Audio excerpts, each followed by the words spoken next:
There we go. You see that? There we go. I wasn't even hooked up. Ain't that something? Who's going to be the next player? Who's going to be the next player? Who's going to be the top recruit? Who's it going to be? We got a guy going to Georgia. We got a guy going to Georgia. Is it going to be him? Who's it going to be? Who's going to be the next top recruit that say, I'm not going? Who's going to stand up? Who's going to be the next Ali? Remember Ali? Muhammad Ali, they told him not to do it. They told Muhammad Ali, you can't go against the system. They told Muhammad Ali, you can't buck this system. Look at Ali. Ali said, no, I'm not going to Vietnam to fight people who've never done anything to me. These people ain't never did anything to me.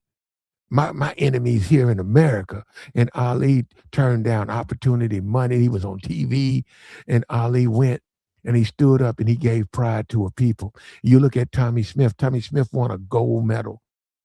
He won a gold medal for a country that hated him because he was black. See, this is the problem with black people. They don't want to believe the truth. They want to live in a lie. They hate you, bro. You think they love you. These white folks, this country, a lot, MAGA, Trump, they hate you. MAGA hates you. MAGA don't want you to vote. They don't want you to have voting rights. They've stripped you of your voting rights. They hate you. They do not see you as a fellow man.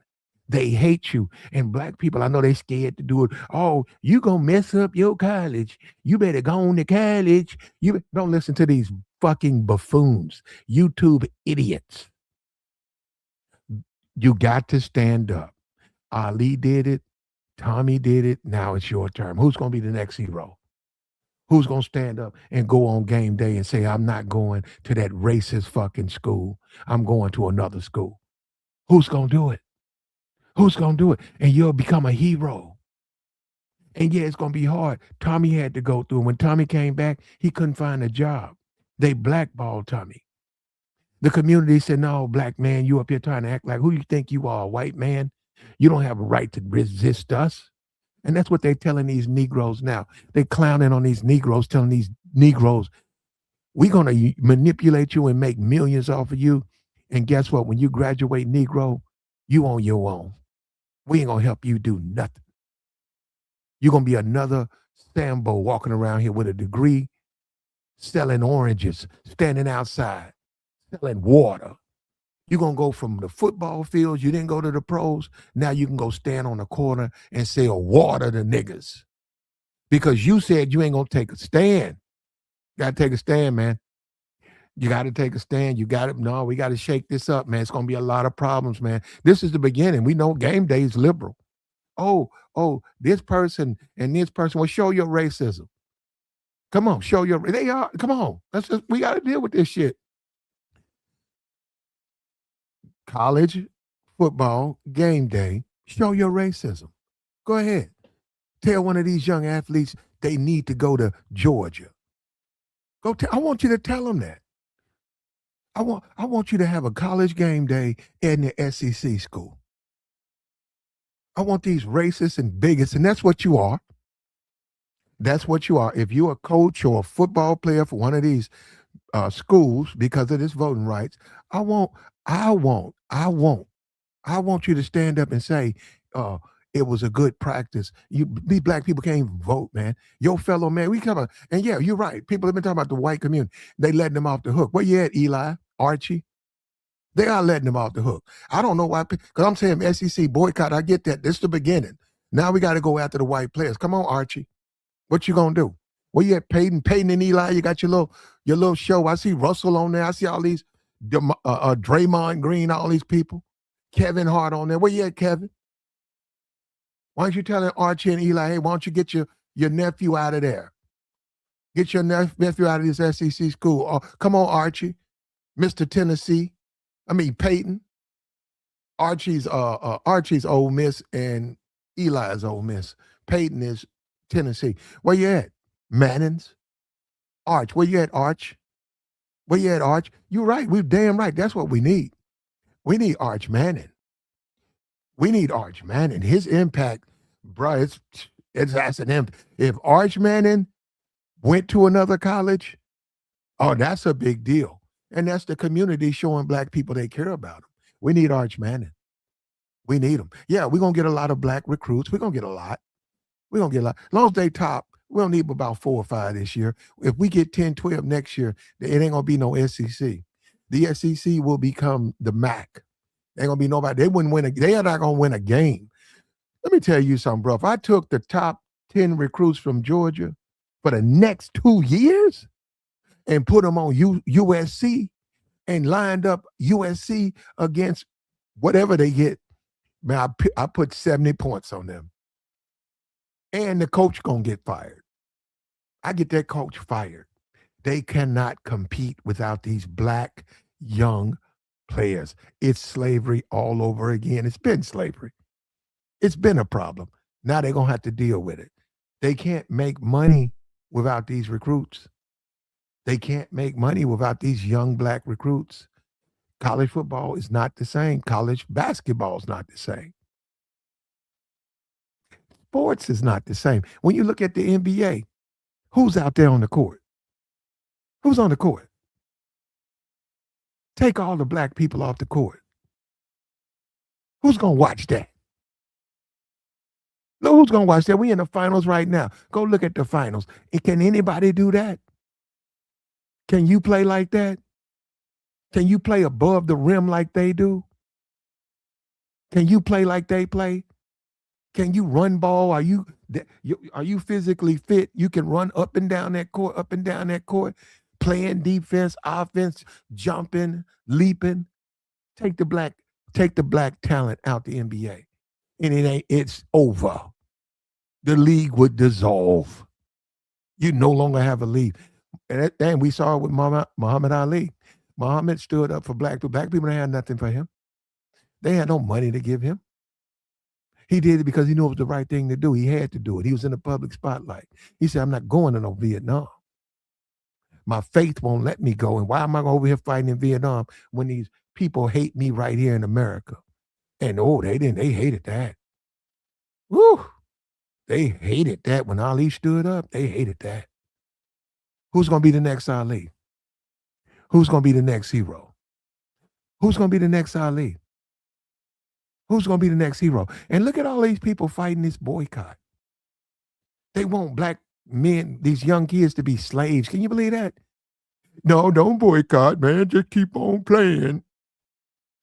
You see what I'm saying? Did you see how this world, you see how things always reshape? You don't need to boycott. You need to keep playing, man. You need to go to Arkansas, man. Make your money. If you do that, you're a fool. It's late. The game has changed now. It's a different world now. And you're talking to the wrong guy. I done seen so much game day. I'm tired of it. Court so done retired. I don't even look at it. All these sports shows, they little pieces, publicity pieces. How they gonna handle this racism? They gonna embrace it? They gonna say it's the right thing to do. You say, hey, my vote don't count if I come here. Well, it's okay. It's okay. Your vote don't count. Okay. Yeah. The average person can't do nothing. They don't have the money to move. They're under oppression. Hey, they decided. They said, we're going to oppress our people. We're going to oppress our black citizens. Because with Trump, because we're bigots and racists and we hate them. And we don't want them to have no influence on our elected officials. And they're going to shut up and take it. Now, what you going to do, man? What you going to do? It is convenient. Yep, I get it. Go along, get along, shut up and take it. Everybody ain't going to be a coward like that. Who's going to be the next person up? This is a land of social media. If you're a recruit and you got to do it publicly. Don't do it online.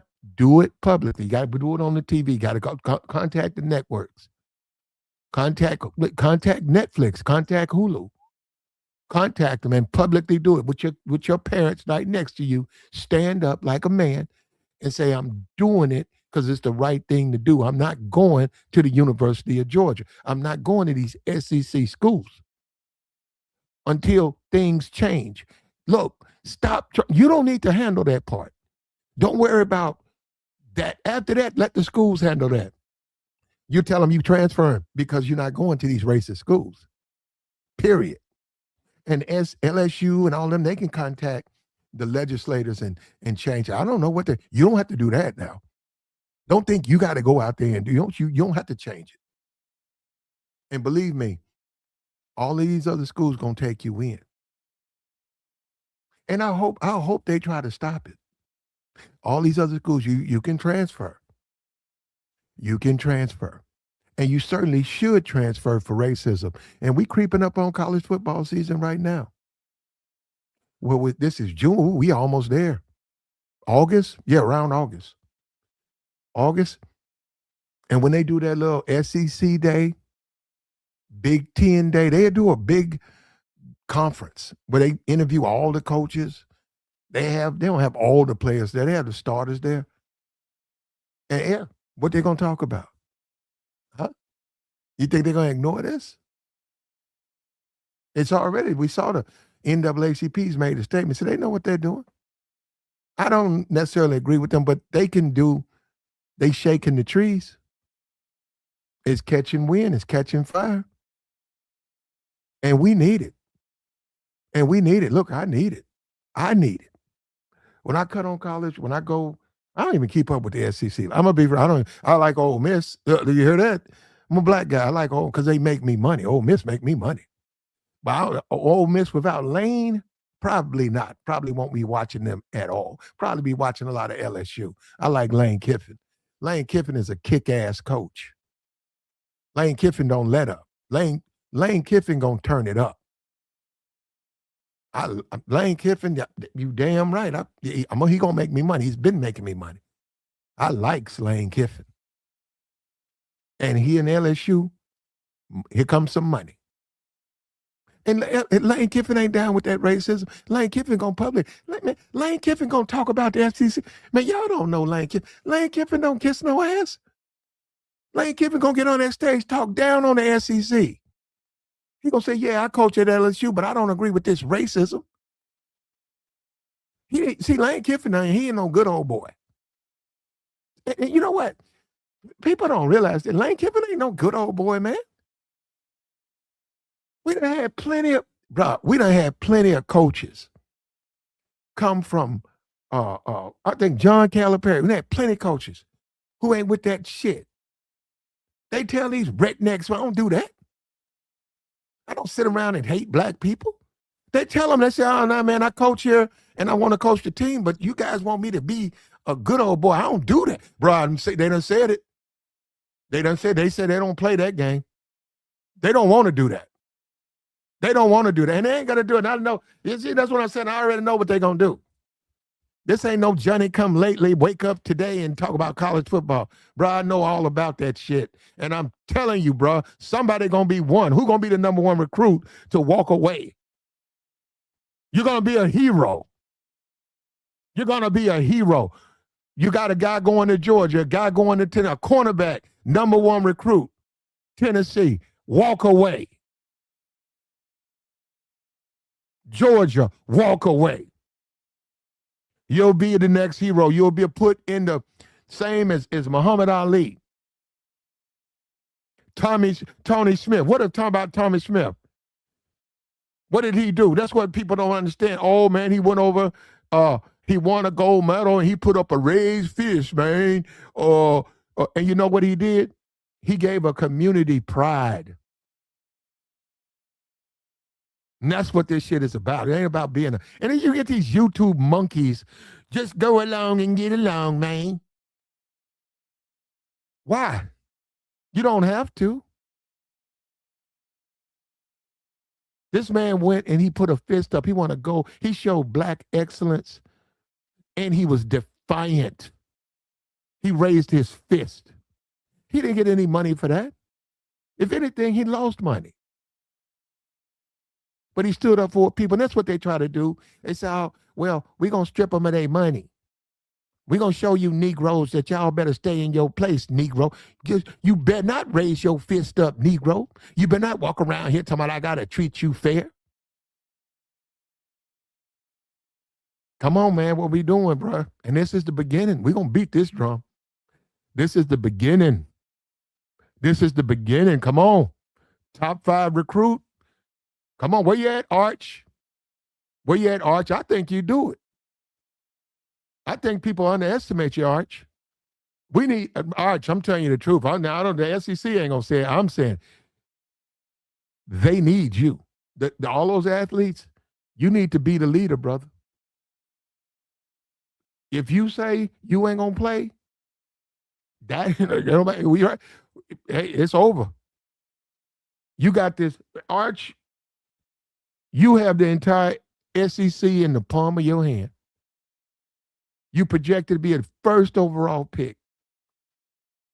You look at the legacy that you come from.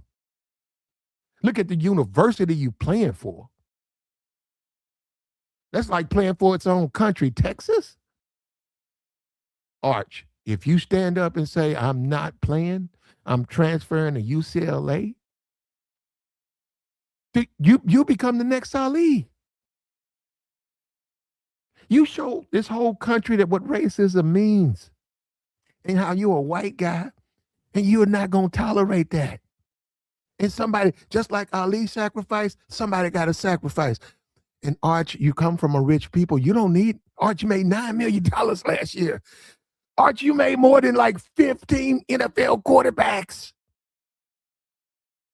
You're in college, you made more money than professional football players. You should do it. And they need you. We need you, Arch. And I know I'll say I'm targeting him. I am. Because that's a guy that fuck black people, America. We need Arch. In a time like this with Trump doing the shit he's doing, with Trump running around being a bigot and a racist, we need an Arch man. And yeah, it's going to take what they say, a child shall lead us. A child shall lead us. Now, he ain't a kid. But you'll be amazed, and he'll be the one that brings us together. He'll be the one that shows us the right way to go. But you got to sacrifice, Arch. You can't go against Peyton and Eli and your granddaddy if they got something to say about it. But stand up for your fellow man, your teammates. Say, I'm going to, you pick, I don't give a damn what school it is. I'm going to Northwestern. And whoever wants to join me. But I will not play in the SEC until they normalize fairness. And you go to that school, I guarantee you, y'all gonna win 10 championships. Do you know what kind of recruits y'all have? That'll be a fucking dream team. Everywhere top 5. Come on, man. But you got to do it. And who's going to be the first guy to step up? Who's going to be the first player to step up? Who's going to be the next hero?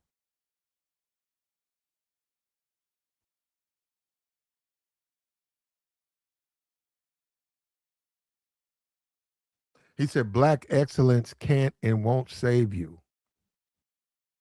What does that mean? Black excellence won't save you. I have no, what does that mean? What? Black excellence won't save you? We'll see. Tommy and John, Muhammad Ali, they had heart. You're right. Tommy had heart. And we're going to see if I think we still got that. I think black people still basically have that. And I think you're going to see that demonstrated. I think you're going to see black excellence. The guy in the picture is a top recruit from some school. I don't know which one it is. I think some of South Carolina or something. We're going to see people separate themselves. We're going to see people make this decision.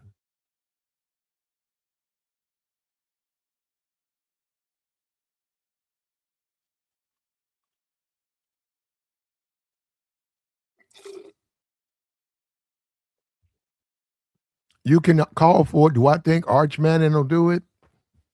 He should. I would ask him that if I'm in the press corps, if I'm at SEC Day, and I'm talking to Texas, I ask him flat out, "What do you think about the boycott? What's your opinion about black players not wanting to play in the SEC?" I'd ask him up front, and then I say, "Why don't you join them?" If you think it's right, why don't you join them? I would. They put me out of there. Put me out of that press room. I'd ask him. I pepper his ass with it. You matter of fact, I do though. They put me out. I wouldn't be an SEC reporter. Every time they come up to the mic, here I come. Same questions. Boycott the SEC. You do not have to accept slavery. You don't. Boycott the SEC until they normalize the voting lines, stripping people of their voting power because of their race. And that's what they're doing. This hypocrisy where you say something, but you do the same thing.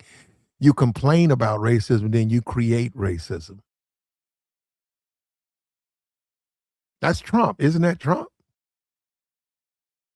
They was talking about Florida, DeSantis, SEC. See, I didn't know this. SEC, governors appoint those deans, all those college deans. You got to get through that governor. If he wants a racist Sambo dean, he'll put a Sambo in there. He'll put a Sambo in there. And we're gonna see all these Sambo. It's gonna be hard for these players. You and then a lot of these, you look at a Shador, we know he's out, but you look at all these players and they like hip hop, and hip hop is a rebellion. That's rebellion. That's going against the grain. You got all of these football players and they claim to be hip hop people, and they're letting a white boy dog them like that. Come on, man. You come on, y'all. You know what, bro? This is YouTube stuff. We come out on this YouTube stuff. We come out on these social media pages. We talk that stuff, bro. I'm in the real world. Ain't no real nigga gonna let no white boy son him, palm his head and take his money, bro. For real? Come on, man. That's what y'all doing. That's what y'all do. You're right. I said y'all. I wish I would give a fuck about no motherfucking. I'm gonna sit back and let a white boy palm my head like I'm a bitch and put his hand in my pocket. That ain't gonna happen to me. I promise you that ain't gonna happen to me. Well, but I got more faith. I think I got more faith than others. Because I'm saying this now. I know the community, bro. I know the community. I'm telling you, that ain't gonna work with them. I ain't gotta say nothing. They don't have to hear nothing I say. I know the black community, bro. I'm telling you, bro, that's the wrong bear to poke with a stick. Yeah, you talking about James Clyburn, some old ass man. They don't fuck with him anyhow. Black community don't mess with no James Clyburn. All these old ass, it ain't about them. It ain't about them. It's about fucking with us. That's an issue. Oh, they should. You don't know what you start. I'm telling you right now.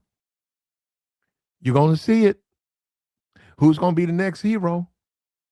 And not to mention all the can of worms with the NFL and the NBA. All of that's coming, man. Buffoons get on here talking about what about the NFL? It's coming. And I've said it, and I'm gonna say it again. They'll take that team out of Tennessee. Do you know how that's gonna affect Nashville's economy? NFL pull that team. They'll pull that team right out of Tennessee. They'll leave that old empty hole down there. They can't take the stadium. They can take the team. And you could put that dusty ass redneck Hank Williams Jr. in there with his cowboy boots and his drunk ass, and you can go listen to him.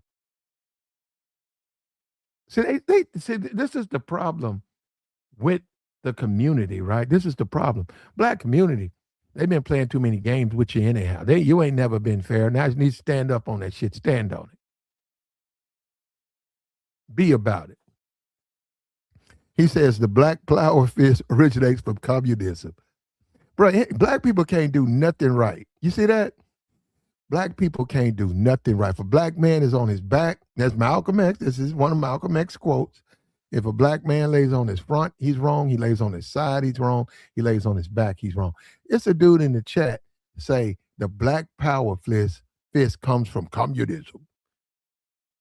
No, it comes from a black man showing pride. That's what it comes from. White boy. And white boy in here trying to talk to me. Man, get your ass out. You know what? I don't like YouTube. I do not like that about social. I do not like social media where you got white boys trying to instruct me like I'm some child or something. You know, the black power fish comes from communism. And that means what? Don't mean shit to me. Yeah, take that shit on, man. And they so used to dominating these monkeys. There's a lot of monkeys on YouTube. They dominate them. They dominate them in the Democratic Party. That's what's wrong with y'all, the Democratic Party. Y'all believe it? You believe that? I'm gonna let the white man take care of me. Man, but you know what? The good thing is all of us don't think like that. Okay? And you're gonna have, where's our next hero? Where's our Ali? Huh? Where's our next hero? Where's our next hero? Where's our next hero? Where's he gonna come from? Where's our next hero coming from? It's long overdue. Ali had to do it. And people think that Ali's what he had what does he had? Muhammad Ali had what was that? I forgot. I don't forget. He had something. He couldn't even talk. People said the FBI did that to him. People said that they flicked him with a needle and it to shut him up. And he wound up for like the last 20 years. He couldn't speak. What did Muhammad Ali have? What did he have? What did he have? Muhammad Ali had a condition, a medical condition. Anyhow, he wound up dying like that, and they shut him up. Parkinson's, thank you. Muhammad Ali had Parkinson's, and people say, now, no, I'm not saying factually. I'm not saying factually. People are saying that came from the FBI or something, CIA, to shut him up. They said you can't have a leader. What's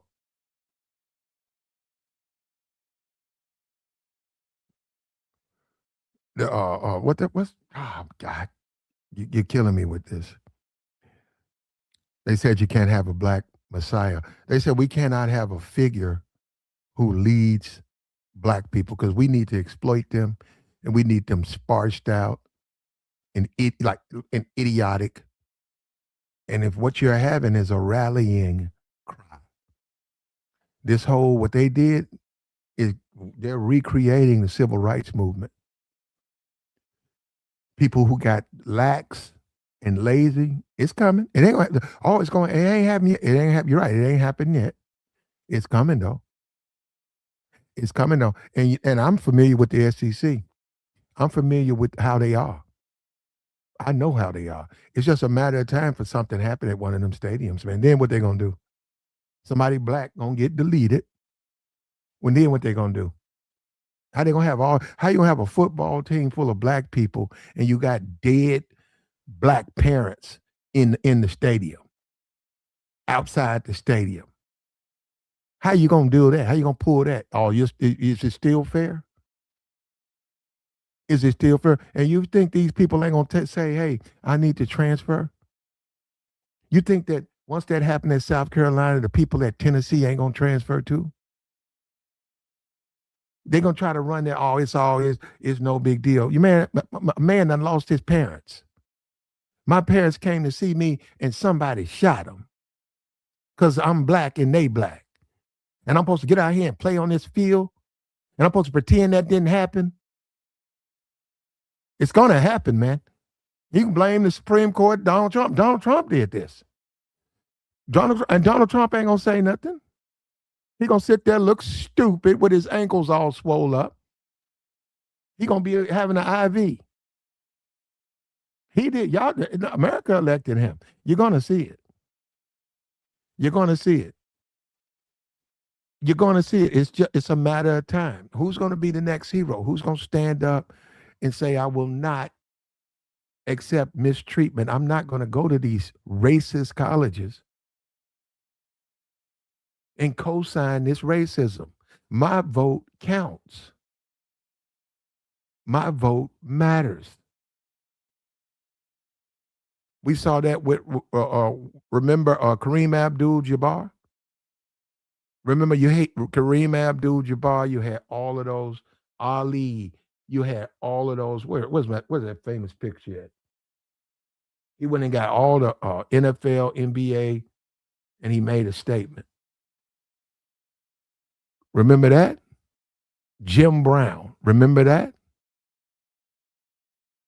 Remember that? People have forgotten, man. They've forgotten what the black community, the power of the community. Now, let me say this about these Negroes, these morons, right? Let me say that about this. Black community's never been 100%. When Dr. King marched, there were fucking niggas. When Dr. King marched, boycotted lunch counters, marched for civil rights, there was a slither of fucking monkey ass niggas committing crimes, smoking dope, selling box. He can't save everybody. Of course, there's going to be a bunch of monkeys out here saying, don't go. Don't support the NAACP. Don't complain about this redistricting. They're the same group. Those are the misfits. Nobody cares what they think. Leave. Don't go to these schools. Don't go to these schools. Transfer. I'm telling you, I know. I know. You want to hurt them where it matters? Transfer. Transfer. I watched this. I've been watching this shit probably too much. I'm telling you, SEC, and I know the SEC. I know the South. They're proud about the South, man.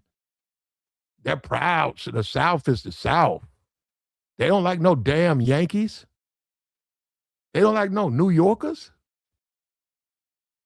The South is the South. That's like Lane Kiffin is a Yankee.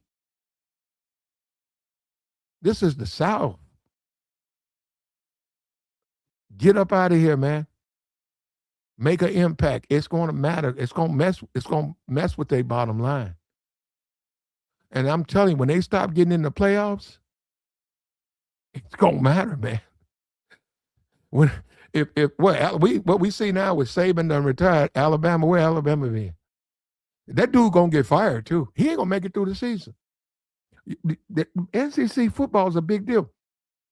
If that dude lose, if that coach DeBoer or whatever, if that dude lose 2 games, just 2, they gonna fire his ass. They'll fire his ass on the field. They don't lose football games, man.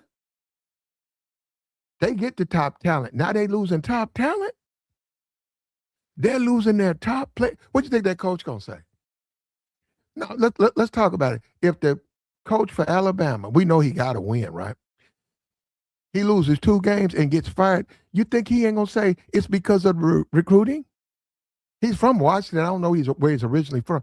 He'll wind up getting another job. You think he ain't gonna publicly say, "Well, because they did the voting thing, I couldn't get the good recruits. They wouldn't come out here." You think he's not gonna say that? How that's gonna affect the colleges then? That's going to affect those colleges, man. It's going to affect the future of those colleges. It's going to happen, man. It's too late. The Negro, the shut up, be quiet, Sambo Negro, that he still exists. We're going to see what these athletes are going to be. We're going to see if the athletes are going to be, we're going to see if they like that. Don't you want to be on the side of right? What you want to be? You want to be a grown, self-sufficient man, or you want to be the white man's nigga? And that's what it's going to come down to, man, with these athletes. You know it. You guys go into the barbershops, I do too. If a guy comes in that time he just committed, he a top recruit, I'm finna go to Alabama. I'm going to say, what you want to do, bro? You want to be a proud man? You look at Muhammad Ali. You look at the brother Tommy Smith, or you want to be the white man's nigger. And that's up to him. That's up to him. He's going to have to make up his mind what he wants to be. That's up to him, bro. That's up to him. What do you want to be? He said Sambos like the ones at the Nissan plant. I don't know exactly what you're talking about. He said Malcolm X pointed out how black leaders were athletes and entertainers. Well, I wouldn't say that athletes and entertainers are leaders. I didn't even see that Jim Brown comment. Jim Brown, rest in peace to the brother. But says Malcolm X said black. Here we come with the BS. No, they're not leaders, but at this point, they can lead a community in the right way. And the community is going to unite behind them. Who's going to be the first recruit? Who's going to be the first recruit? You got to be good. Who's going to be the first wide receiver, the first cornerback, the first lineman that refuses to play in the SEC because of the racism? Who's going to do it? Who's going to be the next hero? Who's going to be the next hero? Who's going to be the one that changes things? This needed to happen anyhow. Game day needs to be shamed. College game day, you can't have a college game day at Alabama. You can't have it at Georgia. You can't go through the motions and not talk about the racism. And black people are going to be there protesting. See, that's what you guys are not going. And I'm telling you, that crowd, they don't want no black people in there exercising their right to protest. They don't want that. That's going to cause conflict. It's going to be some conflict. And what's going to happen? You think black recruits still going to go to those schools? You got black people losing their lives just because they're trying to protest? You think you're going to put a happy face on that? We're gonna have a game day with jokes and giggles, and you got dead black people in the parking lot. Come on, man.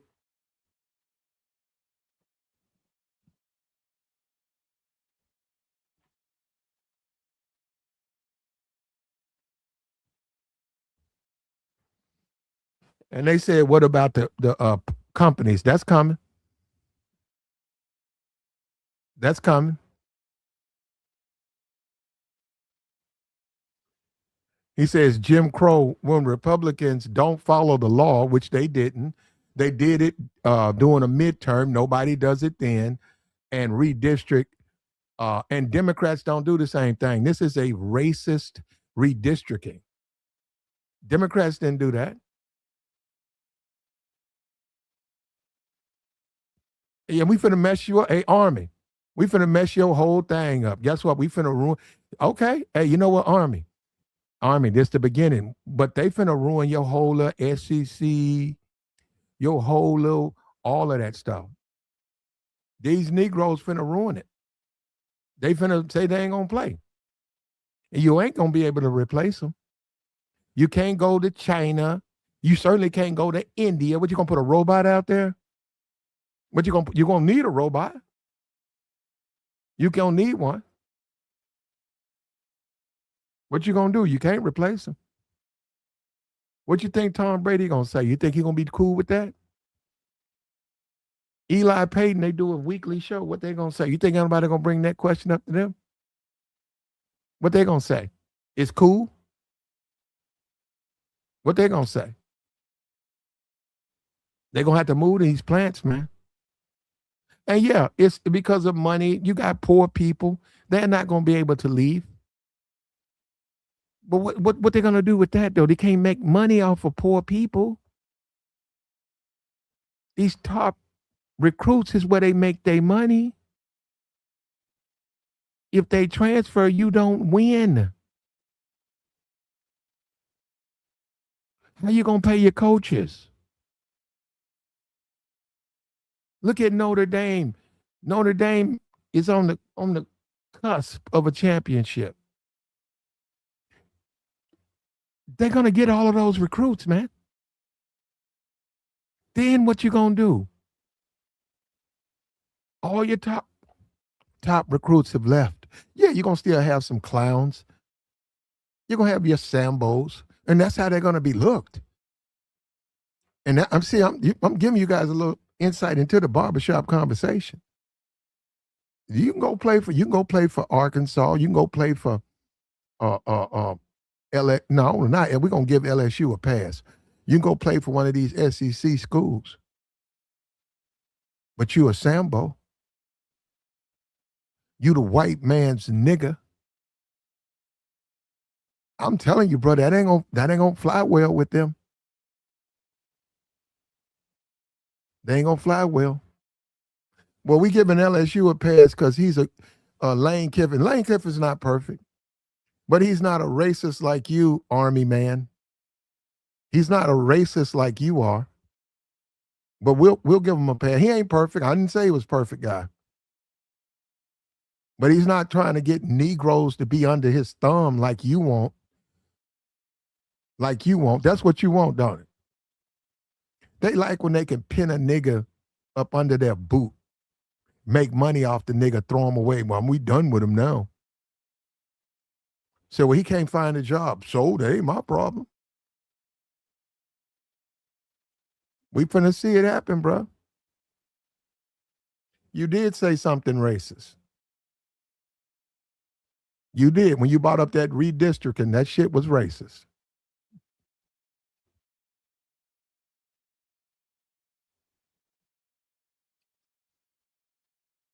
He said Clyburn can do fish fries. Well, you should. At least you get a fish fry. That's better than nothing, ain't it? That's better than nothing. And this is what I mean by the Negroes. You're going to look. There's always going to be the white man's nigga. There's always going to be black people like that. Like this dude up here talking about some Democrats and Democrats don't do nothing. That's the white man's nigga. And see, King had to deal with people like that. Now, they sort of gravitated. They weren't in his civil rights. They was off into either your Black Panthers, more your radicals who get nothing done. They talk, but they don't get nothing done. They're radicals, and they down there in the food stamp line. Dr. King was trying to show black people how to function. The radicals wound up down there eating food stamps, but complaining, but not doing what you need to do to change it, just running their mouths. This is about doing something. We need and it's going to happen. We're going to get a recruit that's going to make shit happen. And yeah, we're going to have we're going to have a bunch of clowns. We're going to have a bunch of jokesters and clowns, but jokesters and clowns do not run and operate the black community. Now, we saw when the NAACP took up this case, it became worldwide news. They have impact. They've already shown you where they stand. And they're going to fly out and they're going to support these players. They're going to show these black people they don't have to let this shit happen to them. And that's going to agitate a lot of the biggest, like the man in the chat box. It's just like slavery. It's just like, we keep acting like all that stuff. So when a black man said he didn't want to pick no cotton, what did the white man say? Well, what you gonna do? What you gonna do, nigga? You can't read, you can't write, what else you gonna do? That's the same thing they're doing now. You can't transfer. Yes, you can. You gonna mess your opportunity up. No, you're not. Go ahead. I like what they do. They're now in there talking about some Thomas Sowell. Old ass Thomas Sowell.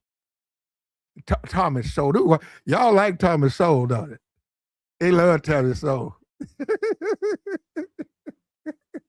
I'll give you this. Oh, no. I'll give you this. He's when you talk about Thomas Sowell from a when he talks historical, I agree with him. I don't like the way he's politicized his opinions. But no, brilliant man. I'll give you that. He's a smart guy. A lot of information in that guy. But when he starts to get into his politics, I don't fuck with him. Because he gets into that praise the white man type shit. I ain't with that. He's real big on Thomas Sowell is a ass-kicking white boy Negro.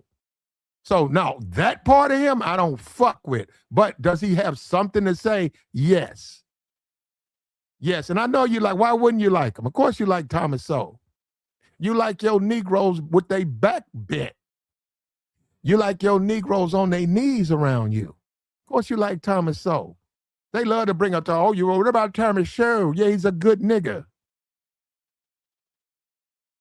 Of course you like Thomas Sowell. Don't you understand? I'm a black man. I've read his stuff. I've heard his stuff.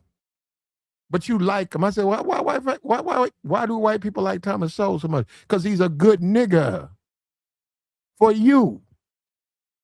You know, Malcolm, now you never bring that part about Malcolm. Malcolm said, be careful. He said, be careful when the white man starts telling you about what Negro to like and don't like. You want me to go? I can go get that off YouTube right now. Malcolm talked about that. Malcolm said the white man always going to try to misguide you. He's always going to try to point you in the wrong direction. Be careful. He said, be careful. Thomas Sowell. Old ass Thomas Sowell. They bring his crusty ass. I seen him on Fox News. Anytime the white supremacist wants to justify his racism, he drags Thomas Sowell out. He brings this half-dead. Thomas Sowell is almost 100 years old, man.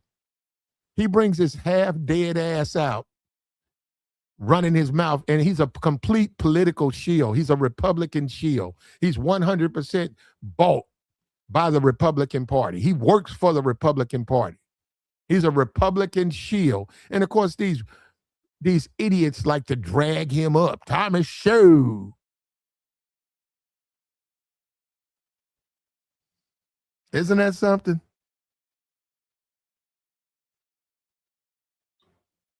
But I'm going to be for real with you. If he took the politics out of he's being paid to do what he's doing. You know, he's a Fox News contributor. He's paid to do all of that. So when you say that, Thomas Sowell, no. But from the standpoint, a 90-plus-year-old black man who talks about life experiences, oh, that's gold. That's gold. I'll give you that. No, I don't take that from him. I don't take that from him. You can learn a lot from him. But all of that Republican shield bullshit that he does, paid Republican shield, on the payrolls of the Republican Party, I don't listen to that because I know he's paid to say what he says. And of course, it's going to be anti-black. Because that Republicans are anti-black. A slave can't be both. You can't be the master and the slave. You got to have a slave. Somebody got to get on their knees. Somebody got to serve. You can't do both. So yeah, Thomas Sowell, we pay him. They pay him. Put him on Fox News. And he gives you some gobbledygook about how black people need to get back in the cotton fields and be happy they there.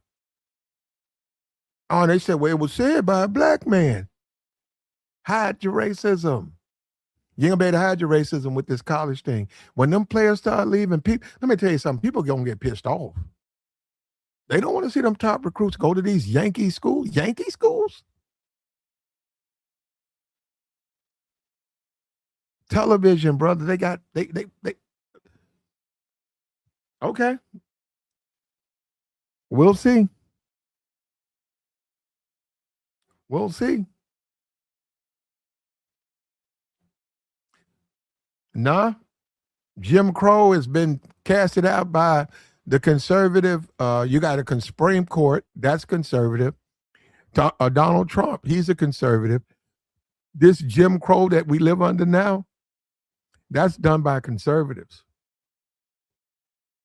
And the party switch, but this is the racial shell game they try to play. They're racist, but they went around talking about Democrats. My issue is with racism. You talking about some political stuff, and this is what, and this is in my chat. This is a white guy in my chat. So you got to understand, he's in my chat. I'm responding to what he's saying. I have a problem with racism. The white supremacist likes to play the political shell game. Republican, Democrat. No, I don't like racism. Republican, get your ass out of here, you racist sack of shit. You know what I'm saying? I'm not playing no political game with you. This is about fairness. The Democratic Party. What the fuck the Democratic Party got to do with anything? You mistreat people, wrong is wrong. And see, the white supremacist, when you take that from him, you expose his ass. Because now he can't hide behind his politics. Yeah, half of them don't even vote. These people don't vote, man. These stupid ass, racist ass idiots, they don't vote. They just want to oppress you. And they're going to see how much power these, isn't it something we have to depend on high school athletes to save the black community. They're going to do it though. And I agree with them. I can't wait till I got a contact. I can't wait till they talk because I'm going to say, you're right. I'll say, you're exactly right. You 19 years old, and you got to come and save all these black asses. You're right. What do you want me to say? You're not right? You are right. I said, look at these Sambos. Look at these Sambos. They want to tap dance and be the white man's nigga.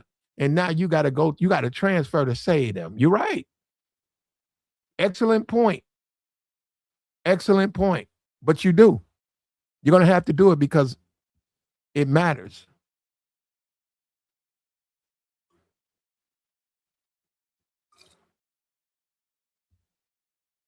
Like the stream, brother.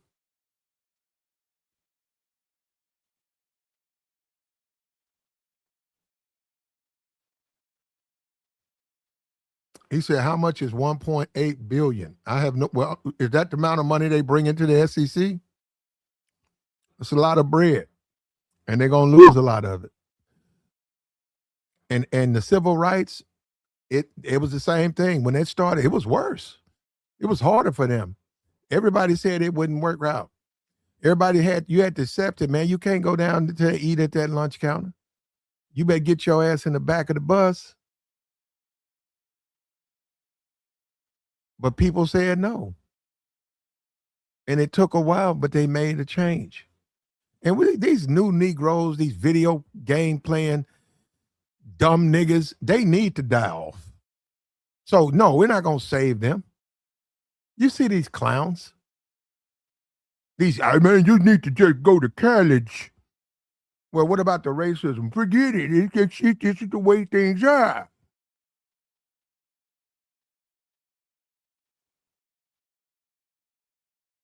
And then you're supposed to listen to that? So you have to live a life in limits, and other people live with no limits. Look at Trump. Trump don't limit his life. Trump is a billionaire. Trump down there stealing money left and right. Bribing people, Saudi Arabia, give me some money. I'll get you this deal. Gave a man a plane. Come on, man. That's what and you got Negro, man. You just need to go to college and work for the white man. He'll take care of you. He'll let you play your hip-hop music. Go pick Uncle Charlie's cotton. Be the good nigga. You say, well, I want to live without limits. Boy, you not a white man. You can't live without limits. Go down there and pick Mr. Wilson's cotton. See, and I'm saying old niggas like that, you got to get away from them. You can't save them. You have to get away from them. That's why you're going to have to transfer. He bought up Thomas Sowell. Thomas Sowell sold out. Thomas Sowell, as a 90-plus-year-old black man, wealth of knowledge. But what he gets paid to do, come on, man, you're joking, right? I need to be like Thomas Sowell. Well, first of all, the white man ain't paying me. So I'll be like him. Where my money at? Where my money at? They do this stuff too. They love to justify their racism. What about Thomas Sowell? Thomas Sowell? Thomas Sowell? Thomas Sowell. No, so well. That's it. So well. Thomas Sowell. Oh, Thomas, man. They always bringing that man up. Look, hats off to you, brother. And I salute you. That man made it to 9. Let me see, how old is Thomas Sowell? And you guys can play with that if you want to. How old is Thomas Sowell? I got to salute Thomas Sowell.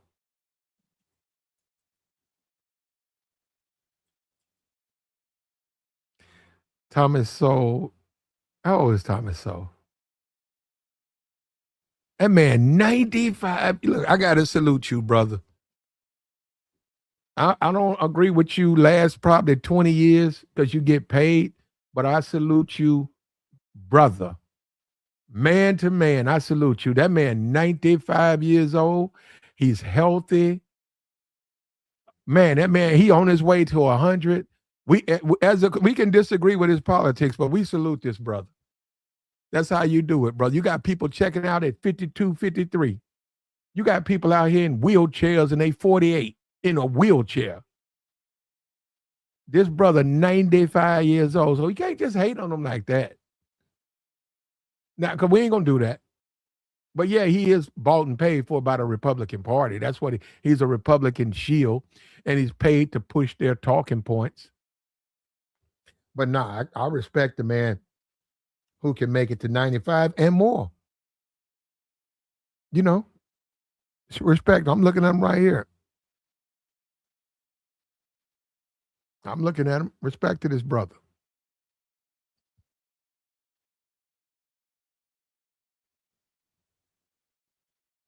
Here we go. Mr. Army, here we go. We're going to drop the link. We're not going to let you troll this chat. If you're too stupid to express yourself on a StreamYard, you will get banned. And you know, you deal with these people, they're cowards. Why do you hate black people so much, Army? Why? What have they done to you to make you just hate them and try to force Thomas Sowell into their lives? Why? What have they done to you? So you see some black people marching for civil rights, you want to run them down in your truck? Then you want to hide behind some political stance. I'm a Republican. I'm a conservative. They're a bunch of communists. Because they marching for their right to vote. You want to run them down in a truck? And then walk around with a MAGA hat on?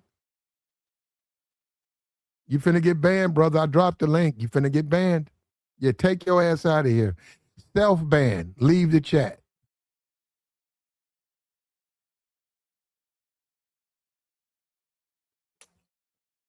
You got 60 seconds.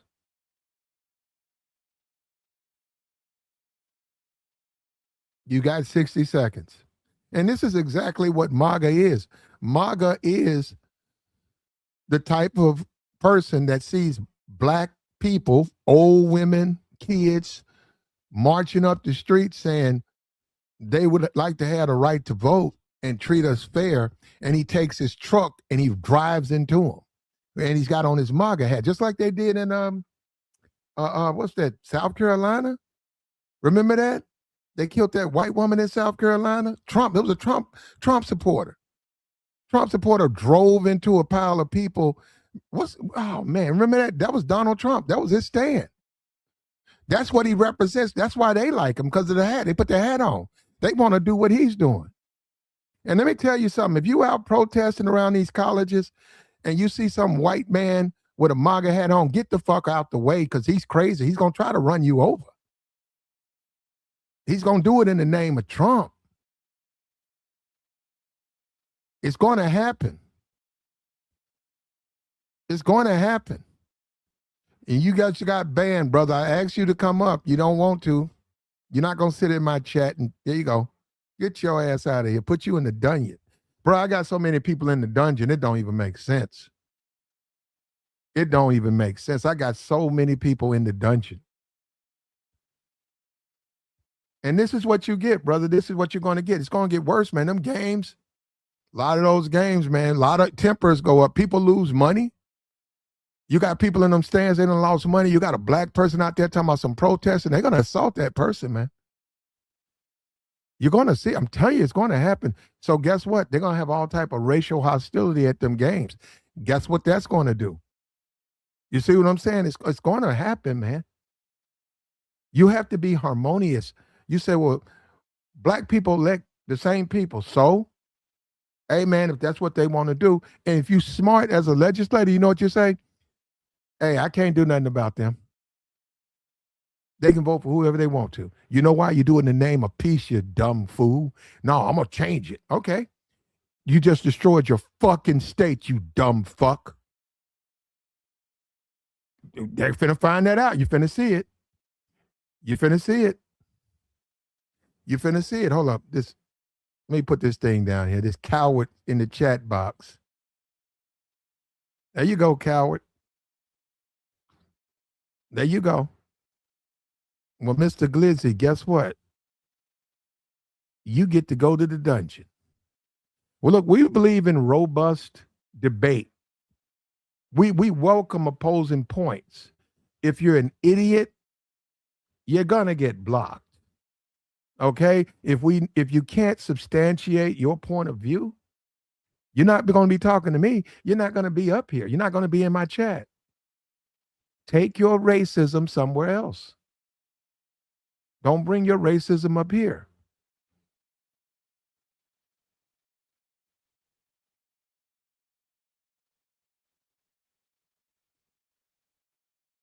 Like the stream, man. Who's going to be the next hero? What black recruit what top recruit is going to publicly walk away from an SEC commitment, SEC school? What black top recruit is going to be the first one fall into the history of Muhammad Ali, Tommy Smith? If I'm a recruiter, and we know, I done gave up on Dion. I mean, no, you know what? I need to go look because there's other people out there. I think a brother coach UCL, Maryland or whatever. What coach? And if you don't do it, you're a fool. If you're a black coach in college football and you ain't out here recruiting these players, I go straight to that house with that Tommy Smith poster in my fucking hand.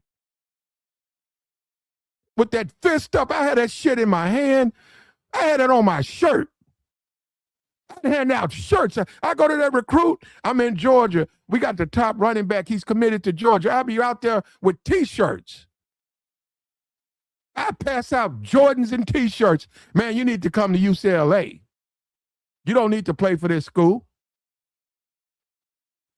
Fuck that. I take all their recruits. I would. And you should. And I'd say that shit in the house. If I'm in the house with his family, I say, what you gonna do, man? You gonna come to UCLA and be the next hero and take us to a championship, or you gonna sit here in Georgia and be the white man's nigga? And I get up and leave. I'm out of here, bro. I'm gone. See, I know the black community. I'm telling you, you guys can play with that. I know you don't want to hear that. That shit worked though. You'll see. You'll see. Okay. All right. Okay. Nah, it ain't gonna work, man. Okay. Okay. What you think all them rappers talk about? What do you think kids are? Kids are normally rebellious. That's just the nature of man. What is rebelling against the system? Transferring. Why not? Because I agree with you, though. People say the NAACP, I agree with you. Old brothers, how much influence do they have? Now, I don't know. That's on them. They got some money. They put some bread in my pocket. I'll go and I'll get some decommitments, but they ain't paid me. Throw it out, man. Put that bread out here. Come on. Come on, give me $30,000 a month. It won't be nobody black in the SEC. Give me 30,000 a month. They won't have no black players. If they got to pay me, though. Now, we had a coward in the chat box, and like they always do, he ran off. You know, and they can't take me, man. They certainly can't debate me, right? We know they can't do that because they're too stupid. But then they try to sit there and think they can convince me to agree with some of their points, and I expose them for what it really is. So then they run off. They run off to the echo chamber and listen to the nonsense. They go to a Brandon Tatum. They go and listen to a clown like him because he comforts them in their racism. That's where they go. They flow. I don't like him. He don't sound like Brandon Tatum. He don't sound like the Hodge twins. I don't like that black. Who's this black man? I don't like a black man like him. He called me out on my racism. I don't like a black man like that.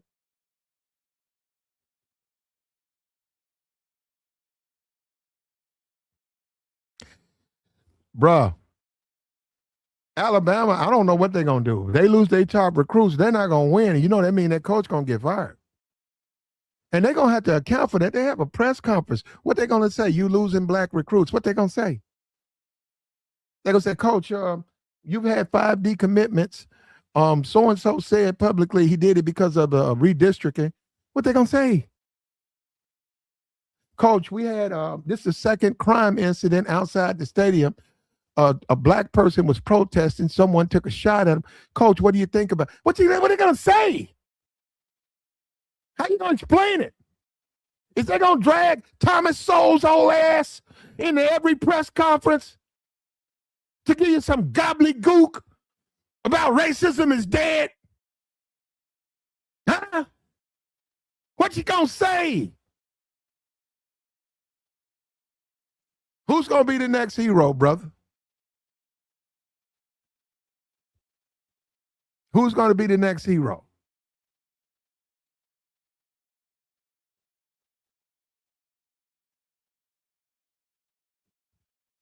And they don't like me saying this. They want me to be quiet. I'm going to keep talking, though. I'm going to keep talking. And you know what? I'm taking credit. Anybody who listens to me know I started all of this. I started all this SEC. I did it.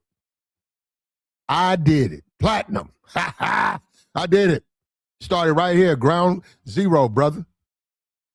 Threw it out there on my podcast about 2 weeks ago. Now it's taken off. I did it. Platinum. The right people listen. Ain't a whole lot of people listening to me, but the right ones are. They want me to be a good nigga. No, thank you. I ain't never been like that either. You know what? I like being a man. And if that means I have to die tonight, I'll die tonight. But I like being a man. I don't like that go along, get along. I don't like living like that. Ugh. You got to hold yourself back and be quiet. The white man come by and check on you. White man look at you and say, why you looking at me like that, nigga?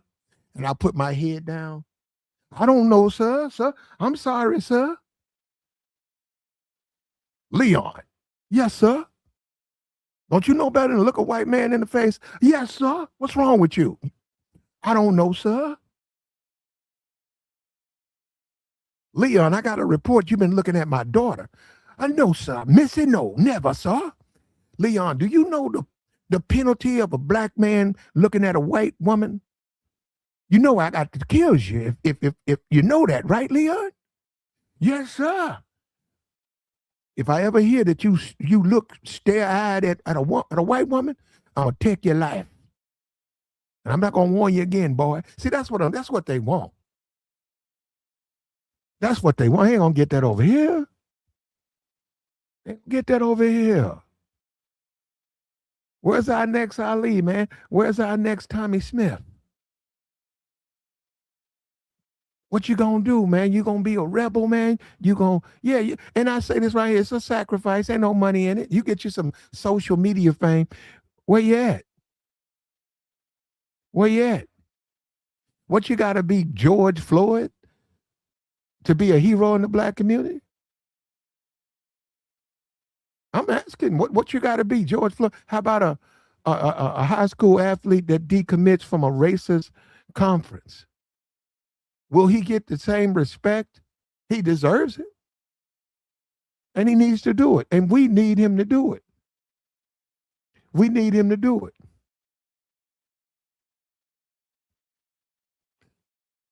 Here we go. There we go. Put you in the dungeon, brother. I don't have to listen to that. Like, share, support, man. Like, how about a cash app, man? If you white and you feel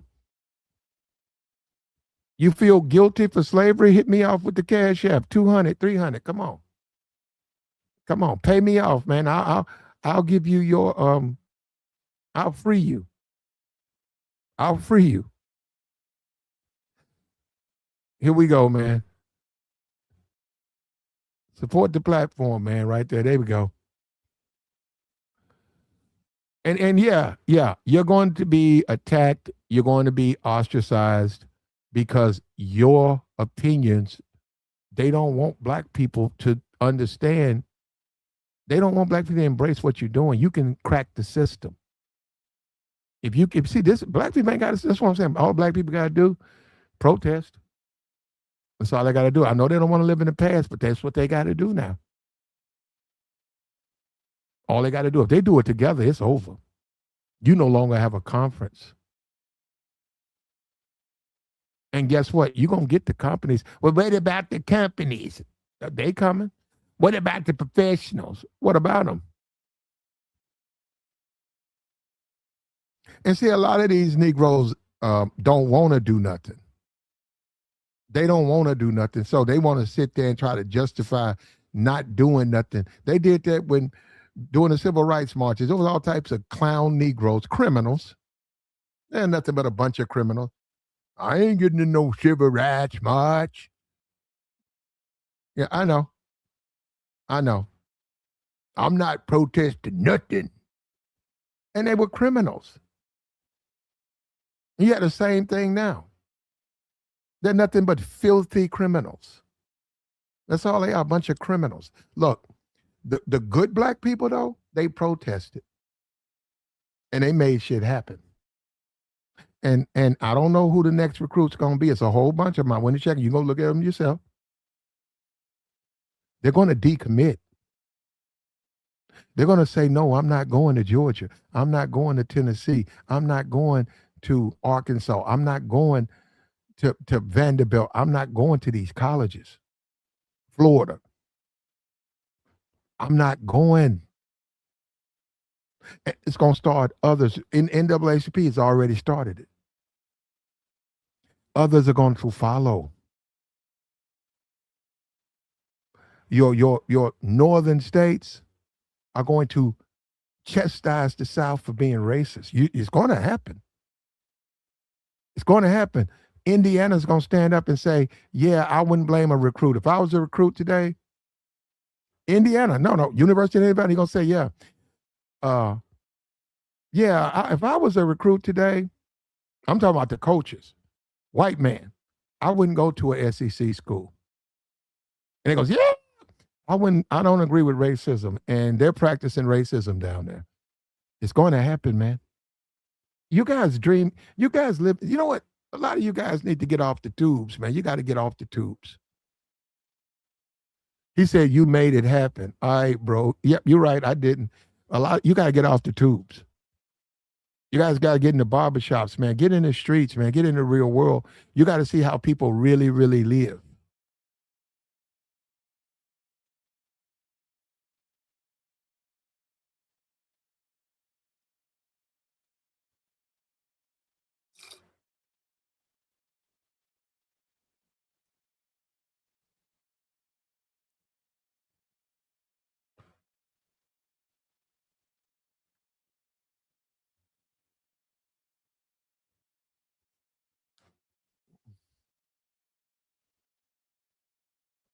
And you see the people say, keep everything the same, and black people work for the university. Well, okay, but they ain't the majority. If you look at the University of Alabama, I could look it up. How many people work for Alabama? So you got 20 Negroes who work in the athletic department. This is bigger than 20 Negroes. We got some black people work here. Man, fuck you and your racism. Don't go to that school. See, that's what I'm saying. You guys playing with that, bro. I'm telling you, I know how they think. I know how they talk. They're not going to go for this, man. They're not going to go for this. In 2026? You think black kids are going to go to these schools they're doing this they're letting the community do this and that? Nah, man. They're gonna stop. They're gonna stop. And they're going to protest. And when they protest these schools, we know that's oil and water. You got the SEC faithful, a bunch of racist bigots, and you're gonna have black protesters. That's oil and water, brother. That ain't gonna work. They drunk, racist rednecks. Oh, go Ole Miss, go Mississippi, go Mississippi State. And you got black people, we shall overcome. How you gonna handle that? Trump, that's happening on your watch. What you gonna say, Trump? What you gonna say? It's going to happen, man. And remember, it's going to happen, man. I would have said it was stupid to redistrict. I would have said, hey, no, I'm not doing that. All the citizens matter. All the citizens matter. Supreme Court can say what the fuck they want. All the citizens matter. And if I was to redistrict, I wouldn't draw it the way they draw. I'm not going to draw it racially, where I take the votes from black people. I'm gonna draw it where black people have no say. They 15%. I cut them up, put them in the district, so they really have no say. No, I cut the thing straight down the line. So I don't care where the lines go. This half is here. This district is this district. This district, whatever is elected is elected. That's how you do it. No, they put it on. They know what they're doing, and it's going to get people pissed off. You got a lot of Negroes who want to go along, get along, be quiet. Hey man, it is what it is. But let's see. Ali could have done that. Muhammad Ali could have been. Hey, Ali, if you go against the Vietnam War, that'll destroy your career. You need to be quiet, man. Just go do your time. Ali said no. I got to take a stand. If that means I don't lose money, I lose money. Tommy Smith. Hey man, what the black community ain't do shit for Tommy Smith. And you could make a case that he ruined his life or his future doing that. You could make a case that he did. But he felt he had to do it. He had to take a stand. He sacrificed for what he felt was the greater good. And we need more heroes like that. And so that's what I'm saying. All these dumb niggas keep talking about, well, you gonna mess yourself up. Stupid nigga. That's what it's called, sacrifice. You gonna mess up your career. Yeah, it's called sacrifice, you dumb nigga. That's all these YouTube niggas on here. You gonna mess yourself up. They want these black kids to mess this, and they're gonna do it. The right one's gonna do it. You don't need about 2 or 3. And then what you gonna say? Then what you gonna say, clown?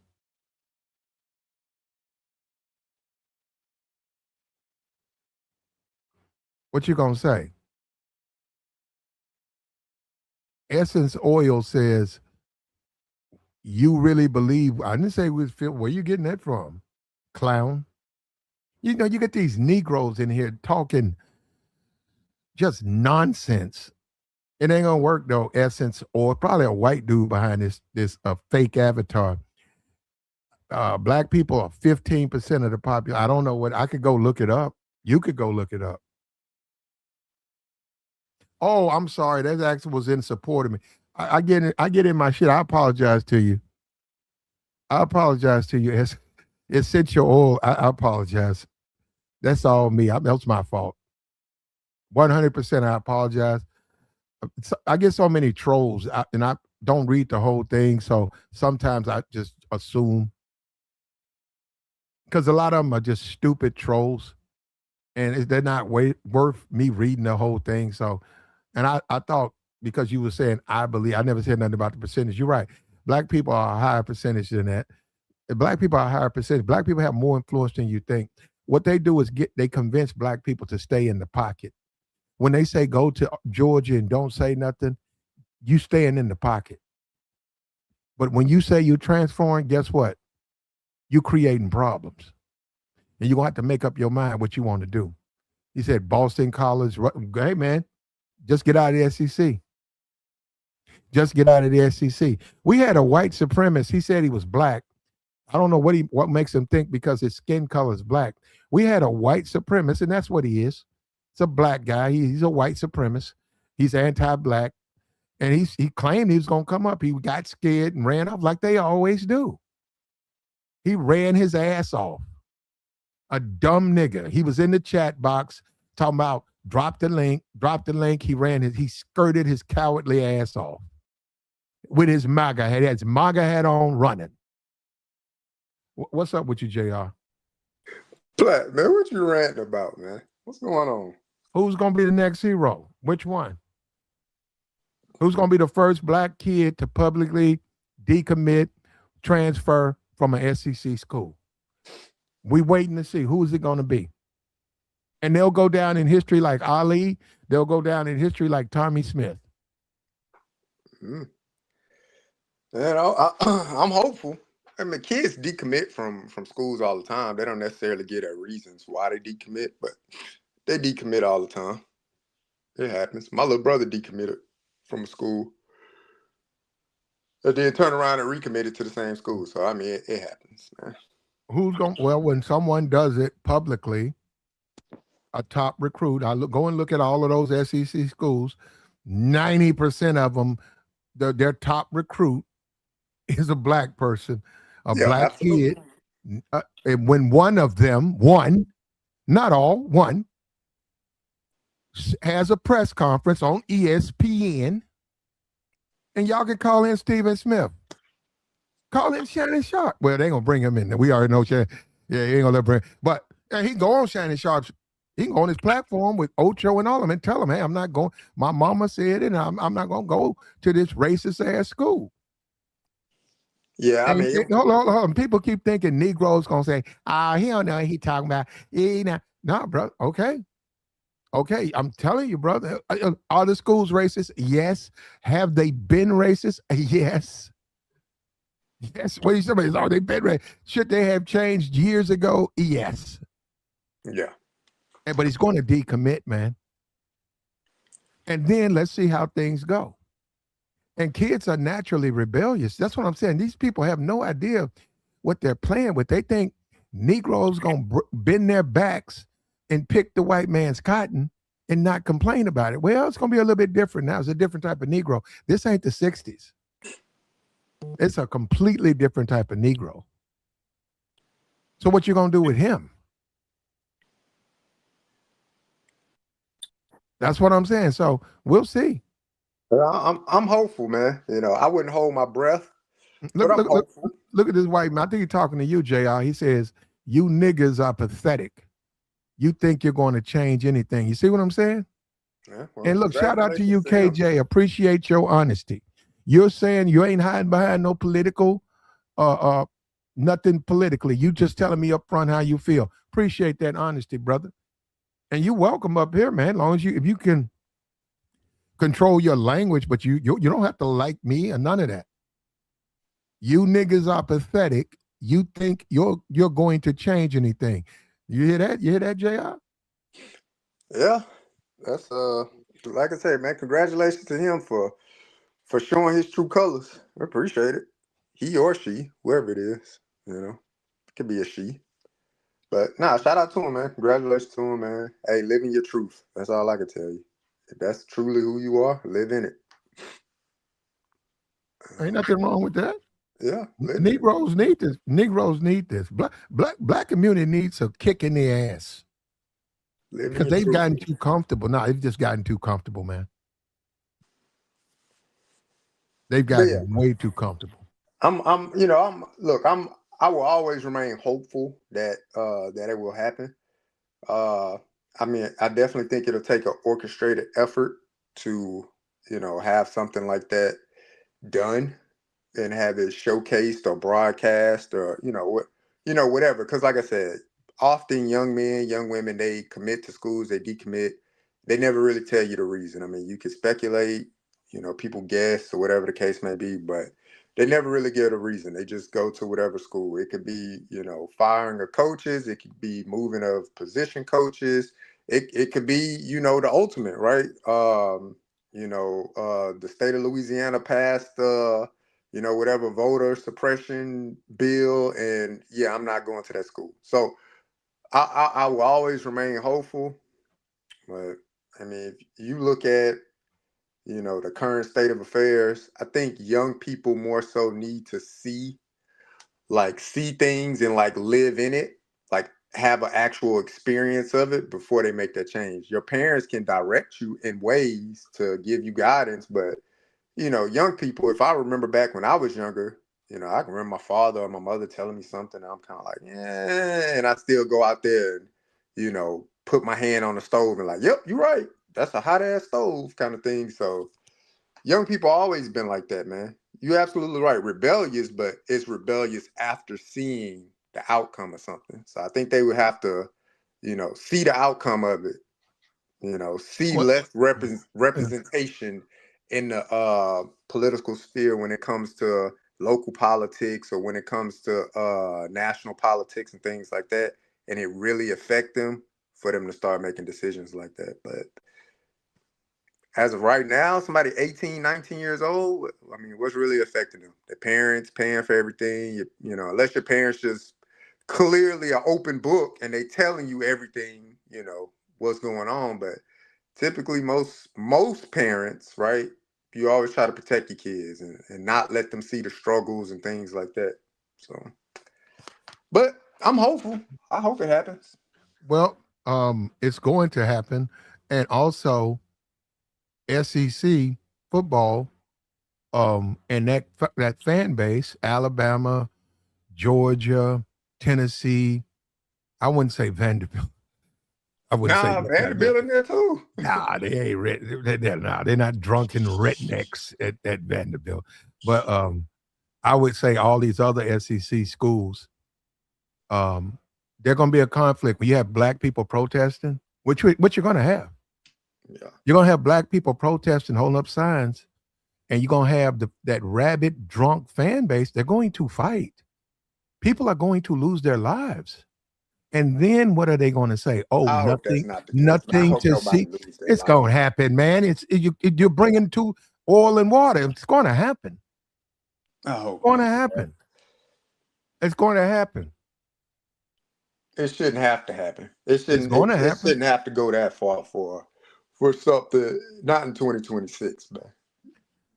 It shouldn't have to go that far. But If you protest those schools, you have family that decommitted. You're still in the same city, and you got on a USC jersey with your son, your cousin, your relative's name on it, and you protesting saying we shall overcome, holding up a sign, and you got a bunch of people tailgating, uh uh drunk, whiskeyed out, um bigots, racists. You think those people aren't going to clash? You think they're going to sit back and let them protest? They're going to start slinging out names like the guy did in the chat box. They're going to start throwing out insults. And eventually they're probably going to harm those people. And then I want to know what the rest of those black recruits, well, really all the recruits, right? White and black. I want to know what the rest of that football team and that coach is going to say. 2 people lost their lives uh, before the game, coach. Coach, 2 people lost their lives. What they going to say then? All is well? Nothing to see here? You'll see. You'll see. Yeah, like I said, I hope it doesn't get to that, but yeah, that would be a vivid picture to paint, and I would love to be a fly on the wall for that conversation. What a coach would tell players in the locker room or something like that if that transpired. But look, we'll see, man. So you're gonna tell your star quarterback, have a good game. Oh, by the way, one of our rabid fans deleted your mother. Come on, Platt. That's a bit extreme, man. No, it's not. That's extreme, Platt. Go play. Go University. That's extreme, man. But I do. Can I picture a scenario something similar to that? Absolutely, man. But hopefully, nobody's life is lost. No lives are lost in the scenario. But I could see protests. I could see an institution like the NAACP ramping up protests during SEC football season. I could see that happening. Look, I could see somebody holding up a sign. You know how they do on College Game Day. I could see somebody holding up a sign, and when they're panning through the crowd, you see a sign or somebody's wearing a shirt. I could see things like that occurring. But like I said, I'm very hopeful that no loss of life would have to come from it for action to like really take effect.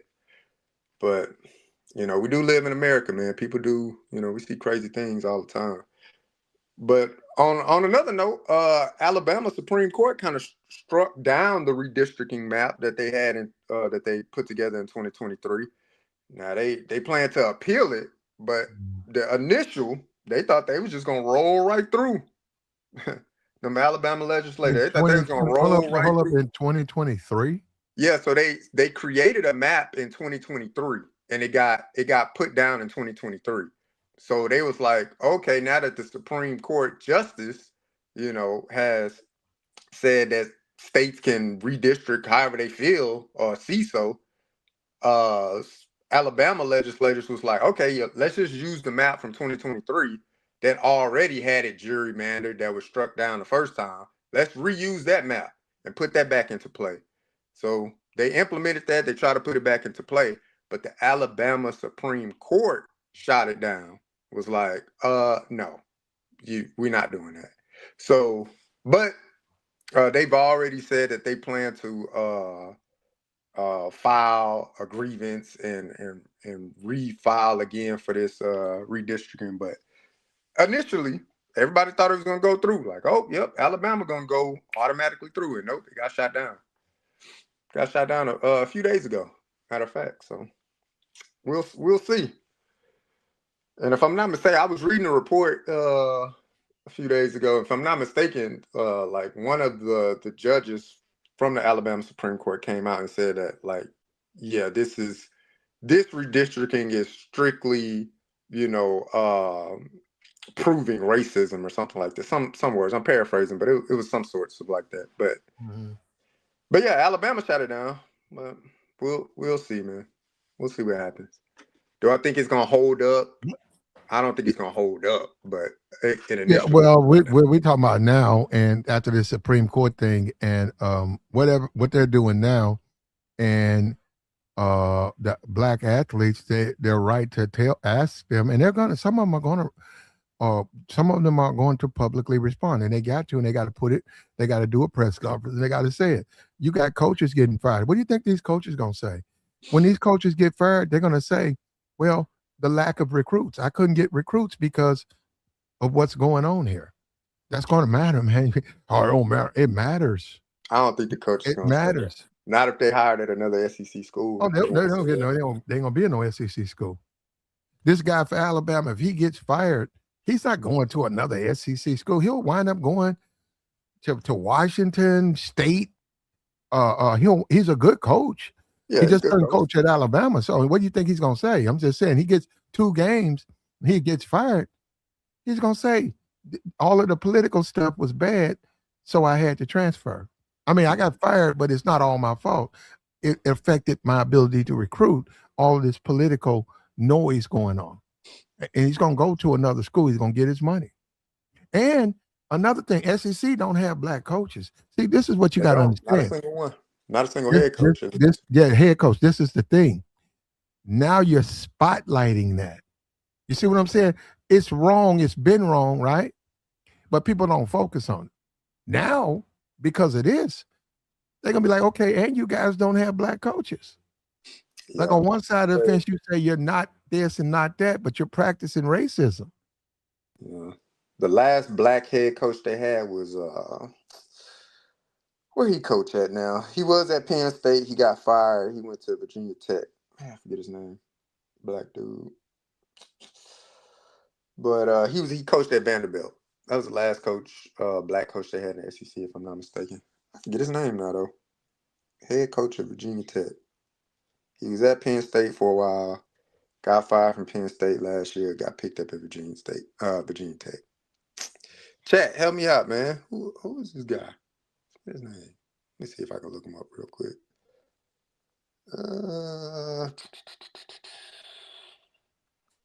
Virginia Tech.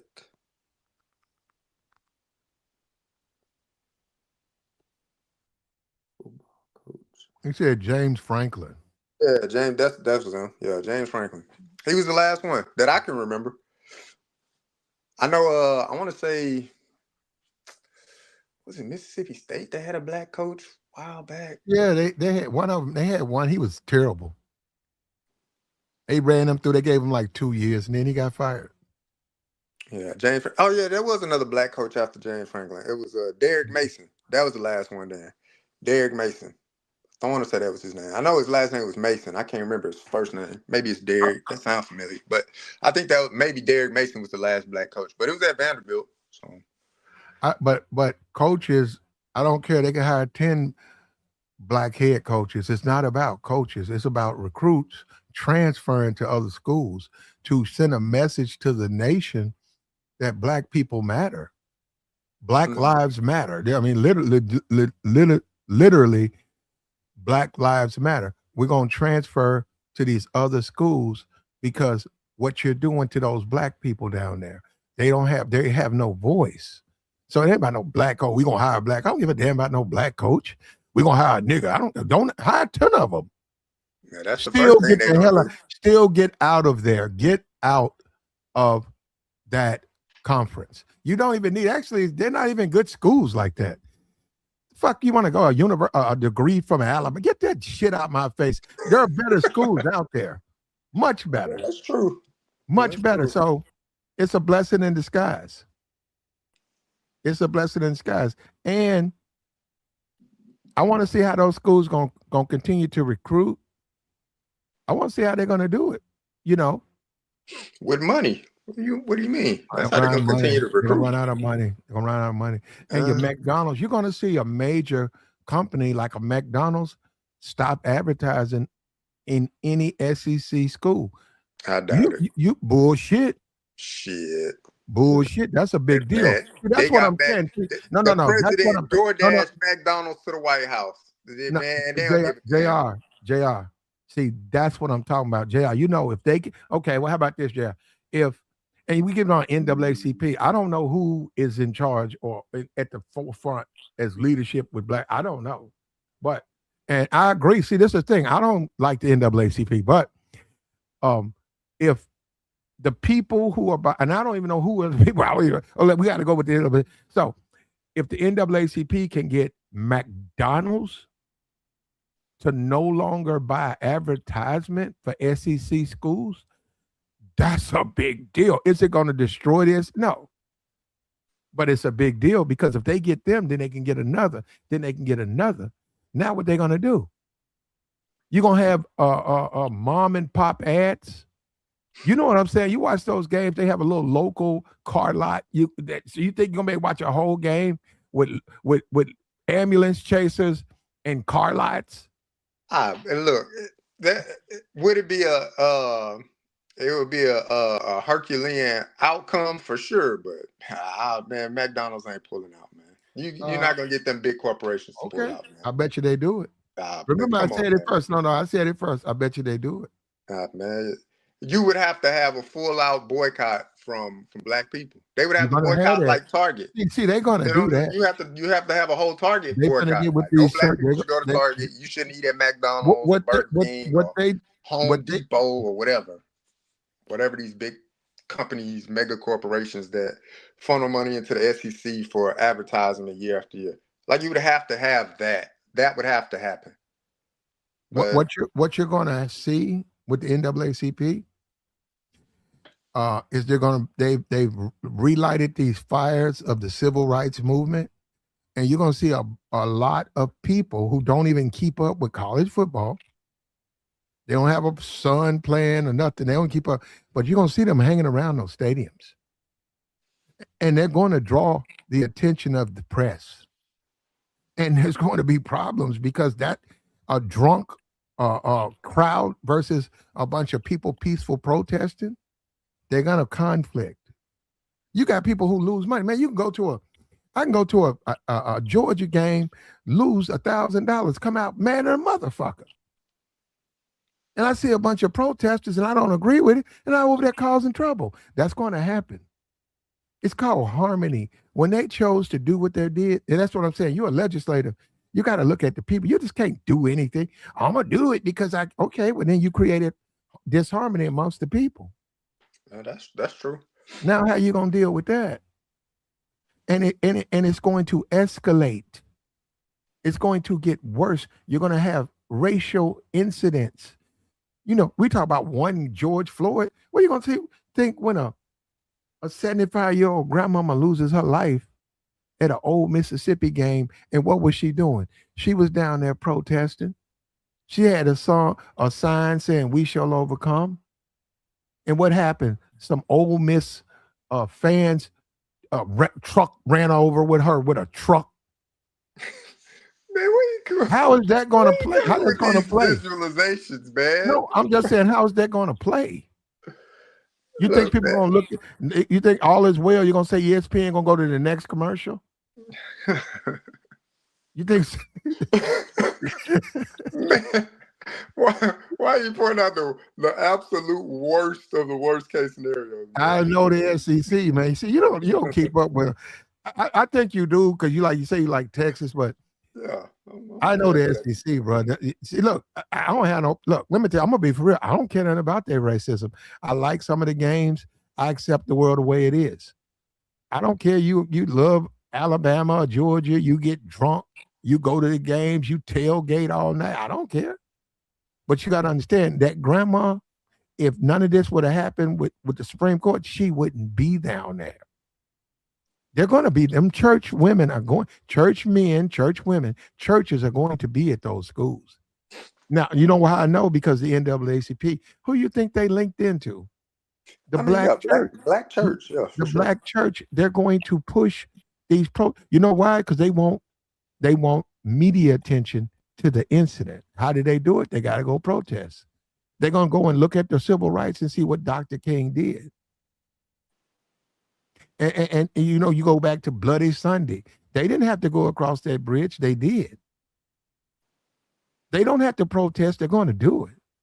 College game day is going to be in at the University of Tennessee. You think they ain't gonna have no You think what is college game day about? You think they're gonna sit back and not talk about the people protesting? They're gonna talk to those people, man. And those athletes, they're not gonna talk to the people. Okay. They won't. Well, we'll see. I disagree. But I agree with you that the fact that, like I said, could that be a way to put pressure on universities? Definitely have protests if you're gonna have college game day or whatever, Fox game day or whatever at the school for a big matchup. Absolutely. That's absolutely a way to put big time pressure on the university and on the state in general. But yeah, just hopefully nobody harmed in in your scenario where it ended with somebody being harmed drastically. Hopefully that's not the case, but it'd be a good way to bring more light to the situation for sure. If I'm a governor, if I'm a mayor, I don't want to stop them, and I hope they try to do. I hope they do that. But what I'm saying is this: I need my city to be in harmony. So I don't. Why are they protesting? I have to address their concerns. I can't ignore them. Oh, shut up, nigga! You don't matter. Well, I disagree. That's a citizen. They matter. You can't ignore what they're doing. Why is these old church? Why are these church people at these games? And any fool would say, well, that's too combustible. A bunch of drunk, Ole Miss fans and a bunch of church people. That's too combustible, man. And the racism has always been there. You can't put that on the Supreme Court. It's a racist country we live in. Now it's going to flare up. Now how you going to handle it? How you going to handle it? Ignore it? So what you going to do now? We'll see, man. Like I said, I'm hopeful that a mass exodus of players would just current players right now that's at the universities would take a stand, but that's a tall task to ask of them, you know. And again, the NAACP, I agree with the message. I just think it needs to be retooled just slightly. And you make a case at them coaches, them position coaches that's there recruiting a black athlete to come to the university. I hear you, JR. I get what you're saying. Not trying to dismiss it. Get the position, get the assistant, get the guys who are player coaches to transfer. But okay, but this is my point with that. They don't carry the same media attention that a top 5 recruit would. You sort of you get me on that?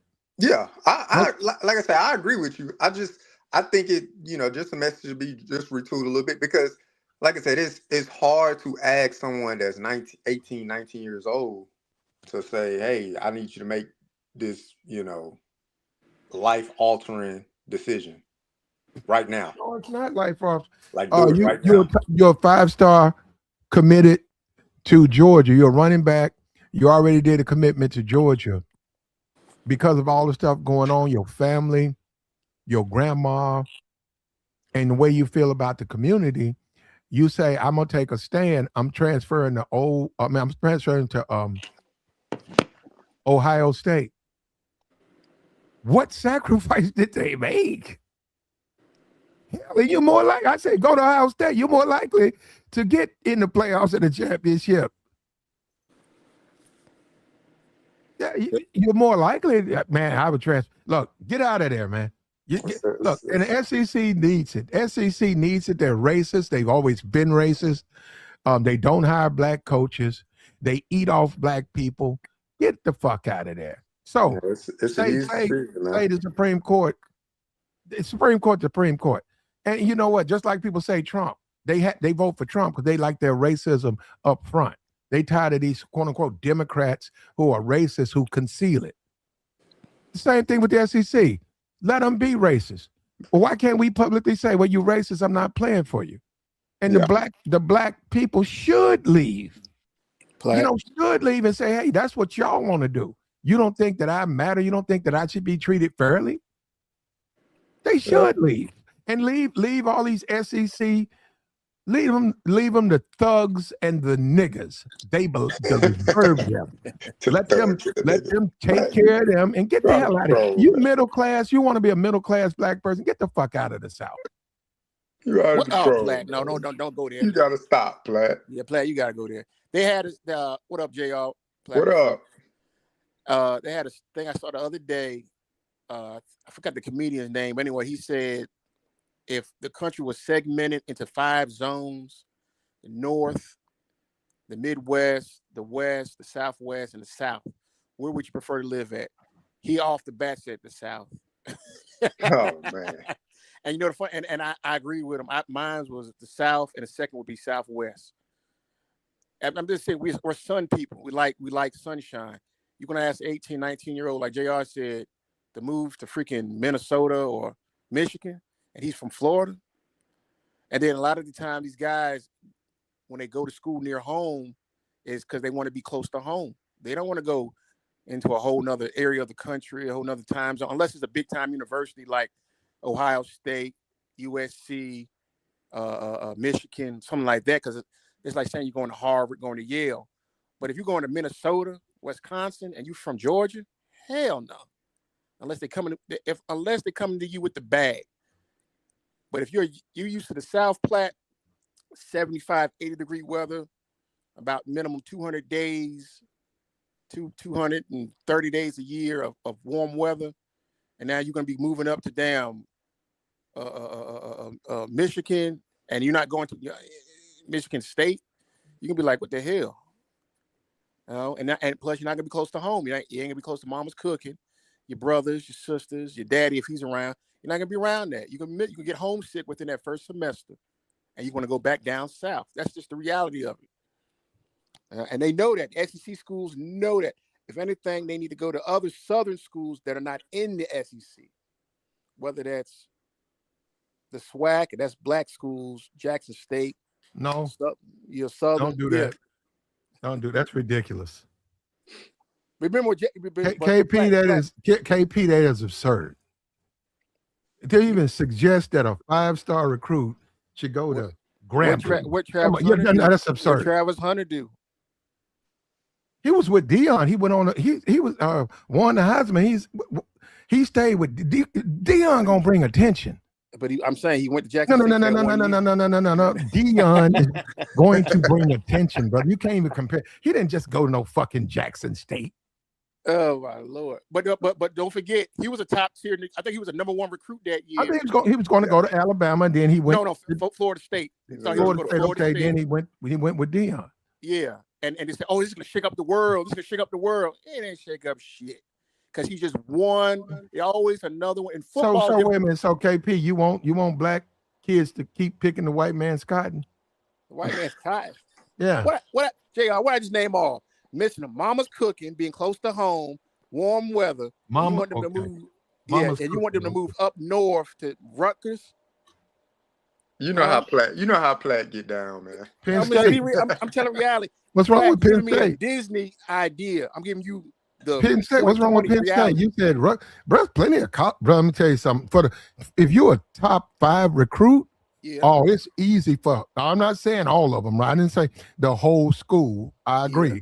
Ain't no way the whole school can transfer and find a place to play in a different school. But if you're a top 5 recruit, what is SEC got? About 15 colleges, 12 colleges, 13, something like that.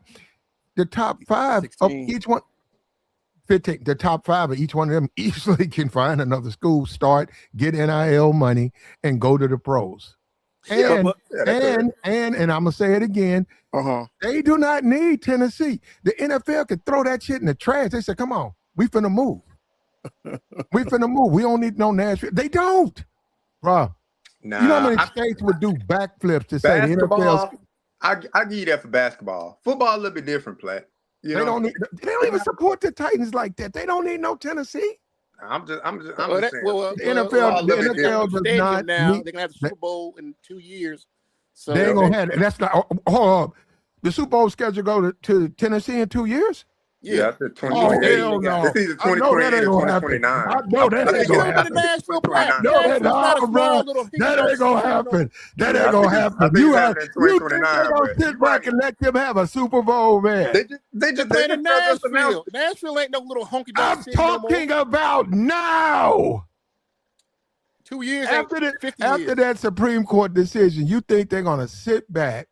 NFL they just announced it like 3-4 days ago, Platt. Yeah. Okay. Yes. They're trying to find out why they're not going to Miami. They haven't been to Miami in 10 years. Are they going back to Miami?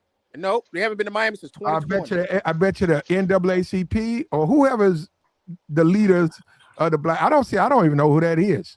Ever since Jesse went down, I don't know. You're right. I don't know. Bet you they pressure them. I bet you they pressure them not to do it. And I know Jay-Z ain't gonna have no halftime for no racist ass Southern school. The NFL and the NBA, they actually got backbone. Jay-Z and Beyonce, bro, Beyonce is a fucking liberal. She endorsed Kamala. Well, You actually think that woman gonna sit up there and say, Jay-Z, we got to put a show together for Tennessee? for one, They're not going to do it. I bet he be out there. and you forget, Platt, they don't pay the artists to perform because it's free publicity for that artist. That's how big the NFL is. They don't pay the artists to perform at the Super Bowl. They say, we're giving you free publicity. Thank you very much. That's what they tell the artists. See, the problem is this, right? Then they're gonna have a country singer for the Yeah, Super Bowl. exactly. I'm watching that, JR. They might as well have a Grand Ole Opry. Yeah, Grand Ole Opry. I'm watching old ass Dolly Parton, half naked, 80-some-year-old woman with her ass out. I mean, drunk ass Hank Williams Jr. doing a halftime show. Man, you got to. That's what they're going. Platt. That's what they're gonna have, man. Hey, Platt. Last Super Bowl, we didn't even know what the hell old boy was saying during his performance. So, unless you bilingual, yeah, man. What's his name? Bad Bunny. Yeah, Bad Bunny. Bad Bunny said, but that I was even like, guarantee what the? Tennessee I didn't will watch have a country halftime performance. I didn't watch it, but what you're ignoring is he is Puerto Rican and he has a humongous audience of fan base. And Latinos, whether you like it. Actually, there are more Latinos in America than blacks. Blacks have been surpassed. And Jay-Z's job, they pay Jay-Z probably over $100 million a year. He gets a lot of money to put them a show together. Jay-Z's job to do exactly what he did. And his job is to say, hey, we're going to make our halftime more popular than the damn game. And he did it. And you can't even complain. You can't even sit in a boardroom and complain about Jay-Z. You know why? He delivers. Yeah, that's true. Damn, Black, you want to get your pom-poms out? Goddamn. It's true, man. KP, I can't rebut you on that, Black. I'm saying, is he still in charge of the Super Bowl performances since the one? He's never been in charge of it. He's a part of it. Yeah, a part of it. Just like he was a part of owner of the Brooklyn Nets way back, and he owned like 0.0.1%. Probably, I don't know. He's a co-contributor to the 0.1 contribution halftime show. You know, Jay-Z owns the Nets. You know, he got a food stamp on it, huh? So they say I can tell people. Jay-Z's a token. So I can tell people I'm a part owner of SpaceX. Yeah. And they said, that's Elon's thing. I said, it ain't just his thing. Go ask him. He said, yeah, he's a part owner. He gave me $20 in food stamps. Yeah, man. The IPO hit. I put $1,000 in it, man. I'm part of it. on a $1 trillion $1 trillion evaluation, my market cap, my $100, baby. I got a piece of that. Got a little piece of it, man. You know, a little piece. Like that scene in Harlem Nights. Put that damn little $100 away. What you gonna do with that? But I say this, Platt, the SEC, if they notice a pattern over the next 4 or 5 years of a lot of top tier players going to the out west, Big 12, the Pac-10, they might say, hey, okay. But at the end of the day, all they care about is that stadium being packed on Saturday evening or Saturday afternoon with 100,000 people. That's how they make their money. That's it. That's all I care. You know, and if they make it to the national championship and win, because they get money on top of that, that's great. But all they care about is them 9 or 10 games, them home games, them teams get that are 80,000, 90,000 people there. But do you understand racism? Do you understand what it is? Yes. Okay. Well, so what you have to do, right, is you have to accept them mistreating you and treating you unfair, but you got to do it with a smile on your face. Do you really think 2020, these young kids in high school, you think they're going to accept that? Nah, these YNs today. That's what I'm boy, telling you. I'm telling you, it don't matter. They keep talking about NAACP. It don't matter. They're not going to accept it, and they're not going to be happy about it. And all this is done, and I'm not even going to blame the SEC because they're not legislators, But what's it's done to you, SEC, is put a microscope on your racism. You've been practicing racism a long time. And let me tell you something. They don't want no black coach. And I ain't got no problem with that. Look, there's plenty of colleges. I get it. I wasn't born yesterday. You want to go watch your university. You want a white coach. You can have them. Damn, we already got black players. Damn, I was a black quarterback. At least I have a black coach. You can have that. But you're not going to be able to have it with the spotlight on you. Now your racism is going to be exposed. So what you going to do? What you going to do? Oh, we going to put a black coach, Mike Tomlin, come coach Tennessee. Mike Tomlin ain't no good coach. They wouldn't win a game if he went to Tennessee. Whoa. So what you going to do? Whoa. What you going to do? Come on, that. You know what, bro? You know what? See, I put the link out. You guys just want to interrupt. I'm just saying, come on, man. Mike Tomlin, he's solid. No, he's not. All right. Come on. Wait. Mike Tomlin, hold on. Who's a better coach, Kirby Smart or Mike Tomlin? Are you serious? Man was in the league for 20 years. That's two different leagues, first of all. It's two different leagues. It's two different experiences. Give me Mike T, man. He's coaching at the highest profession. Who was a better coach, Tomlin or Belichick? Before Tom Brady as well. Tomlin or Belichick? Why? Because of him winning all the Super Bowls with Brady. It's not even close. He had Brady, Black. Who was a better coach? Tomlin, what happened after Brady left? Or Bill Cowher? That was the coach before Tomlin. Bill Cowher. Black. You sound like you're kind of whitewashing right now. No, I'm not. See, this is what I'm saying. You want me? No. Look. First of all, you guys bringing it up. Bill Cowher built a team. Bill Cowher didn't inherit no team.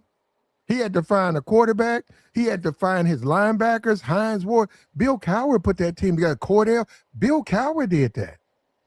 Bill Cowher built the team, won 2 Super Bowls. And couldn't win with him. He won. No, he did. No. Bill Cowher went to like 5 AFC championship games.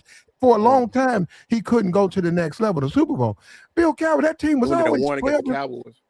That team was always 12-4, competitive, challenging for a Super Bowl. They just couldn't get in the Super Bowl. Bill Cowher, he got all them guys. Greg Lloyd. Bill Cowher was the one who was behind all of those drafts. Bill Cowher built those teams.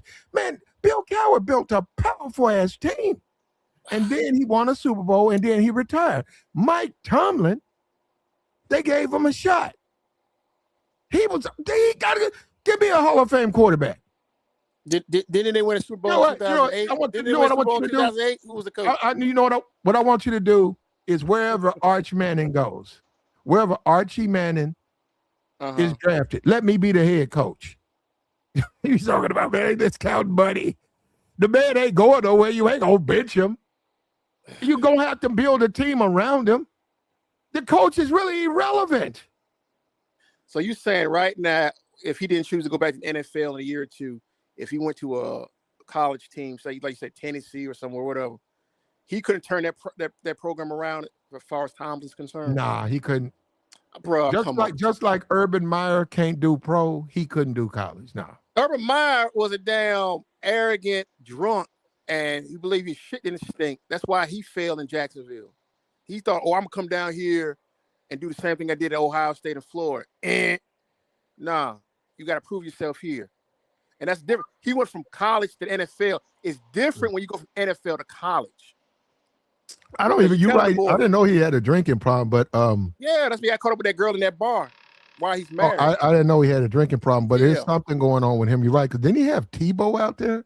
Yeah, he was doing. He did some dumb shit, bro. He had old boy at tight end, the crazy guy that went off later down Hernandez. And I like Urban Meyer, man. I like him as a college coach. Yeah, I have no idea why he went to Jacksonville. He had fucking Tim Tebow. They were And I winning saw though. you go look at the plays. Tim Tebow ain't moving. They calling plays. If Tim Tebow is not in the play, he just stayed in the backfield.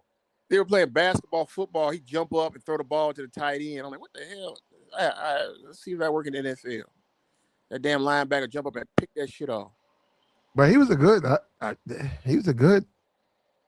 He was a good college coach. Yeah, he had command in college. Excellent college. I've been sort of waking up hoping he go back to Ohio State, bro. Sooner or later, well, he'll probably pick another this Ryan Day guy. He done messed my whole Saturdays up, bro. I am an Ohio State. I wake up, put my bet in. I don't give a fuck about no line. I don't talk about nothing. Give me Ohio State. All them other coaches, I won. This Ryan Day guy, this guy. I can't do it, bro. He'll lose. And then when I go against him, he wins. I cannot predict. Me and Ryan Day, then they go and win the championship last year.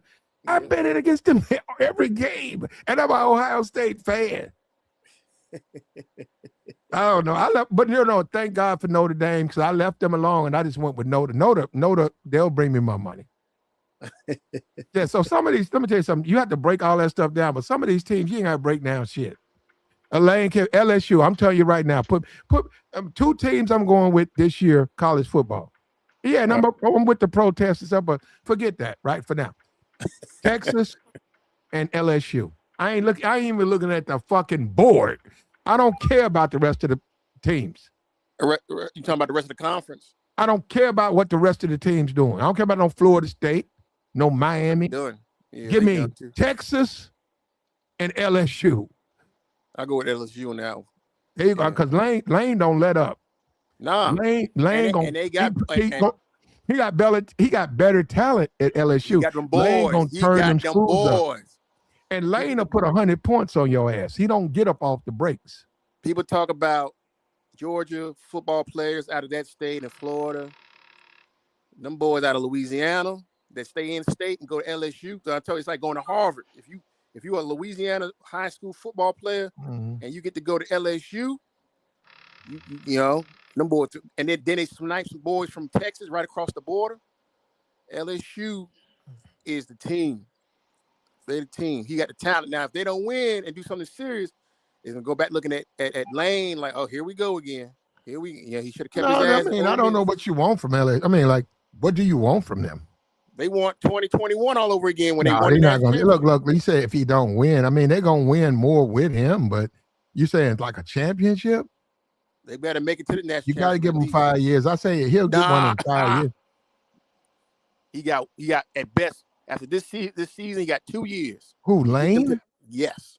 My fault. KP, that's KP. It's LSU. That's they're also in the SEC. KP, they're in the SEC.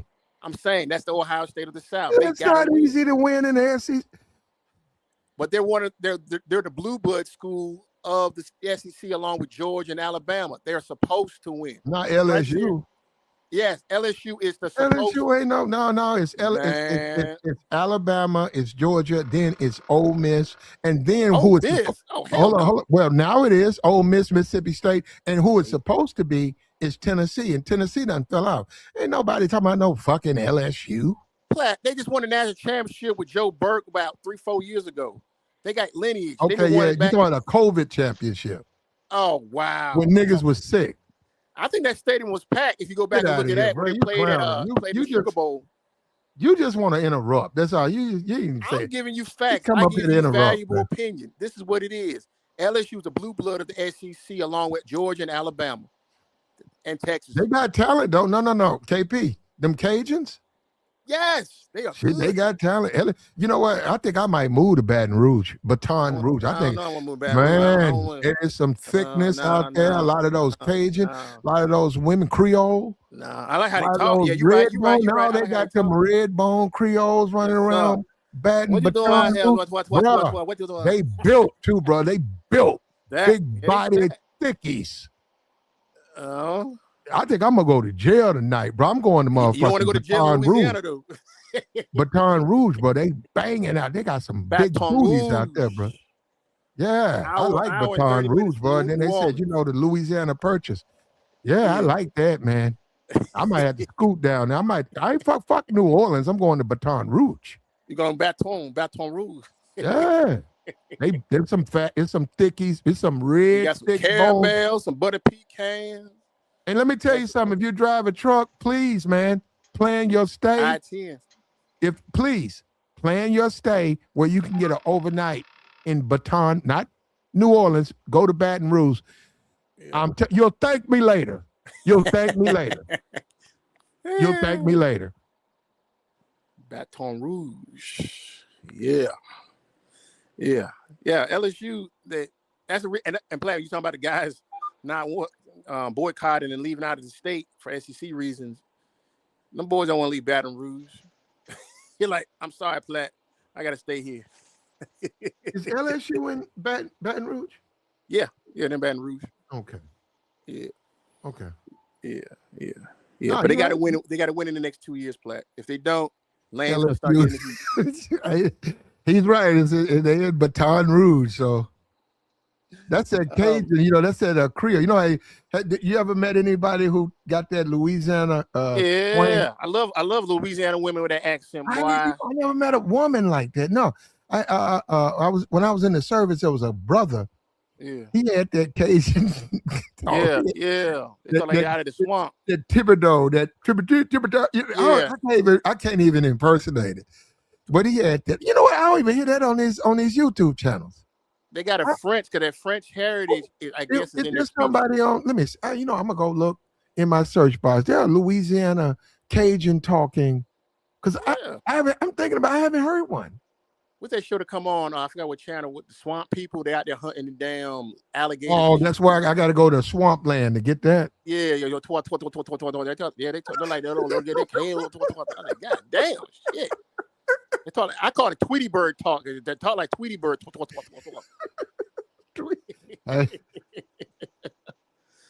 them ladies, they got that accent and it look good. Oh boy, woo! That beats a damn. What other female actor? He was cool too. No, this brother, man, he was cool. But yeah, I never said nothing about how he talked. Yeah, but ladies love the accent. He told me he was from. Yep. I don't know if he's from, but he told me he's from New Orleans. I don't know if he's from Baton Rouge or not, but he said, and a lot of people just say New Orleans because they don't want to explain all that. Yeah. He had that what they call it, he had that Cajun accent. Yep. And man, now that I'm thinking about it, man, I'm serious. I'm telling you, even on these social media platforms, I'm being for real. I don't think I've heard anybody with that Cajun accent. Well, Lil Wayne's baby mama. What's her name? No, his is not. No, it's pronounced. Lil Wayne don't baby have mama. I mean, it's baby mama. Lil Wayne does not have a Cajun accent. I said it's baby mama, Platt. Baby mama. Which one? One of them? What's the oldest one? The one he had when he was a teenager. They got the Not daughter. Toya. Toya. Toya don't have a Cajun accent. She got she got that New Orleans accent though. She got that Louisiana accent. Okay, well hold up. Hold up, KP. Tabor. Now Tabor is from he's from Louisiana. Tabor. Oh, okay. Yeah. Tabor. Do you know someone with a strong Cajun accent? Yeah, but they be the real country ones. That's country Louisiana. Oh, so that's country, not Cajun? I mean, it's Cajun, but that's the country boys. Like, I mean, they got Texas, they got the country boys, they got an accent too. But we talking about the real country ones that be outside doing the gator stuff and crawfish and swamp boats. Yeah, those be the country boys. Yeah. That want to hunt all day long. That's different. They not really city. They don't care for social media like that. But it's black people who talk like that. I know but you may get one like Stale Cracker. He's the white dude that I know about. He cook food. He got that accent you talking about. He a white dude. He do like I know you're talking about. He throw all that butter in through the butter. Yeah, he got that type of accent. There's black people like that, but you ain't gonna see too many because they can't be that deep in the country. Yeah, Louisiana is still the South. You ever met a woman who talked like that, Tabor? Nah. Yeah, I ain't never met. Deep South. Man, see, there's one guy, he was in the service, man. He had strong, thick Cajun accent. And it was a black guy. I never been to Well, at the time when I met him, I had never been to Louisiana. I've been to Louisiana, but at the time I met him, I just said, man, he sounds different, and he had that strong Cajun accent. I've never met a woman. No, just thinking about it, I never met a woman with a strong Cajun accent. I'm not talking about Creole. I'm talking about Cajun accent, and I never met in this day, even listen to social media, going to different platforms, listening. I never heard nobody on platform with that. That's crazy. When I'm thinking about it, that's crazy. And I think it's dying out. Nah, it ain't dying, bro. It's alive and well. You just ain't sliding through where Monroe is or going deep down like that. You don't be around them. I'm telling you, it's more of a white thing. Because the black people you hear talk like that, man, again, it's the South. So they really ain't out in the country like that. Because things can happen. So it ain't smart for them to be around all that. People get lost in the swamp. Even to this day. They know better. Yes, sir. And not saying they ain't out there, but yeah, I ain't never met no girl like that out there either. Because I don't be out there. And if I have heard it, it's because I done went in the store, went and got me a certain type of chip or a sandwich from a shop that was in the small town because it's a certain type of sandwich, and you'll hear it. She behind the counter. But that's what her daddy and brother talk like. You can barely understand them. And you'd be like, huh? I don't know what you're talking about. Yeah, there's another guy in the chat said he ain't never heard of one. I heard guys. I've seen white guys, I've seen black guys. I never seen a white woman with that accent. I mean, not a white one, a woman, period. And she ain't gonna be cute if she got one. Yeah, exactly. Well, I don't know about that, man. I mean, you just jumping the gun, bro. How you know what she look? We don't know what she look like. What if she grew up in that same? What if she grew up in that same house? She gonna talk like people in that house. Her brothers, her daddy, her uncles, her cousins. Cause she outside. She gonna be one of them dirty girls you don't want to be around. And her family ain't gonna accept you around if you anything other than them, they folks. That's Louisiana in 2026. Yeah. They'll still shun you as a black man. You go out there, you spending money. They don't care about that. They'll look at you funny. That's at a regular gas station on I-10. I got a question though. Why do older people always, based on the generations that we talking about, let's go back 50 years at least, we can go back 60. Why do older people, and I know you in your 30s, Platt, but they expect younger people to put the weight of the world on their shoulders and carry it out and listen to what the older somebody people got to save us, DeBoer. Huh? Somebody got to save us. They're saying when they were 20 in 1965, they were fighting civil rights. They're feeling like they should do the same now. They didn't finish the job. Yeah, then there's a problem, right? Because most of them was bought out. Most of them got the good job. Most of them wanted to be just chill. They got enough charges on under their belt, and they getting what they want to get. But even then, they not coming back with a situation to where, like, listen, we need to do this paperwork. Listen, we need to get up out of here. You can't. We said it the other day about this. You can't expect your kid to grow up in the South and been wanting to go to a college his whole life, and you tell him he can't go. Because, well, why you didn't move me out of this area? Why you didn't move me to a bigger city so I won't have to deal with what you're talking about? And now you're telling me I got to make the. Go ahead. I'm talking about it. I was going to say, though, the one thing we have as black folks that we did 60, 70, or 100 years ago, really, for education reasons, was we developed HBCUs. But now, what you see now, a lot of the HBCUs in certain states, they're going out of business. Well, hold up. Black people didn't do that. Well, I'm saying I know there was a connection. I get the connection, but I'm saying as far as develop, you don't see Hispanic universities play. You don't see Asian universities. But KP, okay, I agree. We don't see those universities, but black people did not develop HBCUs. HBCUs they were birthed from racism. A lot of the plantation owners had mixed kids. They didn't want their kids to go through hell. They wanted them to have a college education. They created the HBCUs really for mixed kids. They didn't really create them for niggas. They did it for their mixed kids. And then it became black colleges. which means the college, because they couldn't go to the PWIs because they were mixed. So however They were the origin mixed. was, They were mixed. See, we paid. This is where Gone with the Wind, you know, and this reinventing the wheel belief with the South. We do that a lot. The truth is there were some, and I don't even know if it's an oxymoron or not. There was some decent slave owners. Maybe how you a slave owner and you're decent. I agree.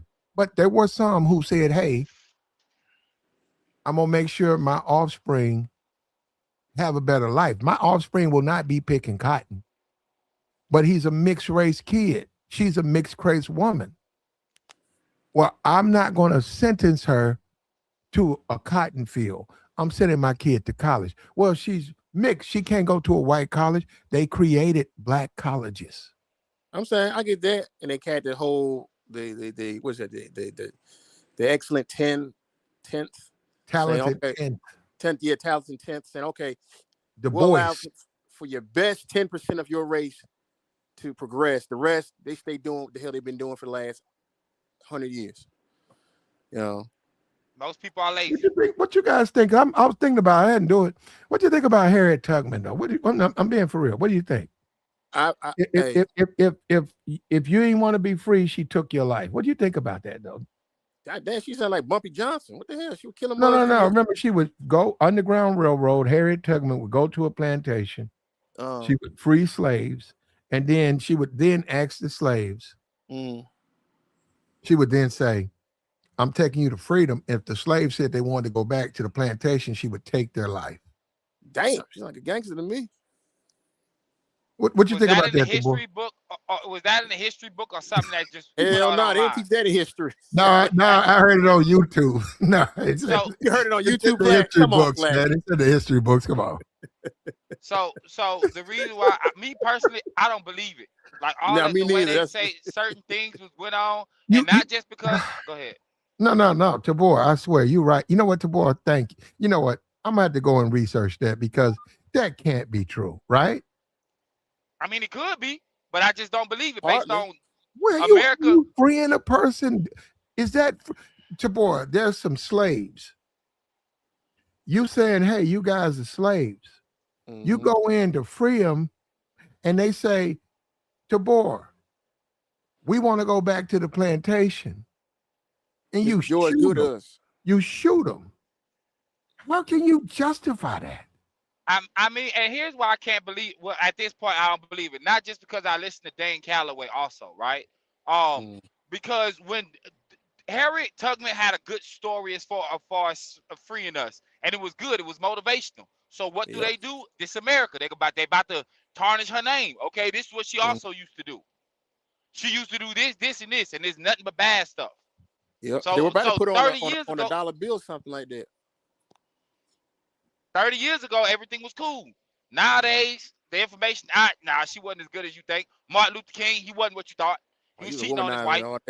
So now we worried about him cheating on his wife instead of what he did for our community. That's what they do, bro. That's why I was telling you before, bro. I don't be believing like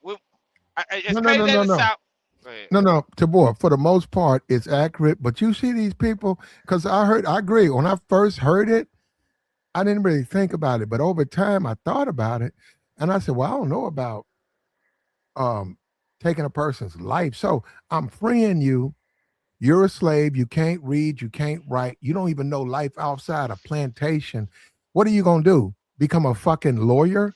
You freeing me. You finna take me where? Okay, the freedom. Okay, now what am I going to do? I can't write. I can't read.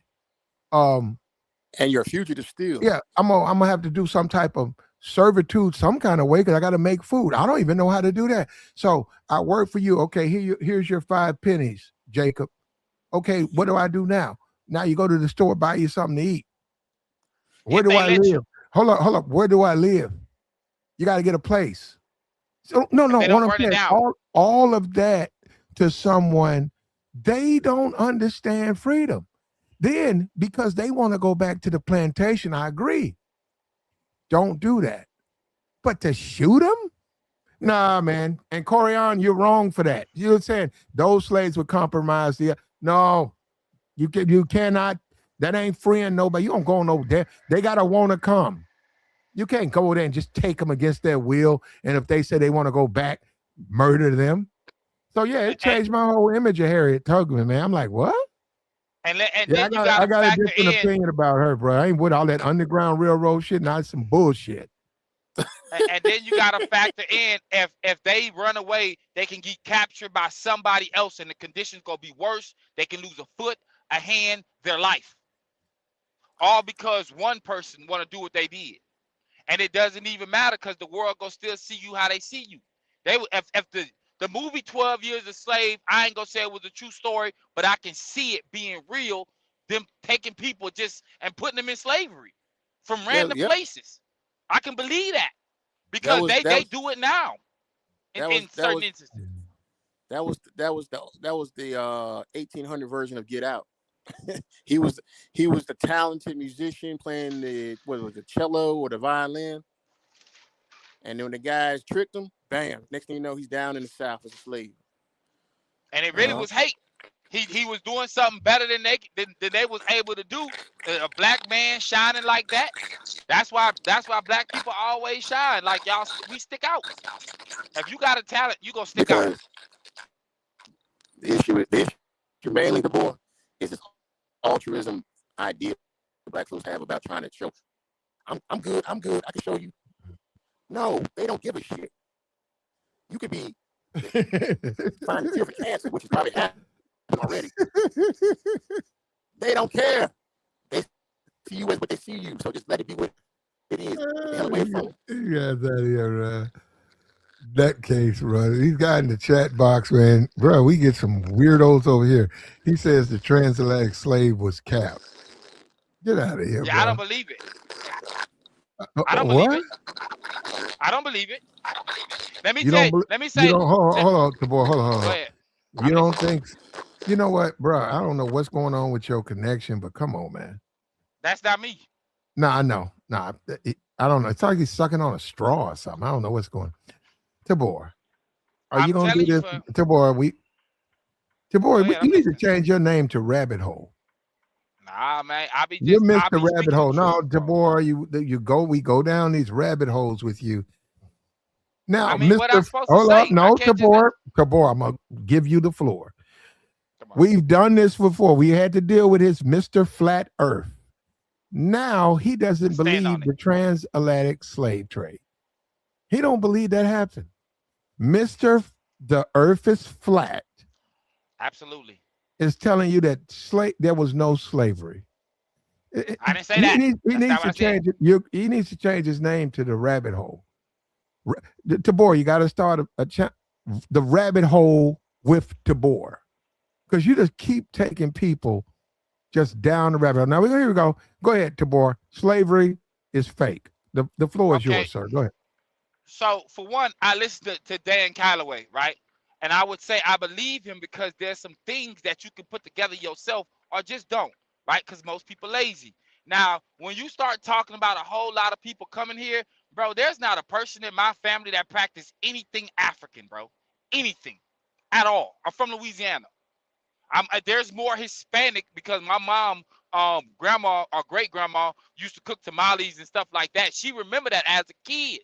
She don't remember none of that slavery stuff, right? There's too many people, bro. America always keep record of certain things, bro. Where's the boat? They ain't said that. They keep everything. Where's the boat? We got relics from 500 years ago. You telling me you ain't got a boat? We ain't got no photos. We know that there people was here, bro. And as far as go ahead, I'm listening. Hold on. You said no photos, so slaves had the ability to take pictures? I'm not talking about pictures. I'm talking about America, bro. I'm talking about America and how they document, bro. There would be a boat. You can make it make sense. There's a boat. And then even now, they got people that will show you how the boat would have to look for you to bring 20 million people, bro. Nobody's coming over here like that. The reason why Latina... Go ahead. No. A lot of the people died. If you go and look at the facts, a lot of the slaves on the slave ships sank. A lot of them couldn't make it. They died all types of diseases.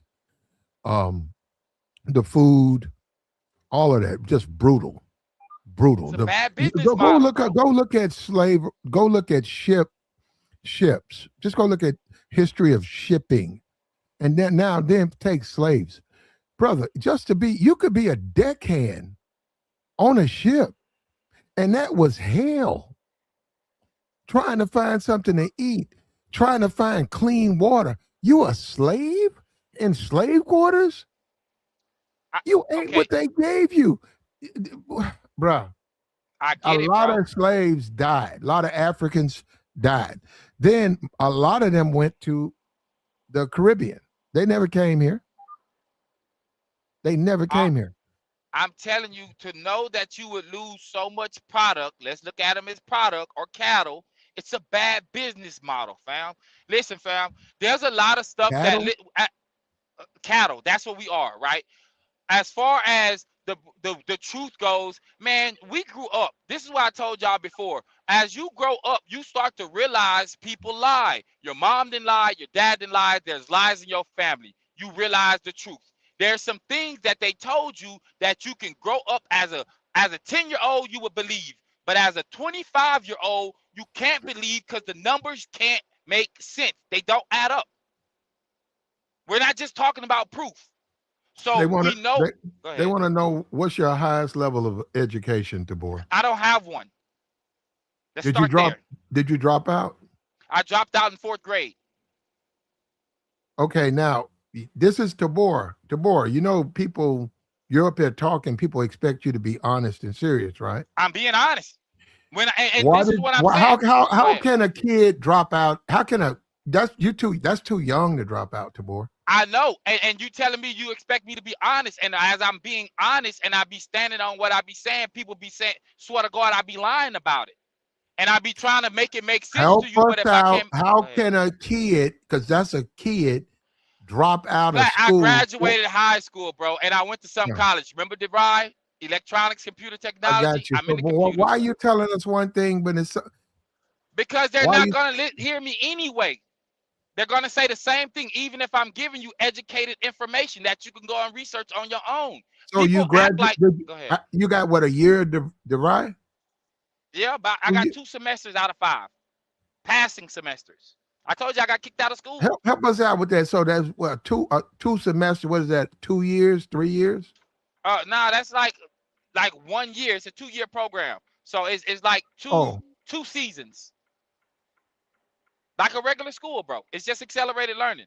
Now, America has given us plenty. was Go this ahead. on the? Were you on the campus? I mean, on the campus, or were you online? I went to DeVry University, Equity Lane, Houston, Texas, in Spring Branch, my old neighborhood, bro. Okay, people want to know why don't you finish? Because I got kicked out of school. Okay, without going down that rabbit hole, why don't you at this point now in your life go ahead and finish the program?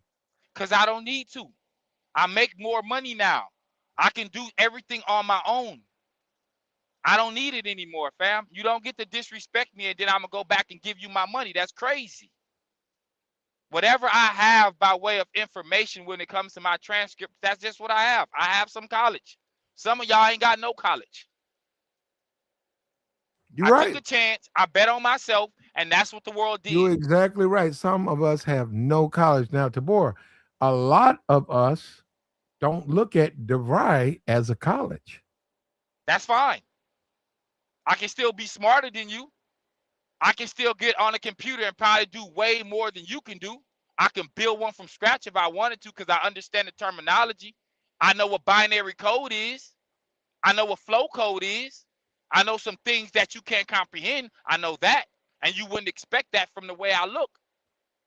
But that's neither here or there because nobody cares about that. What I'm telling you is about facts, bro. When it comes to a lot of things, y'all grew up and y'all realize people lie.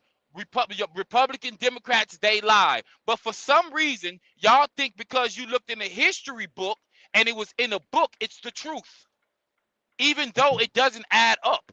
Mm-hmm. That's a personal issue. I told you before, if most people found out the truth about what they really thought about certain things, bro, their life will fall apart because it's predicated on some past situations that, for the most part, wasn't true. And a lot of people ain't gonna tell you that certain people in their life lied. They just gonna act like it didn't happen. That's the women's situation. Nobody's talking about it, but everybody's complaining about it. Tell us what happened to you personally, why you feel like that about women, and We why don't you ain't peep game. we don't complain about women over here, Tabor. I know we don't. I'm just saying, just people. Well, Tabor, you say you listen to a lot of channels where all they do is bitch and whine about women. I don't. What? Why do you listen to this channel? Because we don't do that over here. I know you don't. That's why I'm here, bro. There's 1,000 other conversations we can have as grown men, bro, and really spit some facts. You say something I didn't know about. I say something you don't know about. We both, like you said the other day, thought-provoking questions and conversations. Other people over there, all they doing, bro, the people that do like the relationship situation, all they do, bro, is regurgitate the same things. And it's just like, bro, all y'all did is selling us out, but now it's on the dating side. Y'all just running up a bag. Y'all talking about the same thing. Y'all let people come in and be grifters and then be mad that you let them on your podcast and you blew them up. I'm not mad at it, bro. That's why I can be here and speak about whatever. You was talking about sports. I'm still on sports and racism. Like y'all expect kids. We are talking about sports, but I needed you to expound on the Atlantic slave trade is fake, because we're just curious about that. And you said that because I read it in a book, what that mean? Does it make it true? That's what he said. So you're right. I never looked at it that way. You're right. I need to tell my professor that. Be like, yo, so what? Just because I read it in a book, that make it true. I mean, there is truth in books, but like y'all, that's what I'm saying. Like you come across a person that's, I would say, well educated. Well, why is the well educated people working for the dummies, the D students, the F students who took a chance on the business? Show me that. Show me where the educated are working for the dummies. What do you mean? You got to, for certain businesses, you need a college degree to even work there. But no, you research you said the educated people are working for the dummies. Show me. I'm telling you, most people that start businesses are not just straight A students, bro. They wasn't well educated. They took a chance. Look at Warren Buffett. The people that work for him are college educated in the finance sector. Why would he hire you without a diploma? But he don't have one. He bet on himself. Okay. And when I say dummy, I'm just talking about D students or C students, the ones that the A students used to look down on. Not 10 years later, you applying for a job for somebody that didn't even graduate high school. That's the way it used to be back in the day. That you can say that, Tabor, but that's really not realistic. What do you mean? Some of the most richest people, bro, tell you they didn't graduate. Tabor, you're talking about a couple of people, Tabor. It's still a fact, bro. The people who, now, well, if you're a genius, you're a genius. But the people who drop out of school don't normally be able to provide jobs to the people who graduate. That's just what I'm saying is that's rolling the dice. That's odds of that are almost that's very low that would happen. Well, now, like I said, you look at you're a genius. You can rewrite code. You're the next big thing. Guess what? Your kid is so smart that they can get into coding, and they drop out of college and they can write codes in such a way that AI now can do everything you tell it to do. All you got to do is look at it. They figured out how you can look at your eyeball. The AI looks at your eyeball, gets you coffee, goes downstairs, cuts the grass, all of that, because somebody wrote a code and they dropped out. Yeah, if you're a genius, you're a genius. But you're a genius. But that ain't the norm. You act like everybody's a genius. I'm not saying that. I'm just saying it's a possibility. Everybody don't supposed to be rich. Everybody ain't smart. There's a reason why what they say 99% of people are poor, under the or what 40% or 50% under the poverty line. Like those are real numbers. What's the measure of a man, Tabor? We went through this yesterday. Being able to move on his own terms, That live that how ma- he want to live. that makes a man a man. Yeah, So it's not about his money, right? no, and It's the, let's throw in getting females pregnant too, because y'all can say what's a real man, but who died and made certain dudes the person that tells you what's a real man? okay. Okay, so wait a minute. So if a guy got 10 kids, is he more if you got the two you got, another guy he got 10, is he more of a man than you? Nah, I'm not saying that, but Okay. he can make So babies. no, I got you. Okay, so money. He's got more money than you. Is he more of a man than you? Nah, Okay, that's what I'm saying. So we what is a man? I'm saying what's the measure of a man? he can make babies. He can get a person's mom pregnant. Just like a woman can only have a kid. Past that, man, we out here arguing about what's a woman and what's a man. There we go. A man can get somebody pregnant. It's simple. We don't need to go down no rabbit hole with that. You can tell a man he ain't a real man because he went and robbed the bank instead of getting a job. Who are you Tabor, to I don't determine know. what's a real man? You might have to Not you. you might have to go research it. I don't keep up with Warren Buffett. You said he dropped out of school. They says Warren Buffett went to 2 Ivy League schools. Well, it's somebody up like him. No. You said Warren Buffett was a dropout and people worked for him. And, you said that. Well, But then I said go ahead. No. I'm listening. What made you think he dropped out?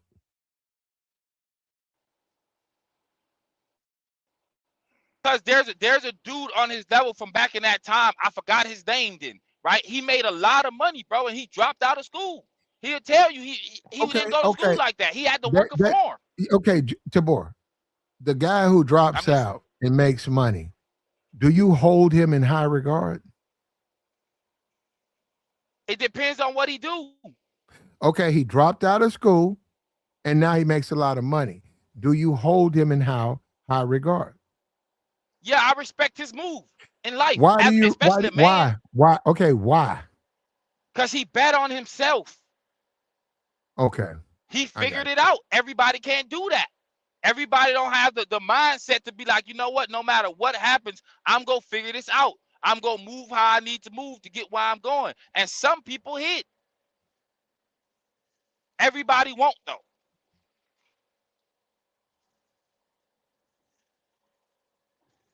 What about the person who finishes school and is successful? I mean, that's cool. But what is you being successful in? Like go and work for somebody else? Because there's a difference. So you don't respect people who work for other people? I didn't say that. I'm just saying there's a level to it. I look at the person that dropped out of school and really got to it and figured some things out and got rich. Because that's the byproduct of what you've done. Do you want your children to drop out? Platt, I'm gonna say it like this. If I had a son that played video games and he was 10, 12 years old, I would homeschool him so he could play video games all day. I'm talking about on competitive level. I would let him do that. He don't need to be in school. That's what his thing. That's what he want to hone in on. I'm your daddy. I got your back. I'm not gonna make you go to school and learn some stuff that you really don't want to learn. Most of y'all don't even like learning school. Y'all went to school. Why does it have to be a boy? I would do it for my girl too. But boys more play video games. Do you? Well, you went to You went to DeVry. You went to DeVry. College is more than just classes. You interact with your peers. You learn. It's a learning moment in time. You and your generation. You're on campus, 500, 1,000 people. You got to go to classes. Oh, look at this person here. Look at this girl here. This instructor here. It's opening up your eyes. College is about learning and becoming. You're saying, I'm gonna let my kid play video games. They'll never experience that. And Is that good for them? So they're a good video game player. Now they have to go and interact with other people. Is that going to be good for them? They really haven't interacted with anybody but you. So is that he's good gonna for a child? Is that good for a child? he's gonna interact with the people online and at the gaming competitions. He's gonna be around the people that he want to be around, opposed to him coming across people that don't mean him no good. They can't even conversate with him on his level of what he like to do. This is why we get older and don't have the friends that we was with in elementary, that we still friends with them at 40 years old or 30. You start letting people out your life. They don't mean you no good. They ain't helping you elevate. They can't help you get nowhere. They either got problems Here or we it just go. don't align. Down the rabbit hole with Tabor. Tabor. We done jump. Why we I gotta don't get even. out of the house? Tabor. I don't see how. Tabor. I don't think I'd be out of the rabbit It's the hole. worst thing for a kid, not a grown ass man or grown ass woman, an 18-year-old kid who's got to make it, live their life, go through the ups and downs of life, is to take them from being able to socially interact with others. That's the worst thing you can do. I'm going to let them play video games, and then when they become 18, introduce them to others their age. They're going to be fucked up. Bro, I would be They're doing going to that be at 12 years old. absolute weirdos. If you do that to a child, that child going to be a weirdo. Your child starts in middle school, not even elementary. You know what they understand? Somebody takes my crayons. I got to get them back. That's my friend right there. That's not my friend. I got to focus on what the teacher say. Oh, that person is a fool. They getting F's. That's a part of growing. It teaches you how to become a better person. If you remove that, they never experienced that. Then I'm going to introduce them to the world at 19. I didn't say that, bro. I'm They're talking about, fucked up. listen, bro, they're going to be in competitions at 12, 14. I can get them wherever they need to go. I'm not talking about them just being locked in the house all day. They're going to interact, but they're going to interact with people that align with what they want to do. They got plenty of people that go to school all day long and they get influenced by people, and now these little youngsters locked up. They getting charged like they men. What good is that? What good is that if you in the hood, you broke, they broke, now y'all trying to hit licks together, now you in juvie somewhere. You being influenced by things that don't matter. And then you try to change your life in your 20s, and they gonna hold what you did as a kid over your head. And you don't realize you need to be moving alone or learn to be alone until you're an adult. And you realize who wasn't like, who shouldn't have been in your life. Well, you don't need to learn to be alone. You do not need to learn to be alone. That'll either happen with or without your consent. But nah, man, you need that interplay. You just need it. College for a young person, 18, wonderful experience. Does everybody so it's not good for everybody, but it's very important as a person becomes an adult. I get it though, Tabor. I get it. Things happen to you. You have bro, some that has nothing to strong do with opinions, me, bro. No. You have some strong opinions, me, but you also got to understand that it's not that simple. That's the complications and the trials of life happen to everybody, and you just have to deal with it, man. Yeah, fam, like we just talked about harmony, right? If you take voting and change it, you create frustration amongst your citizens. And you do have to stand back and think, is this a good idea? Do I want to redistrict and create all this hostility? Well, do it. Now you got to deal with the fallout. Now you got a disgruntled citizenship. What are you going to do? Nothing? Oh, fuck them niggas. Okay. Hurt them.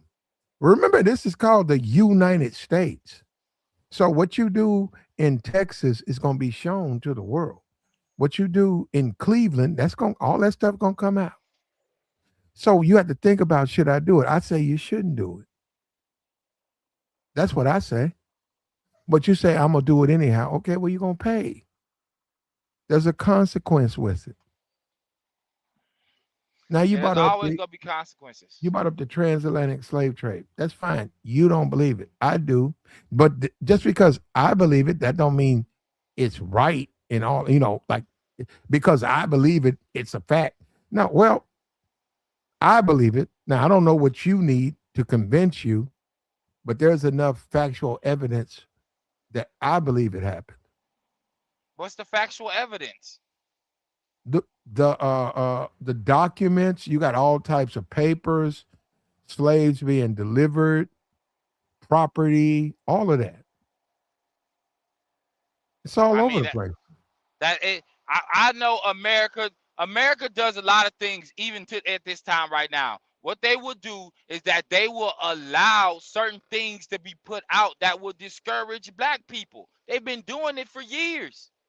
They'll have y'all up in arms about something that you could have changed, but you didn't know how to change it. And it's easy to get people that don't know or are uneducated or will choose not to follow certain procedures and protocols to make sure laws don't get changed in their areas.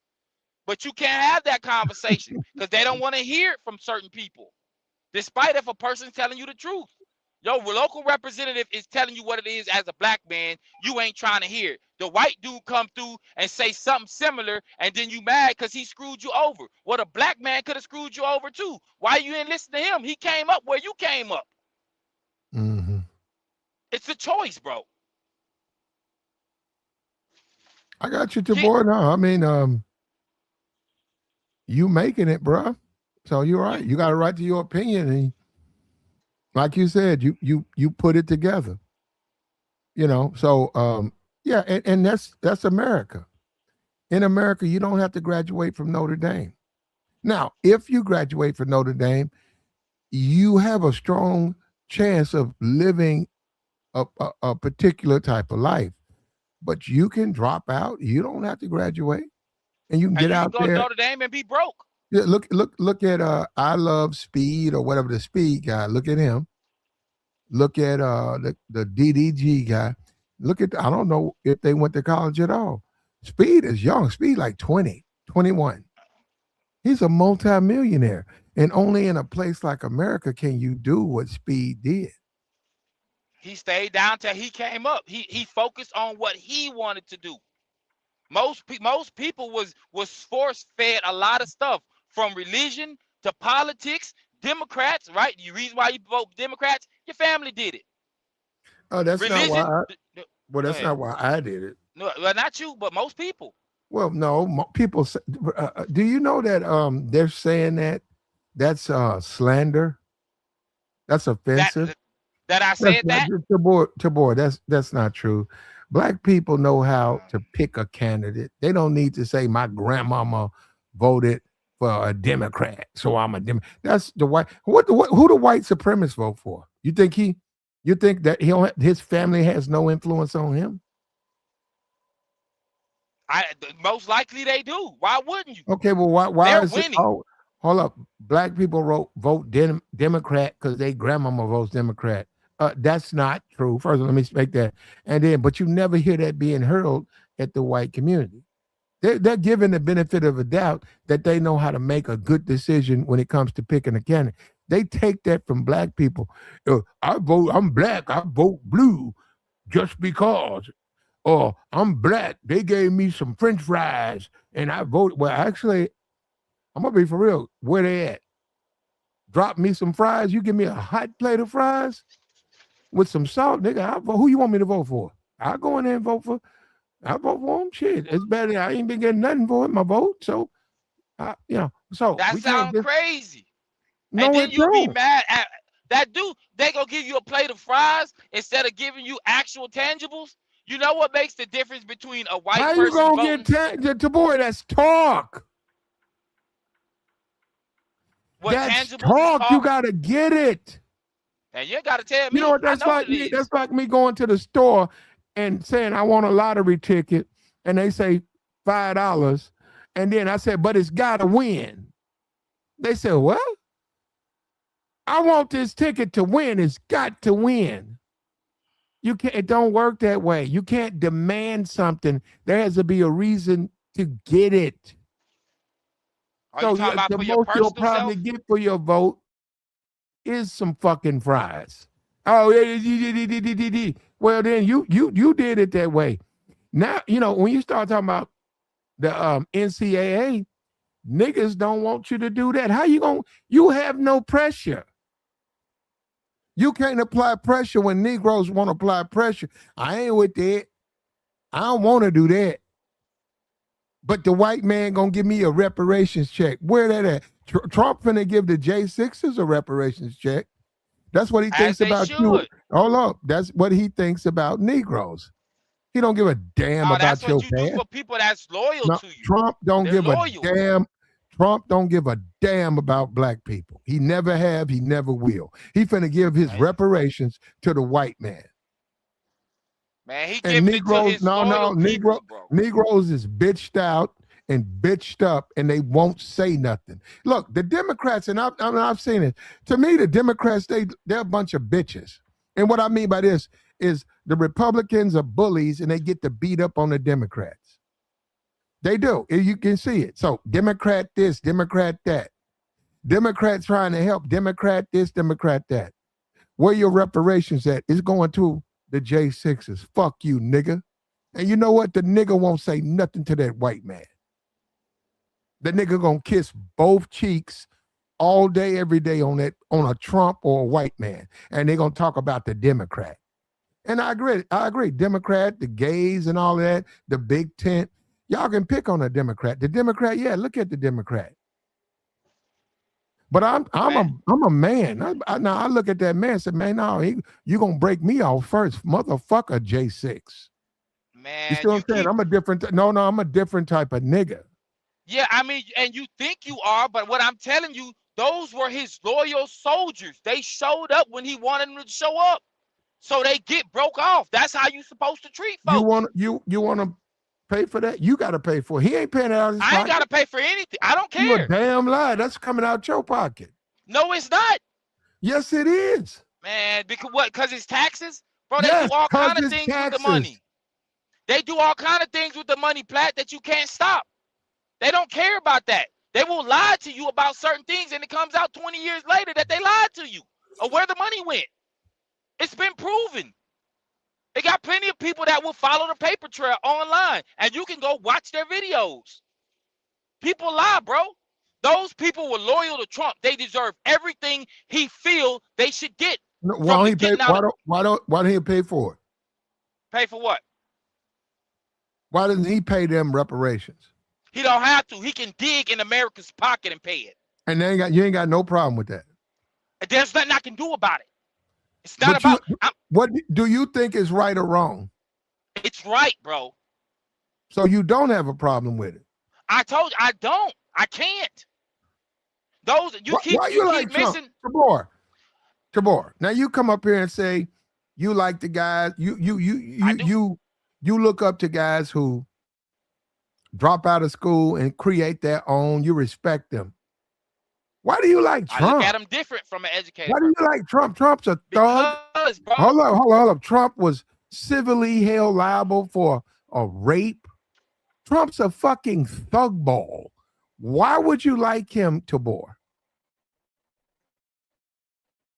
Because he's showing you what America is in real time, and y'all can argue it. But bro, you talking about the J6? Let's just start there.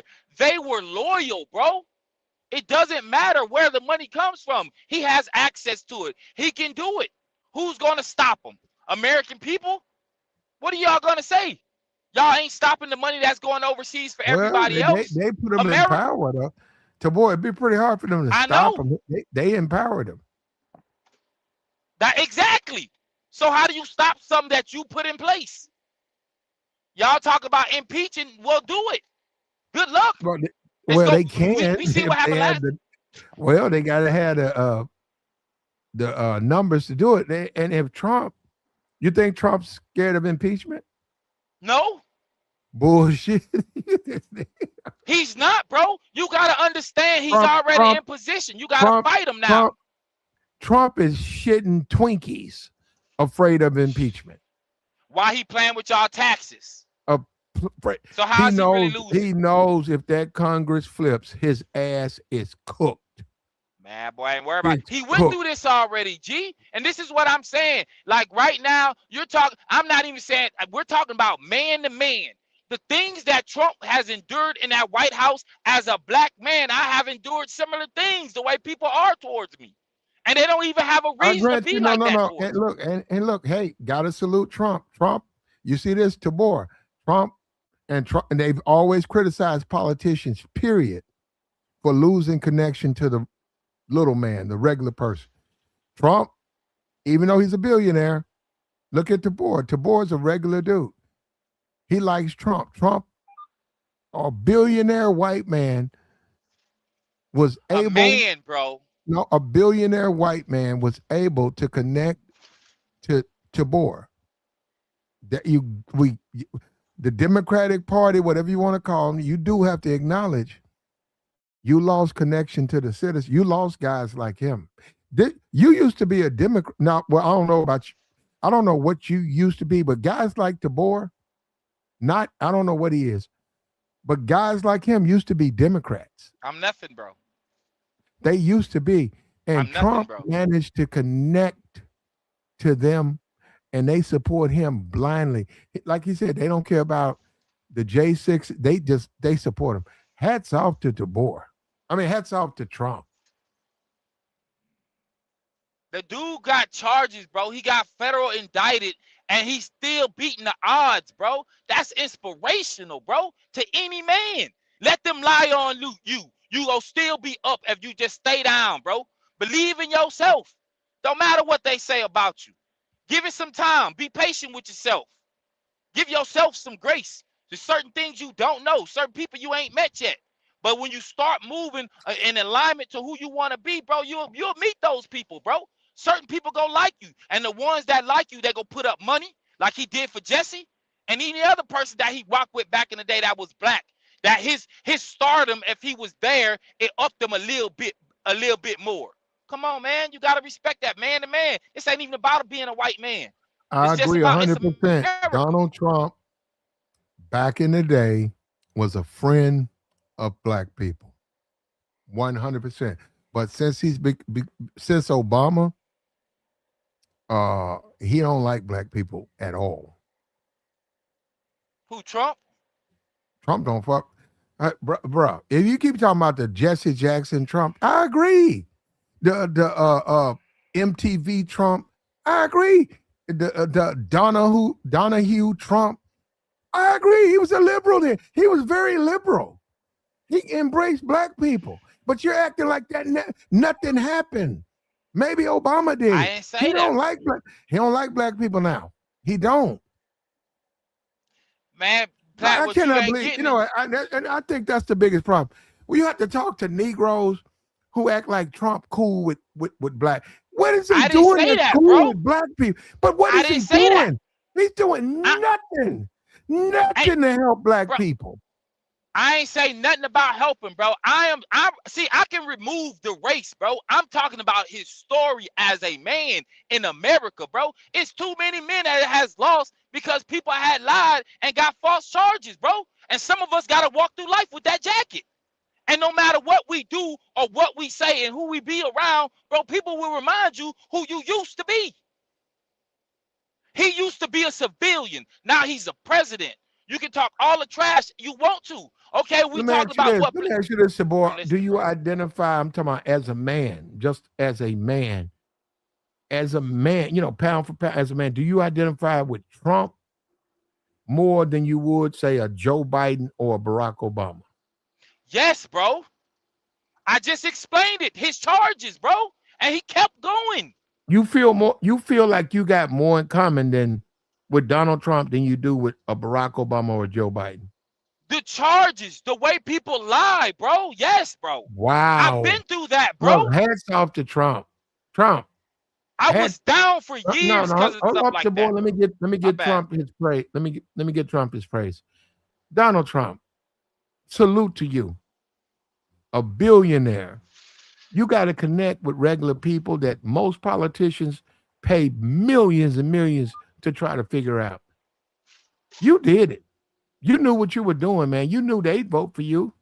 You knew how to connect to these people. And you know, Trump did. You just heard Tabor. Tabor said, I feel more in common with Trump than I do Barack Obama or Joe Biden. And you know, the majority of people, now I know you ain't gonna like, you're gonna disagree. Majority of people are stupid. Now, I know that. Anywhere you go, let's talk about America. In America, you got maybe 20%. They're the intellectuals, they're the leaders, they're the people up top, they guide us. And then you have 80% idiots. Trump managed to do what politicians have always struggled with. Trump found a connection with the idiot class, and they ignored the fact that he's a billionaire. And you know what? Trump may have said, I'm going to portray myself as a fool, and they'll vote for me. And Trump, he did it. I'm going to keep saying dumb shit, but they're going to love me. Trump know what he's doing, so I got to salute Trump. Trump is a billionaire. Me or you would get our ass arrested so quick if I went to Mar-a-Lago, I stepped 1 foot on his property, they would tote my ass off so quick. But I identify with Trump, man. That's one of me. He one of me. Trump wouldn't spend 5 seconds in my company.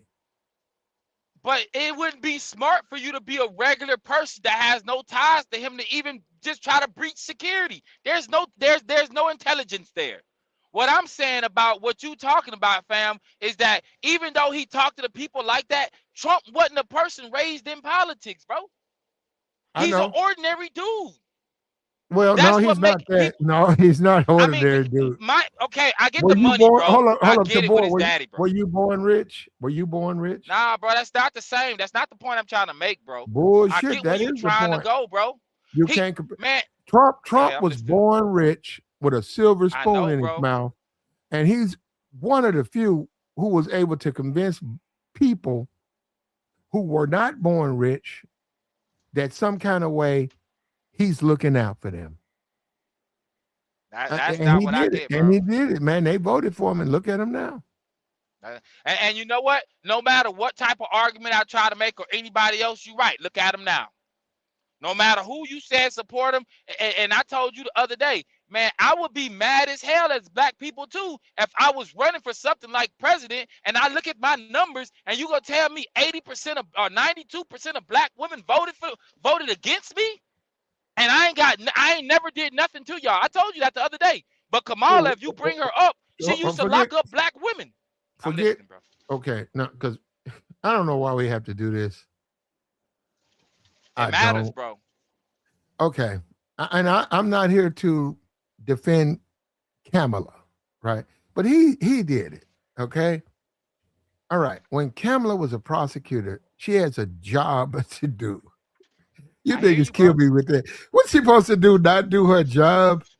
I'm not saying that, Platt. You said you said she locked up she locked up white women. She locked up the people who broke the law. Oh, she locked up. What's she supposed to do? Not lock up black people because she black? That's insane that you would even think like that. When you said she locked up black women. She locked up people who broke the law. If black people can't control their kids, she locked the people up because they can't control their kids. Period. And she had and it came out. She didn't have a choice. She had to do it. Okay. And it came out that she was lying about she got people time extended, bro. It came out, bro. It got a woman that. Why don't you follow the law? Man, and you are absolutely. I get it, bro. What? I don't even know what to say. Look, if my kids are running amok in the community, doing all types of crime, thugging, and I get locked up, what you want me to do? Oh, she gave me more time than I should have got. So, fuck you. I'm glad she put your stupid ass in jail. And that's what I'm saying. We play this game like, and that's what I'm saying. When you say The same thing with Fannie. What you think Fannie Willis gonna do? Okay, I agree. Fannie Willis, you wouldn't have been out smashing. All this Trump stuff probably wouldn't have happened. Well, I agree. I don't agree with that. But Fannie's a prosecutor, man. Fannie's job is to enforce the law. Bro, I'm not hating on her but she job. putting no. She putting black people in jail. What's she supposed to do? Let them go or some shit? Well, from my understanding, she locked up more black people, bro, than anybody. And who? Kamala. And she locked up more. Listen, I'm not hating on her job, bro. Were they falsely accused? I don't know. They had a dude that came out and said he was. That was in real time before AI popped off. I guess that can be fake too. Like, I get what you're saying, but I don't hear nothing about Trump going around locking up my people. I'm gonna say that. What's the story? What's the story of him locking up for any reason? I don't even care. He's gonna lock up Obama. He should. Apparently he did something. Apparently they and on top of that, all those charges had something to do with all of that situation. Man, listen, once I beat the situation, man, everybody can get it. My money long too, and I don't need this bread, and I got some power. Everybody can get it. Everybody, bro. That's just what it is. Like, I'm not hating on who she was. That's the same way with Biden. So we supposed to overlook the crime bill. We talked about that up here before. I guess the Overton window, Trump's been pushing at it. So the Overton window, Trump been doing it slowly. He's gonna file charges against Obama, and Negroes think that Obama broke Trump. Think about it. Donald Trump breaks the fucking law every day. Why? How? Scamming, scheming. He sells access to him. His sons are crooks. I mean, everybody's a crook at this point. But you want to see Obama go to jail because of Trump's dirty, bruh? I'm Didn't done they try to man. put him in jail, bro? So why he can't do the same thing? It's okay when they do it, but it ain't all right when he do it. Come on, bro. You think Obama did the same thing Trump did? I don't care what he did. If Trump could get him on something, put his ass in jail. That's what they tried to do to him. So why he can't do the same thing? Oh, you want to flex some power? Hold up. So out of power, you think an ex-president can get another person locked up? Yes. How? Wait, why? You talking about it? You didn't even say president. You said another person. Man, if Obama was to say you personally did something wrong and it was illegal, bro, they coming to get you. He got that power. No, he don't. Obama ain't got no power. Man, come on, bro. He an ex-president. That's not even a logical argument. So if I'm in the mall and Obama's on the right side, I'm on the left side walking, you think Obama could say, hey, that guy, arrest him? You think he could do that? Yeah. No, he Fight can't. me in court. Man, come on, bro. Come on, bro. People lie all the time, Platt. What are we talking about? Now you talking about some lie. I'm talking about Obama don't have no power to do that. So they're gonna come over. His Secret Service gonna come over and fuck with me because Obama said. You see that right there, and this is the argument about how bad a woman can get you put in a bad situation because you think she ain't a certain way. But she can pick up the phone and lie. She got power too, and she ain't the president. Now I gotta go fight a charge. Now I've been indicted. Now I've lost my job, whatever. I got whatever else going on. I gotta fight it now, bro.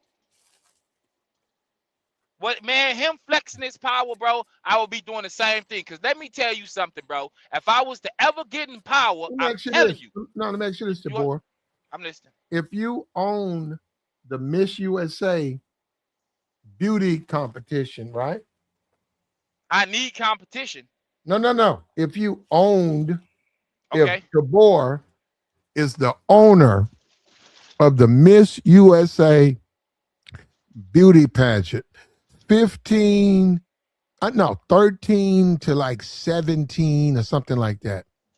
All of these young ladies trying to get into Miss Universe, Miss USA, they're starting out, their parents are there. And Tabor, I own the Miss Teen USA pageant. Tabor. Now you own it. That's yours, right, Tabor? Okay. Would you walk into the locker room when those young ladies are trying on stuff? I mean, I wouldn't do it, bro. But Okay, Trump did it. Hold people on, but do. Trump did it. Trump did it. Is that before presidency or Oh or yeah. Trump was the owner, and Trump would go into the locker room while those women were changing clothes, and they said that he was checking, make sure everything was straight. And you saying that now? You just said you wouldn't do that. Trump did it, and y'all support you. Now think about it. You support we are talking Trump. about Platt. We are talking about Mr. Grab him by the box, who still became president. Like how are we overlooking these things? This is what I was talking about with morals and ethics yesterday. America don't care what he does for the most part. They put him in power, bro.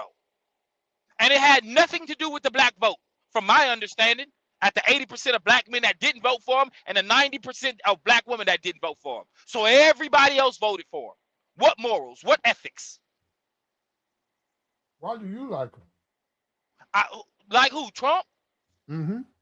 I told you, bro. I've been brought up on charges. I've been lied on, bro. I've been done like that, bro. That's solely it. Do you think they were lying on Trump? With certain things, you know what? I would say, nah. Let's say they told the truth, but they couldn't prove it in court. So it looked like a lie. Do you believe that Trump forced a woman in a female dressing room and raped her? Do you believe that? I mean, it's a 50-50, he was found civilly guilty of doing that.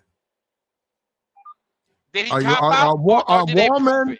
A woman in her youth, and Trump was young, and Trump forced that woman into a dressing room and assaulted her. This is what she said.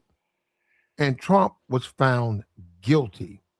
Do you believe him? You can say, I don't believe it, but I'm saying, do you believe he did that? Based on what evidence, bro? You gotta go. I ain't look at. You gotta go look at the whole trial. What they said was the evidence. You think he lied? You think they lied on him? What? I think he did. Bro. No, I think he did it. So we can say before Amber, what's her name? With Johnny Depp, as a white man, right? Before Amber Heard said what she said about Johnny Depp. Well, did we all believe it? Most of the world believed it, bro. And then what? They go to court. I don't believe the Johnny Depp thing, but I think that this Donald Trump thing. I don't know he was like that. He hung out with Jeremy Epstein.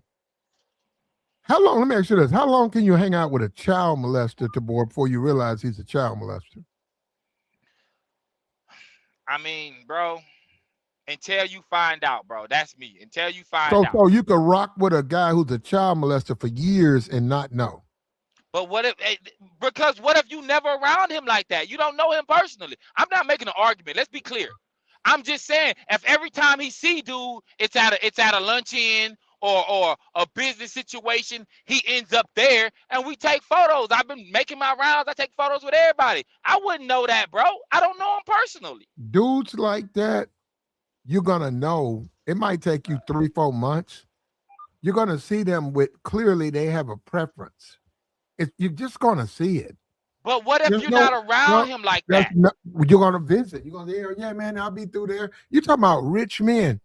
Trump is going to this man's place, hanging out with this man. I ain't gonna go that far. They said birds of a feather. I won't go that far, but I would say that he's gonna see what he likes. He's gonna say, damn, you like a lot of young women, man. Because you gotta understand, he's with them. He's with 13-year-old girls. And he's gonna see. I'm saying Trump's like, yo, man, so let's, you ready? Yeah. He goes up to the hotel room. He's got 13-year-old girls in it. He's gonna see that. Now, I didn't say that he's. How would he see that? I did not say that he's going to engage or do the same thing, but you're gonna know. I'm a man. I'm telling you, you're gonna know. Now, you can stop fucking with him, but you're gonna know. He knew. You don't fuck what Trump tell you. Trump, I ain't say he did it. I'm not talking about. He knew what Jeremy was doing. He knew. I don't know if he know, but all I'm making the argument is you don't know everybody, bro. If your coworker is just your coworker, you don't know what he got going on, but y'all got a couple photos together on company outings. You don't know he was doing that, bro. You don't hang out with him like that. You'll call him a friend because you've seen him enough times, but y'all ain't kicking it. He ain't coming to the house and smoking a blunt with you. We're not going on family vacations together. I don't know, bro. But what I do know about America is that there's grown men fighting to be in girls' bathrooms. So when you say something like that, and there's a lot of people that support it, when you say something like that, it's like, they got some weird people out here, bro. No. You're right. And the Democrat, they shot themselves in the foot with a lot of that stuff. I agree with you on that. That's crazy. A transgender man who wants to change his clothes in a girl's locker room. He's still a man. A 15-year-old boy beats the hell out of two girls. He's still a boy. He's a man. Still a boy. So I agree with you. I don't support that. No. So on that, you're right. When you say that position, I agree. And fuck that. I hate to go there. I think people can live their life any kind they want. But I've always said the Democrats, man, y'all gonna lose black support with that gay shit. Black people ain't into that gay stuff. Black people just want to be treated fair. But when you start talking all that gay stuff, black people ain't gonna fuck with you. They will vote for Trump. They'll vote for the next Republican. That's not how they move, man. Let me say this too. Let me say this too about the Kamala when what do you call that? Wasn't the dude, the governor, the white dude that ran with Kamala. Now, so he ran with her, and he's the same dude. It came out that they put tampons in the boys' bathrooms. There go your tax dollars, bro. That's what they doing with your tax dollars. Not no extracurricular activity. Not no extra things. So hold on. So tax money spent on tampons is bad? For boys' bathrooms? Uh-huh. Come on, bro. That's bad. Come on, bro. Yeah, but it don't make sense. You just gave me a lecture on how Trump spending taxpayer money on the J6s is okay. He's a governor, bro. He's whatever he is. He was able to do it, so it don't even matter. So it's fine, but what I'm telling you is this weird stuff, bro. Who looks at tampons and be like, yeah, these belong in the boys' bathroom? For what? Well, how is that an argument? These are the weird people that they let be in office, bro. So that means there's more weirdos that are voting for him. You're a Republican, DeBoer. No, I ain't, bro. I don't vote. You just don't know it. I don't vote, bro. This guy's a Republican. Bro, I can argue any point if I really wanted to, but I'm telling you, bro, I don't do none of the politic things because it don't matter to me, bro. You told me I was a Democrat before, and you told me I was extreme liberal. You called me all that. Depending on the day. When I call you a liberal, man, you called me that a couple times. You're a conservative. No, ultra conservative. You called me that too. No, you're a Republican. You're not a conservative. It depends on the conversation, bro. It depends on what we talking about and my stance on it, bro. And that's how you put me in my political. Thank you. You MAGA. You're not a Republican at all. Oh, you're MAGA. Man. Why, bro? Why? You MAGA. Why though? You're not a conservative. You're not a Democrat, but he is MAGA. How, bro? Just the way you approach the Trump thing. Everything is excuses, and if Trump I'm not making excuses. If bro. Trump do it, it's okay. If Obama or Biden do it, you're ready to get all political. What about my tax money? That's my tax dollars. Tampons in the boys' bathroom. It ain't my tax dollars. Tax money. The only reason why I said Trump giving money to the JC. He should have done that. They're loyal. You MAGA, bro. That's MAGA. Bro, come on, bro. Talk. That's MAGA. Bro. You MAGA, bro. Nah, bro. I'm for what makes perfect sense to me. If you telling me 100 people or 1,000 people went and did something when I had a call of action and you stepped up based on my word, that's my game. Let's say it like that, straight business. That's my game. And I'm in position to put some paper in y'all pocket and get y'all out of jail and get these charges off. Oh, big dog, I'm about to look out for mine. What are you talking about? That's anybody, bro. Who wouldn't do that? They already out of jail. So they just waiting on their check. You right. Bro, that's loyalty, bro. You reward loyalty. If you go to your job, they may reward you with a dollar raise or a pizza party as a grown man. What about the people who lost their lives? What about the people who lost their lives? What side were they on? A lot of police officers who were paid to defend the Capitol lost their lives by his J6s. I hate it for him, bro. I hate it for him. But you keep now you talking about you want me to feel sympathetic towards somebody that when black people get done a certain way, I gotta that don't make sense to me. I can't be empathetic and sympathetic all when you want me to. It happens to mine too. We gotta watch a little boy get hurt by a grown man, and other grown men and grown women would be like, well, it was justified. Man, that's a kid, bro. You telling me you can't resolve this without going that far? It's a kid. What damage could he really do to you? That's what I see. There's 20 cops on one dude. Who was the kid? Who was the kid? The Tamir Rice situation. No, I forget. That's what we talking about? I'm just saying, I gotta see that. I don't know what I'm done. This guy, I'm telling you, bro, I gotta see it, bro. Tamir so Rice. for me, that's who it was, right? Boy, who had the plastic gun? It matters, bro. J6, are you familiar with the white woman who went through the window and got shot during the J6 insurrection? No. Did she survive? No. Was she in the wrong? Yes. Okay, then I guess she got what she deserved. Absolutely, she was in the wrong. So what can we say? She got what she Trump deserved. made her into a victim. Trump got her $5 million payout to her family. Loyalty. You reward loyalty. Yeah, but see, you can't say that because that's not. You got to understand. We deal with right and wrong. No, we don't. Yes, we do. And America move in a gray area, Platt. You know that, bro. Come on, bro. You know it, bro. America moving. What works for you ain't gonna work for them. So if a sign says "Do not enter," and I enter and I get shot, my family should be awarded money. It said it's a big old sign saying "Do not enter." If I enter, I should be rewarded money. Yes, bro. Okay, if you can get the bread, if you can get it, go get it. Bro, this is the argument we spoke about of the dude breaking into the people's house. And he got shot. And he want to sue the homeowner because he broke into their house. Well, he's not really suing the homeowner, though. Whoever, bro. He got insurance. He's suing his insurance company. The same thing goes for things like the McDonald's situation when the woman ordered hot coffee and she burnt herself and got $1 million, bro. It's America, bro. But it was too hot, though. They had to cut it down. No, it was they were searing. I get and it. You know what? No.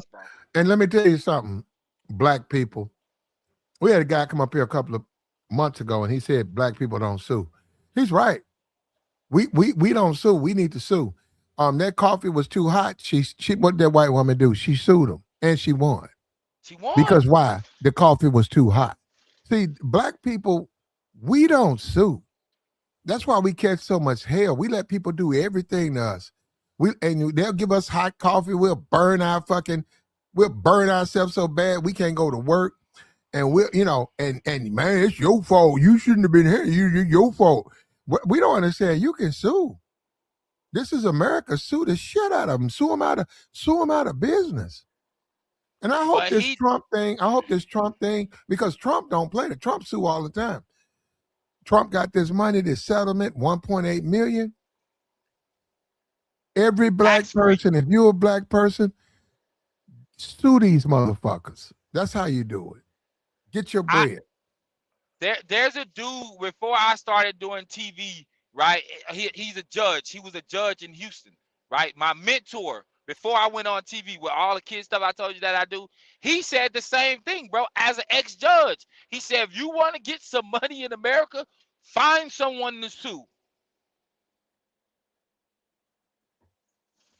There you go. That's an old school white judge telling me that. Got to sue these Friend, motherfuckers. you got to sue. And you can possibly get some money. Push come to shove, depending on the situation, the person to settle. If they got enough money, it's wild, bro. People do that. People wake up and pull insurance frauds all day long and be mad when somebody do something wrong to them. Yeah, well, we're not talking about anything illegal, Tabor.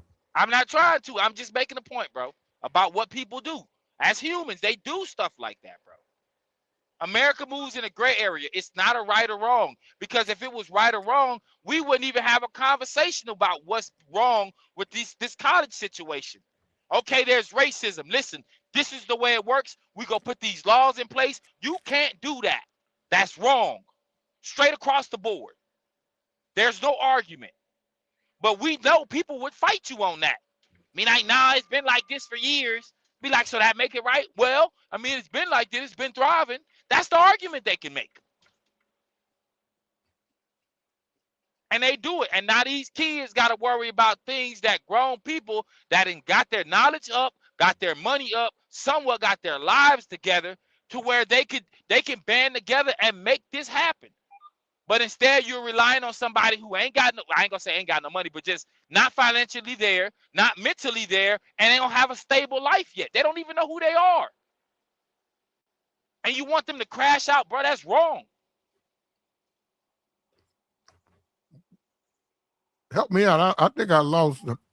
We want them to crash out. What do you mean? You want them, said it the other day, bro, y'all want them to throw their lives away. Like to get out here and talking about protests. Don't go to the school that you've been wanting to. So hold up the boy, so they should pick the white man's cotton? That's not the same argument, bro. It is. No, it's not. You picking cotton and going to college, bro? Come on, bro. That's not even the same. Transfer to another school or stay in the SEC and pick the white man's cotton. See, bro, and you're making it worse than what it is because you're making an analogy that don't even make sense. We talking about some kids going to school there's factors to it. He wanted to go to that college. Maybe if his mom would have moved him to Houston, which is somewhat, I guess, less racist, right, or not as racist, he would have went to U of H, and he would have always thought about going to U of H instead of Ole Miss.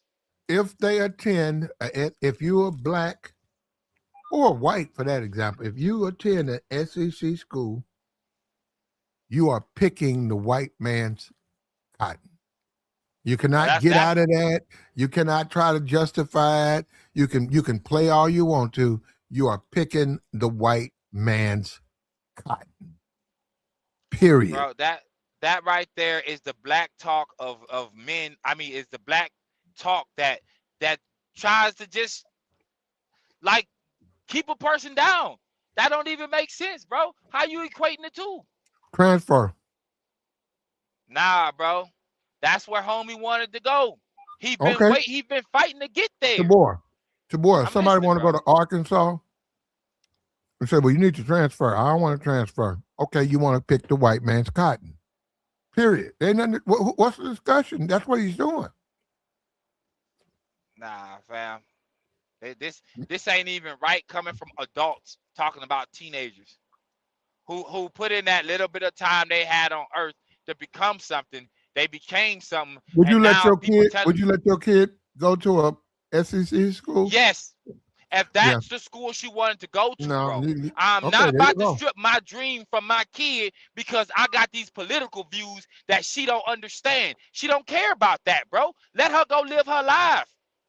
She'll learn some things. Maybe she'll get through it and be successful because there's plenty of people, especially black men or young or black women that get through it and make it, bro, despite the way they family treated them or what they said or racism that happened to them, bro.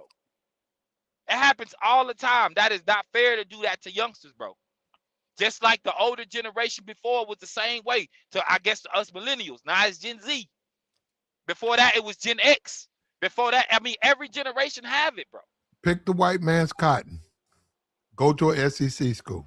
That's a hell of a way to look at it, bro. What's your favorite team, bro? For what, college? Yeah, what's your favorite team? Ohio State. Okay, so just to be clear, is any of these any Southern schools where their races at? Is any what? Southern, what do you mean? In any other colleges that you like to watch? I'm the wrong person to talk to because I sort of put money on them, so I go where the money is. I really don't give a fuck about none of them. And I'm gonna say that right front. I don't give a fuck about none of them. I just make money off them. As long as you can make money off them picking the white man cotton, you cool with it. See what I'm saying? Come on, fam. We gotta choose the struggle, bro. Who picking the white man's cotton? Because you said you don't care as long as you making money. So it don't matter off those schools. I go to the casino and lay bets all day off these SEC schools. I don't give a fuck about that. There you go. So you support it. As long as you win it, you really don't care. You watching it, bro. You betting on them, bro. You know about them, bro. I'm making money off of them. It don't matter. So is the school. They making money off the cotton pickers. Hold up. I'm not an alumni for Notre Dame. I've never been to Notre Dame other than what I see on TV. I make money off of them all the time. Well, hold up. I don't give a fuck about no Notre Dame. I care about my money, though. Wake up, brother. Yeah, I said I'm the wrong guy to ask that because I played a whole board of college football. It's 128 teams, 65, 68. If you do the totals, you 120. I don't care nothing about none of them. I get it, bro. And you the right person to ask because I feel the same way. I'm going where the money at. I don't care about none of the extra stuff. I see what's going on. I don't play football. I ain't picking the cotton. But if I can make spread. If you play for Alabama, Florida, Florida, Vanderbilt, Tennessee, Arkansas, Mississippi State, Ole Miss, you are picking the white man's cotton. I don't care what you think. I hear you. They got you. Shut your ass up. You can flex all you want. They gonna roast your ass on TikTok and social media. It's going to happen. You ain't did shit. All you did was pick that white man cotton. And you guys keep playing with that. I'm telling you, it's going to drive those kids out of those schools. Man, some of them kids got tenacity that's on a level that you can't fathom, fam. I'm with you. I told you, if you talk about it's picking white man cotton, that's cool. But you is a person that's benefiting of it, and you don't even care. So I get it. So you make sense. How am I benefiting? What do you mean? When you bet, bro. When you bet and they win. Or if you bet on them losing, whatever you bet. You betting off of what's going on. I'm actually wrong to do that because you're right. I bet on them, but I don't really care about them. So I'm actually wrong, and I like doing it because I'm making him pick cotton for me. Exactly. So you benefiting, but you don't care. Hold on. When I put money on a SEC school and I win, the white man picking cotton for me. If that's the way you want to look at it, that's the way I'm gonna look at it. As long as you get I don't money, buy no hat, matter, bro. T-shirts. You ain't got none of these shirts in your closet. No jersey, no product of it. I think I got a Yankees jacket in the closet somewhere. No, I don't wear this. I'm over out of my 20s as a grown man, and I see these dudes. I don't I don't want to walk around with all that memorabilia and stuff on me. I think that's stupid. I think that's immature. I think when you got gray hair in your beard and you got on a University of Georgia, you come across like a fool. Even though I you've been just, supporting this team all your life. Come on, the bro. boy, especially as a black man, I dress as a man. I dress age appropriate. I get what you're saying. You dress your generation appropriate. I'm not wearing that stuff, man. I don't. And you don't have to. Hold up. NBA or all of that short, bro. I can go to the flea market right now, and I can have 30 of that shit. That shit is cheap. Not the quality. I can go down there with 200 and say I need LeBron James. Give me that Michael Jordan. Give me that. What's that dude? Wembley. Give me that Spurs short set. And I got 200. They'll be like, okay, shit, we'll give you. They'll give it to me. We normally go 1 for 40 because you buying so much. They'll give me $20 a package. Well, I could walk around with that shit on with a gas station T-shirt and oversized clothes. I'm grown. Shaming men I'm for no grown. reason, bro. Well, Platt, real quick. Boy, I'm a grown man. I would look like a fool wearing that stuff. Yeah, you would feel like a fool, Platt, because that's you. That's your self-confidence. I don't walk around like that when I got my Bulls jacket on that I paid $150 or $250 for with my $50 hat on. That most people ain't seen. I got you. This my hat. I'm comfortable. Well. What's up? What up, Deborah? What up, Platt? How y'all doing, man? But I just wanted to add real quick, Platt. You make a real interesting point, but I got to say this, and I'm a story myself because I went to it's not really considered the SEC anymore, but Deborah, I went to school in your neck of the woods, so excuse me, so I really wanted to go to Morehouse, and they're nothing considered the SEC. But what's crazy is I had a 2.7 GPA. Morehouse rejected me, but guess who took me? Rice took me, which is a school way more predominant than Rice. I mean, they bigger than H. Yeah, they real huge. I went there, and they're way bigger. What I'm saying is, I had a 2.7 GPA. They don't take just anybody, but they wanted me there. What's your point on that? Black school didn't want me. Oh, okay. And you went to Rice? Yes, sir. And when you look at the campuses, Rice was better overall anyhow, right? Yeah, but the whole point back then, I wanted to go to a black university, but they wouldn't take me, and I'm black. Okay, and a and white school. Me what I think about that? Well, as opposed to what you were saying earlier about picking cutting and all that, sometimes the black schools be tripping. Were you playing sports? Yeah. That's I would say that if someone was to hang that on you, they would be unfair because, like you said, you couldn't get in Morehouse, so you went to Rice. And if there was a protest and someone said, "Is Rice considered a Southern school?" Well, it's in Houston. It's AAC. It's not in the SEC. It's a nice school. I don't think anybody from Houston, from those, I think they're only going out to SEC schools. So they talking about Texas. The rest of the schools in Texas, right?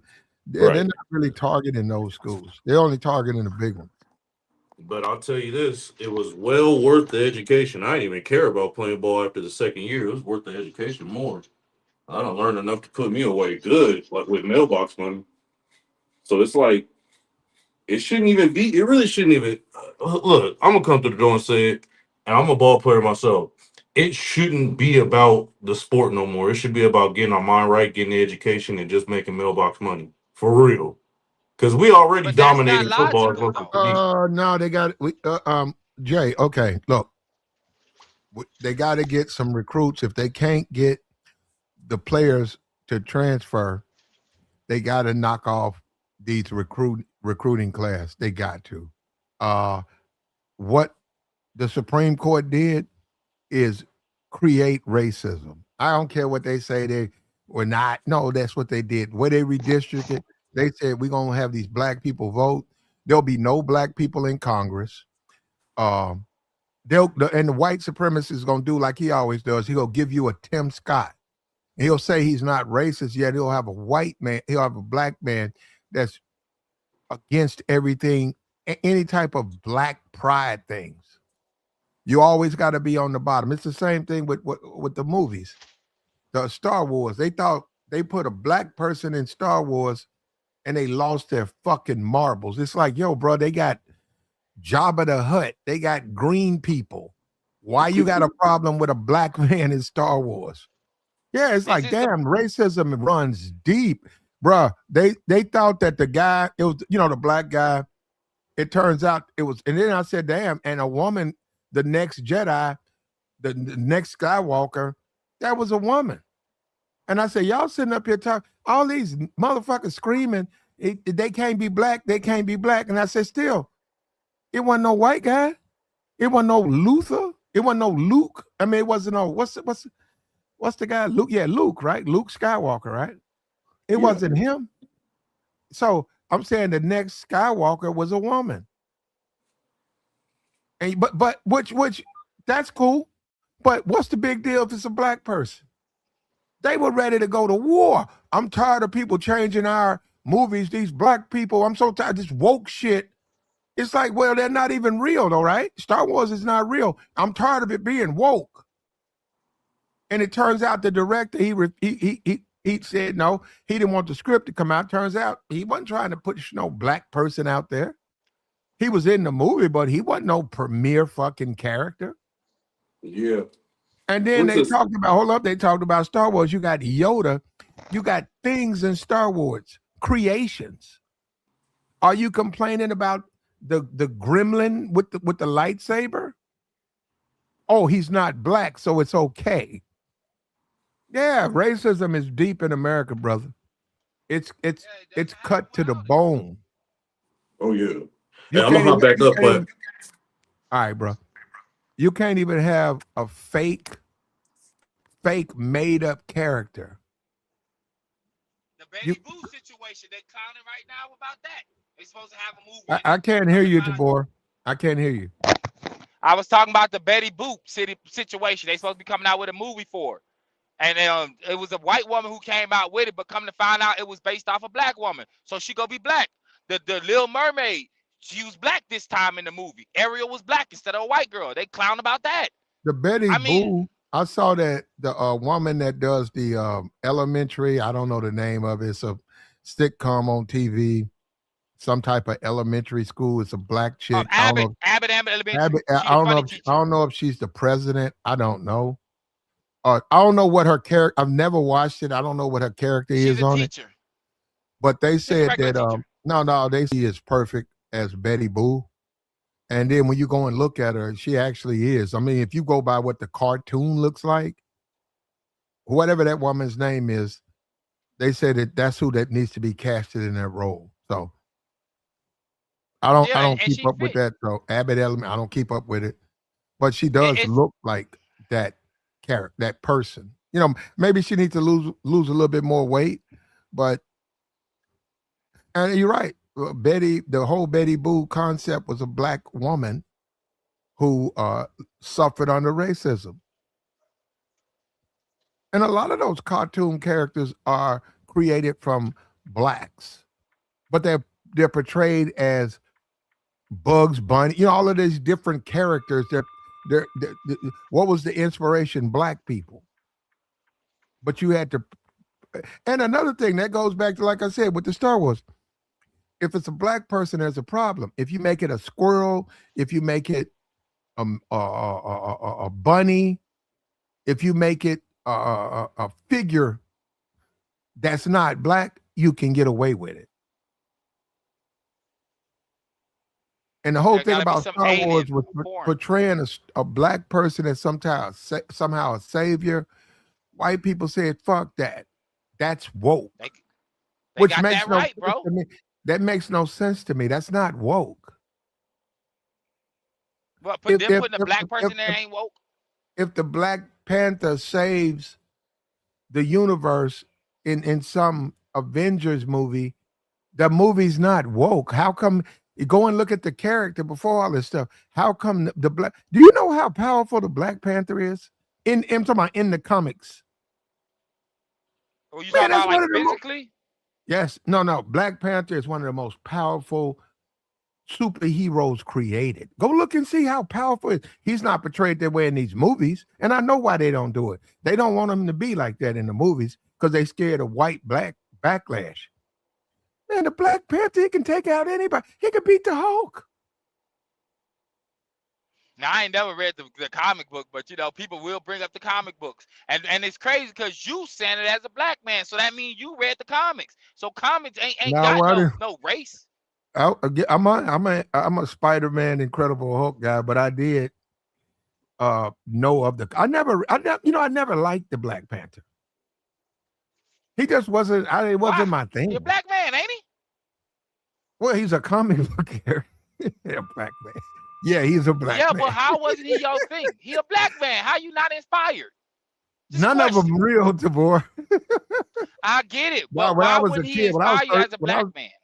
When I was 13, when I was 12, 13, 14, my family member worked at a store, and I was able to come up to the store. I'd take the whole comic book rack. I'd sit to the back, sit down, and I could read any comic book and keep up with all of them. And I remember looking at his comic book, but when I would read it, I didn't like it. I just didn't like the whole concept. I was like, what is this, a Black Panther? And you had an ape man. It was some dude in there dressed up like, I didn't like that shit.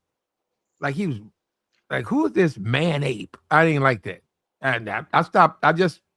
I looked at it a couple of times, but I'd go and look, if you go and look at the research, the character, he's a very, very powerful character. You people just don't realize how powerful, and they don't let him be as powerful as he is. He's a genius. Black Panther is a fucking mathematical genius. Bruh, y'all need to go look at that character, I didn't man. know all that.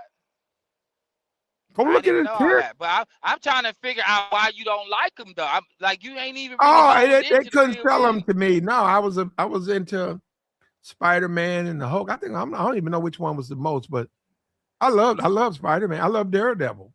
Daredevil is not a big, but I like the way they wrote it. I thought the Daredevil, and when you talk to a writer, he was just a well-written, even he was blind, but I mean, just the way they would put the stories together, it was better than all of those comic books, man.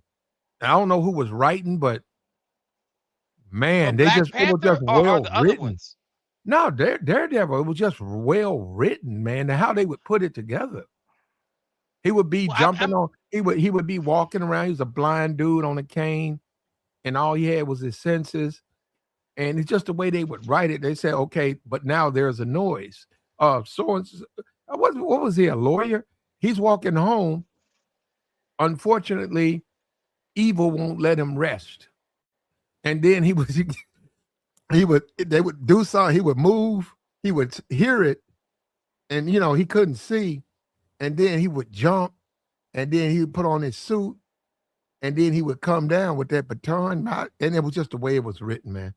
And that's a whole different story. That's a whole different world. Whoever wrote those things, I don't know. I don't know if Stan Lee was writing. Whoever was writing the Daredevil, excellent job, whoever you were. Well, was it the same? Were they Marvel then? Now on that one, I think they're all. You do have DC. No, Black Panther. Black Panther was Marvel. Okay, when you say so, DC, Superman, Batman, is it Spider-Man? Superman, Batman, Wonder Woman. I don't know. Is Spider-Man? Yeah, Spider-Man's DC. Okay, so Daredevil, he might be DC.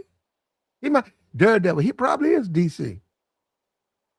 So it's like all you like is the white superheroes and not the black. Uh-oh. It sounds like you didn't like the black one. You said it's a good story. I liked comic books. You see what I'm saying? This dude is calling the characters racial. You're saying they're black and they're white. No, they're not. They are. No, they're not. They're comic book characters. I hear you. And see, right now, you're making a point that you're going against yourself based on what you said about the white people looking at Star Wars with the black person in it. You're doing the same thing, What am I but just with doing? comic books. You saying it doesn't matter because it's just comic books. It's not black or white. It's not. So I get it. So that's what you're doing. But that's what the white people doing too. No, they didn't. They made it racial. If I watch a Star Wars, Luke Campbell, Princess Leia, what about them? They white. They in space. I don't know what they are. I like them. It don't matter what they are. If they put a black person in there, what about it? Oh, they was too woke. See, I know we thought that. What? So you can't have black people in science fiction? Yeah, that's woke. See, that's what I'm saying. Nah, I'm with that. I can't support that, DeBoer. I think that's ridiculous. I think that's absurd. It makes sense. The Incredible Hulk is supposedly green. If they have a black, you know what? I had an argument with a guy. He told me, I said, hey man, Superman looks like they're gonna try to make a black character play Superman. That brother, he was a barber. He looked at me and said, man, Superman white. I said, huh? He said, you can't have no black person play Superman. Superman's white. And I looked at him and I said, wait a minute, you think he's white? He said, you damn right. Superman's a white man. I said, are you serious, man? It's a comic book character. I don't care. He's white. And black people don't need to be no damn Superman. And I said, wow, I didn't even know, because I hadn't even looked at it like that. I said, well, he's not even real. And how come he can't be black? Oh, bro, that's something. You're right, though, man. They pushed that out there. You're right. I've never actually out if a black Superman came. Well, first of all, if you really want to be honest, if you keep up with comic books, there's several variations of Superman as a black character. Several, not just not one. In the movie. Not in no movies, not in no TVs. If you keep up with the comic books, there's like there's 4 versions of Superman, and they happen to be black characters. Stronger than him. And I get it, but I'm talking about real time now. The movies. I'm watching Smallville. I'm on episode 5. I went back to my childhood when I was in high school. I've been watching that at night. You hear what I'm saying? And I've never seen a black Superman show. I don't want to do it. I could go right now. Man, it's so easy. I could go put black Superman. You know, Google. I'll get you do it. You on your phone. Go put in your search bar black Superman. Bro, it's 1,000. It's it's more than one character. It's like 5 different versions. But different they're not characters. on TV, now, though, you know how bro. they do the parallel universes? You know how they do that? They said we live in multi-universe, right? There's about Earth 5 11 or 6. and Earth 10. There's about 5 or 6 black Supermans. About 5 or 6. Not no 1 or 2. I'm saying 5 or 6. Now, did it say? I don't know. I didn't really keep up with it like that. I ain't into all that. I don't give a damn about Superman and here you go, multi-universe. I don't fuck that. I'm not looking at that shit. I got enough problem dealing with this universe. In real time. It seemed like they had all these white superheroes, and back in those times, you just didn't like the black ones because you was used to the white ones. Because you still ain't gave me a reason why you don't like Black Panther. You ain't telling me nothing. It was too jungle for me. It wasn't a superhero. It was too, it just wasn't my thing, man. It wasn't like a Spider-Man or a Daredevil. It like was just in the city. It was this cartoon character, Black Panther, and there was a guy in there with some bones. He was man-ape, and I just didn't like it. It wasn't for me. Because you used to seeing superheroes in a certain light. And for the most part, it sounds like you seen it, but you didn't even really give them a chance. I mean, at this time, Black Panther is one of the most highest grossing Marvel movies. If the Stan Lee, I mean, there was a couple people that came out that was talking about Blade saved Marvel. Blade probably did save Marvel, but all these comic book movies came in making all this money, but if they portray, let me say this to you, if they portrayed Black Panther, made him what the comic book said, what Stan Lee said he was, the society would they wouldn't accept it. What was he? Man, that's one of the most powerful. Black Panther is one of the most I powerful. thought you was talking about he was different race. Stan Lee created Black Panther. He was a compatible version of Iron Man, Batman, right? Yeah, Batman. Iron Man, rich playboy billionaire.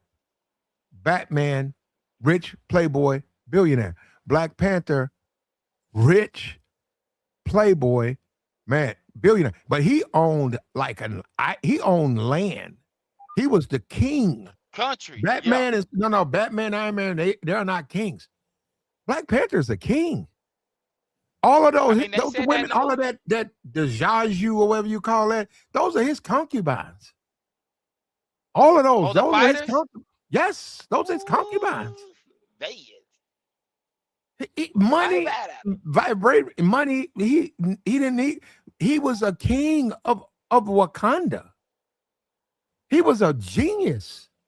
But now, they portrayed Stan Lee created that character. He wanted him to be on same par as the others. That's what I'm saying. They downplay him. He's beating up Hulk. He's beating up Captain America. He kicked the shit out of Captain America. People don't want to embrace what his character is. Man, can't nobody really beat him. Maybe a Wonder Woman or Superman. Man, he is not. None of those other people, Iron Man, they're not. Batman, they cannot beat no damn Black Panther. Now, on the cinema, yeah, I saw that shit when they let Scarlett Johansson. Yeah, whatever her character is, she kept knocking him. Bro, she can't stop no damn Black Panther. Nah, bro. The Black Panther, you cannot fight him. He's too fast. And they got Siri in there. All them inventions, you talk about Alfred, man, Siri, wait. Bruh, you know what? And we Black, and we don't want to accept it. He wrote it to be better. Stan Lee said he did a convention. This is probably in the 30s. He said, we had a comic book convention. And he said, I looked around and I saw all of these Black people love my comic books. They were standing in line to speak to me and get my autograph. And he said, I thought about it and I realized, I said, I don't have a Black character. He said, but they all love all his creations. He said, I went and I sat down and I thought about it. And he said, I created Black Panther. He's also came out and said the Black Panther movement. He said, well, this is just a comic book. And he said, had I known they would have taken the Black Panther Party, he said he would have changed the character. But he said it was too late. But he said, nah, he don't want to be. He said his stuff was never. Nope. Well, that's maybe where they get it from. He said, my creation had nothing to do with no race shit. Go and look at Stan Lee. Stan Lee probably died 10 years ago. Wonderful, wonderful man. I hate that he passed away. Brilliant man. But he said he created the Black Panther to give the people who read comic books opportunity to see, none of them real, right? None of them have a color, but he gave them a Black Panther. He said, I want to create it in the same way Iron Man and Batman. And if that's what you want to keep up with, here you go, the Black Panther. But it wasn't about no black people. Black people. I mean, let's go ahead and say it. Well, it wasn't about it. No, he wasn't trying. Well, they don't need him to inspire them. What I'm saying, he looked around and saw how many Black people supported his work. He didn't. It wasn't about. Stan Lee was a writer, man. Excellent writer. Excellent, exceptional writer. He did not carry no racism in it. He just saw that a lot of Black people, a lot of women supported his work. So he started to create characters that he felt. He said it was not deliberate. He said he looked around. He didn't have no black characters. He didn't have no women. He said he created characters so the people who supported him, if that's what they want to do, if you want to be a Wonder Woman, a black cat or whatever, the black, whatever that woman is, cat woman, you can do it. He created that. But he said, no, he did not make them. He wasn't with that. He wasn't only one white character type of dude. He said he wasn't. And hats off to Stan Lee. We need more Stan Lees out here, man. If that's the case, then why he didn't make I can't hear you, Tabor. I can't hear you. Why he didn't make it earlier then? I can't hear you, Tabor. You hear me now? No, I don't know what happened. You thought you way away. Hello? You used to. Yeah, there you go. I can hear you now. I don't know what's going on, but I can hear you now.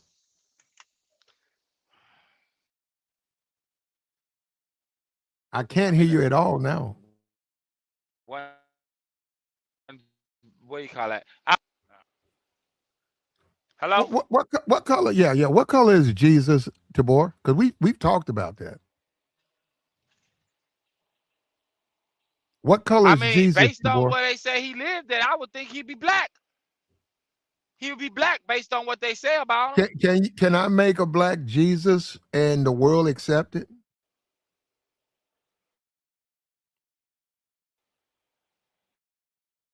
I'll tell you, I'll tell you right now. They'll tell me Jesus don't have no color. If I show up with a black Jesus, people including black people, gonna say Jesus ain't got no color, boy. And I said, well, I think he black. They're gonna say Jesus ain't black. Jesus ain't got no color.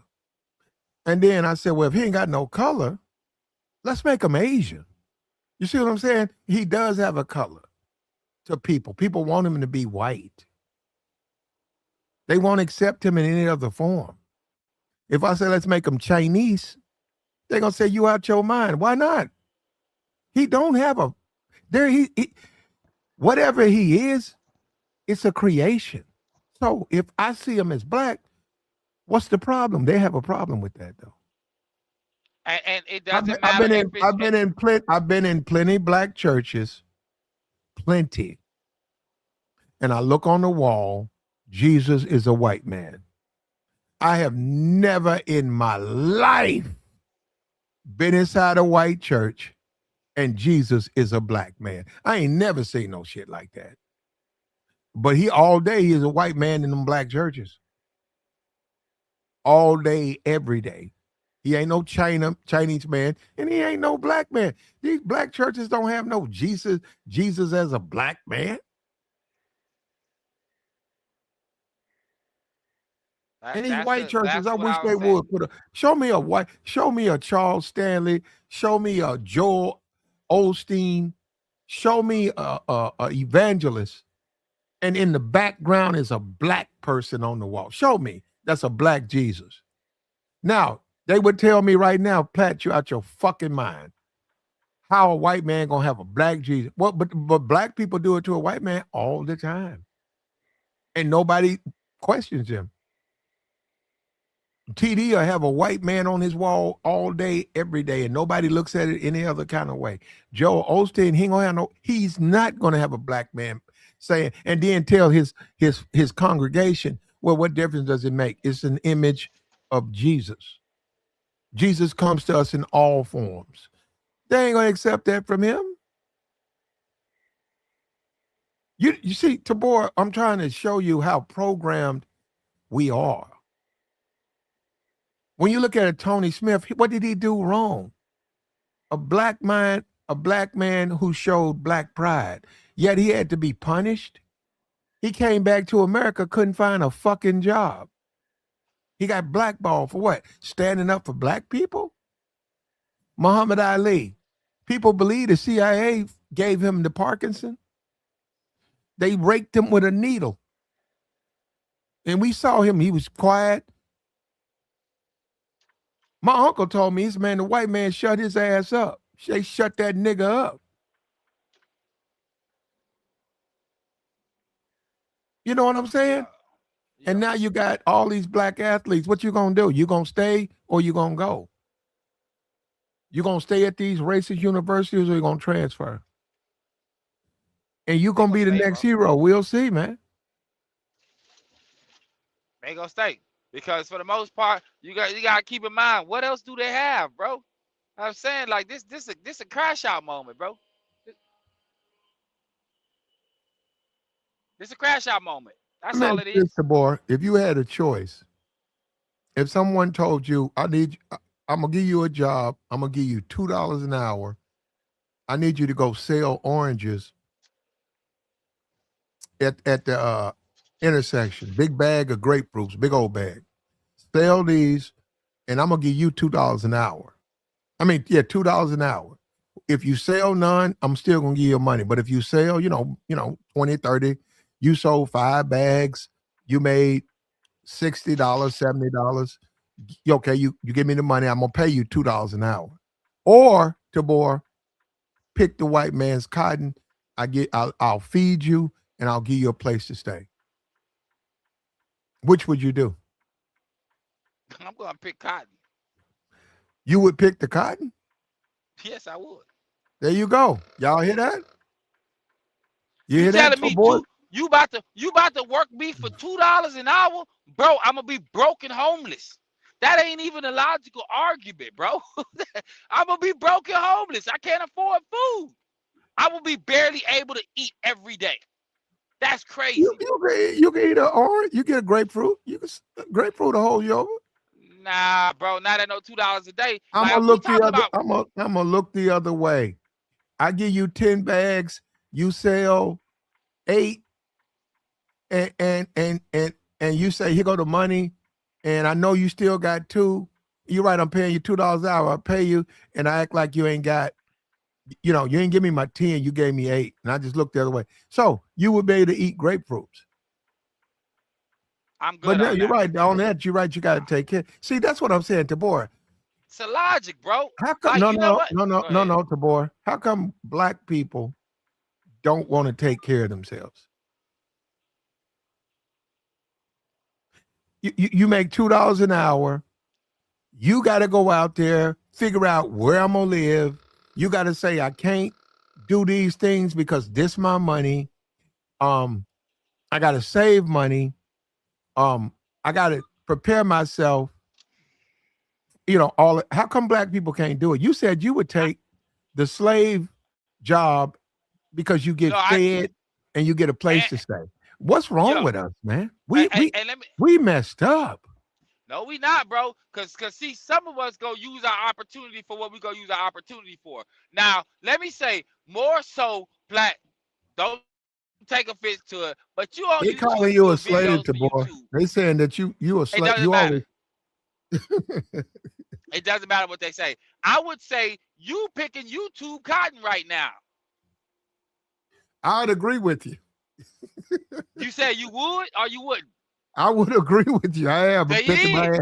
I'm picking that white man's kind on this YouTube. You're right, because they don't picking support me. Where my cash apps at? I agree. you picking the cotton on YouTube. It's up to the right? people. If the people supported me, I wouldn't be. But they don't send my cash apps, man. But I'm gonna I be the agree. honest. I'm gonna give you No, the I first appreciate answer you. that I No, want. no, not Tabor. I'm not asking you. I'm saying I'm making a point. I agree with you, but what I'm saying is it's not just. You're right. I'm picking cotton for YouTube, but it don't have to be that way. If the people who listen supported me, then I wouldn't be picking the white man's cotton. But I agree with you, man. They ain't supporting me, so I'm picking the white man's cotton. I agree. It don't matter if YouTube was paying you $1 million a month, you would still be picking YouTube cotton, bro. No, YouTube is shortchanging me. We got 5 million views in 28 days, and they ain't paying the nigga the way they supposed to. They not. They know they not. They know they not. That's some money, but they ain't paying me no money. But go ahead. That's a different story. Go ahead, Tabor. And so, for the most part, all y'all, unless you're picking cotton somewhere in America for some reason. It don't matter what job you do. You can have the lowest level job. If you're a part of the American infrastructure, you're picking its cotton. How about that? Simple If that's logic. what you want to say, I mean, that's not an honest statement. But if you just want to How? say that, How is everybody's that not honest? picking the white man's cotton is a analogy I didn't for say white man. I said ex, American. exploitation. When you say YouTube, you picking YouTube's cotton, you're right. They are exploiting me. I agree with you on that. But that's the choice. But Slavery everybody is a ain't choice, being remember? everybody's not being exploited. You talking about That's the thing YouTube or too. you talking Hold about on, in America? hold on. And Tabor, you're not. I know Tabor, you're not talking about it, but hold up. Let's talk about it. Do you guys realize how much money Google makes off YouTubers? Google will take your monetization from you and still sell your channel to advertisers. When you look at Fresh and Fit, when Fresh and Fit lost that monetization, YouTube continued to make money off of their content. As they should. Hold up, that's one YouTuber. That's one YouTuber. Look at all these YouTubers. Do you know how much money Google, bro? They make. There's billionaires. I think about 5 years ago, Google reported their earnings. They had made like $6 billion off YouTube. And When it's you put worth a up, when half you a put, trillion when you dollars. put up, when you put a you load up something, and it gets 50,000 views. Say it's just you out in the street. Say you just riding around, and you had your video camera, your phone out, and you say, "I'm gonna load that up." Man, YouTube saying, "Please do." No, they're not gonna pay you nothing off of that, but they're gonna put their ads on it, and they're gonna make something. So they only gonna make $35. Well, they're gonna make something. And the way they got their system set up, they're gonna make money off of you. As they should, bro. That's just a smart business move. I mean, either you can complain about it or you can figure it out. You can figure out how to do the same thing. Just like the cats that got up here and they realized how to make money out the gate with YouTube. Give out good information and put your Cash App down there. Or put your PayPal. Or put your whatever else to get money from them. Just put it up there and people may support it. And you're making money out the gate. It's possible. But to complain about it, I mean, you don't have to be here. And I ain't saying just you. I'm just saying just people in general. When you're dealing with certain things and you're dealing with jobs.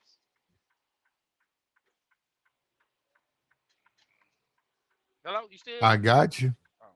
I got you. And we wanted to talk about who's going to be the next hero.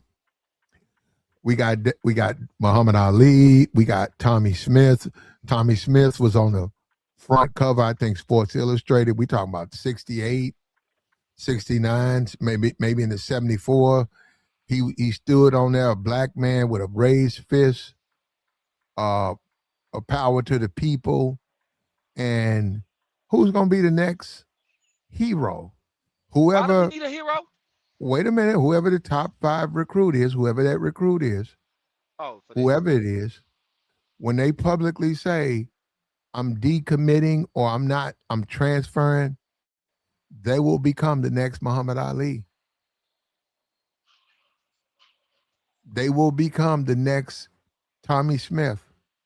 They will literally be the next hero. And it's a matter of time who's going to take that role. And we're going to let Tabor close us out. We appreciate everybody listening. Go ahead, Tabor. Man, whatever y'all going through, man, I hope y'all get through it. Don't let the world beat you down. Got you. And we out. All right, bro. What's up?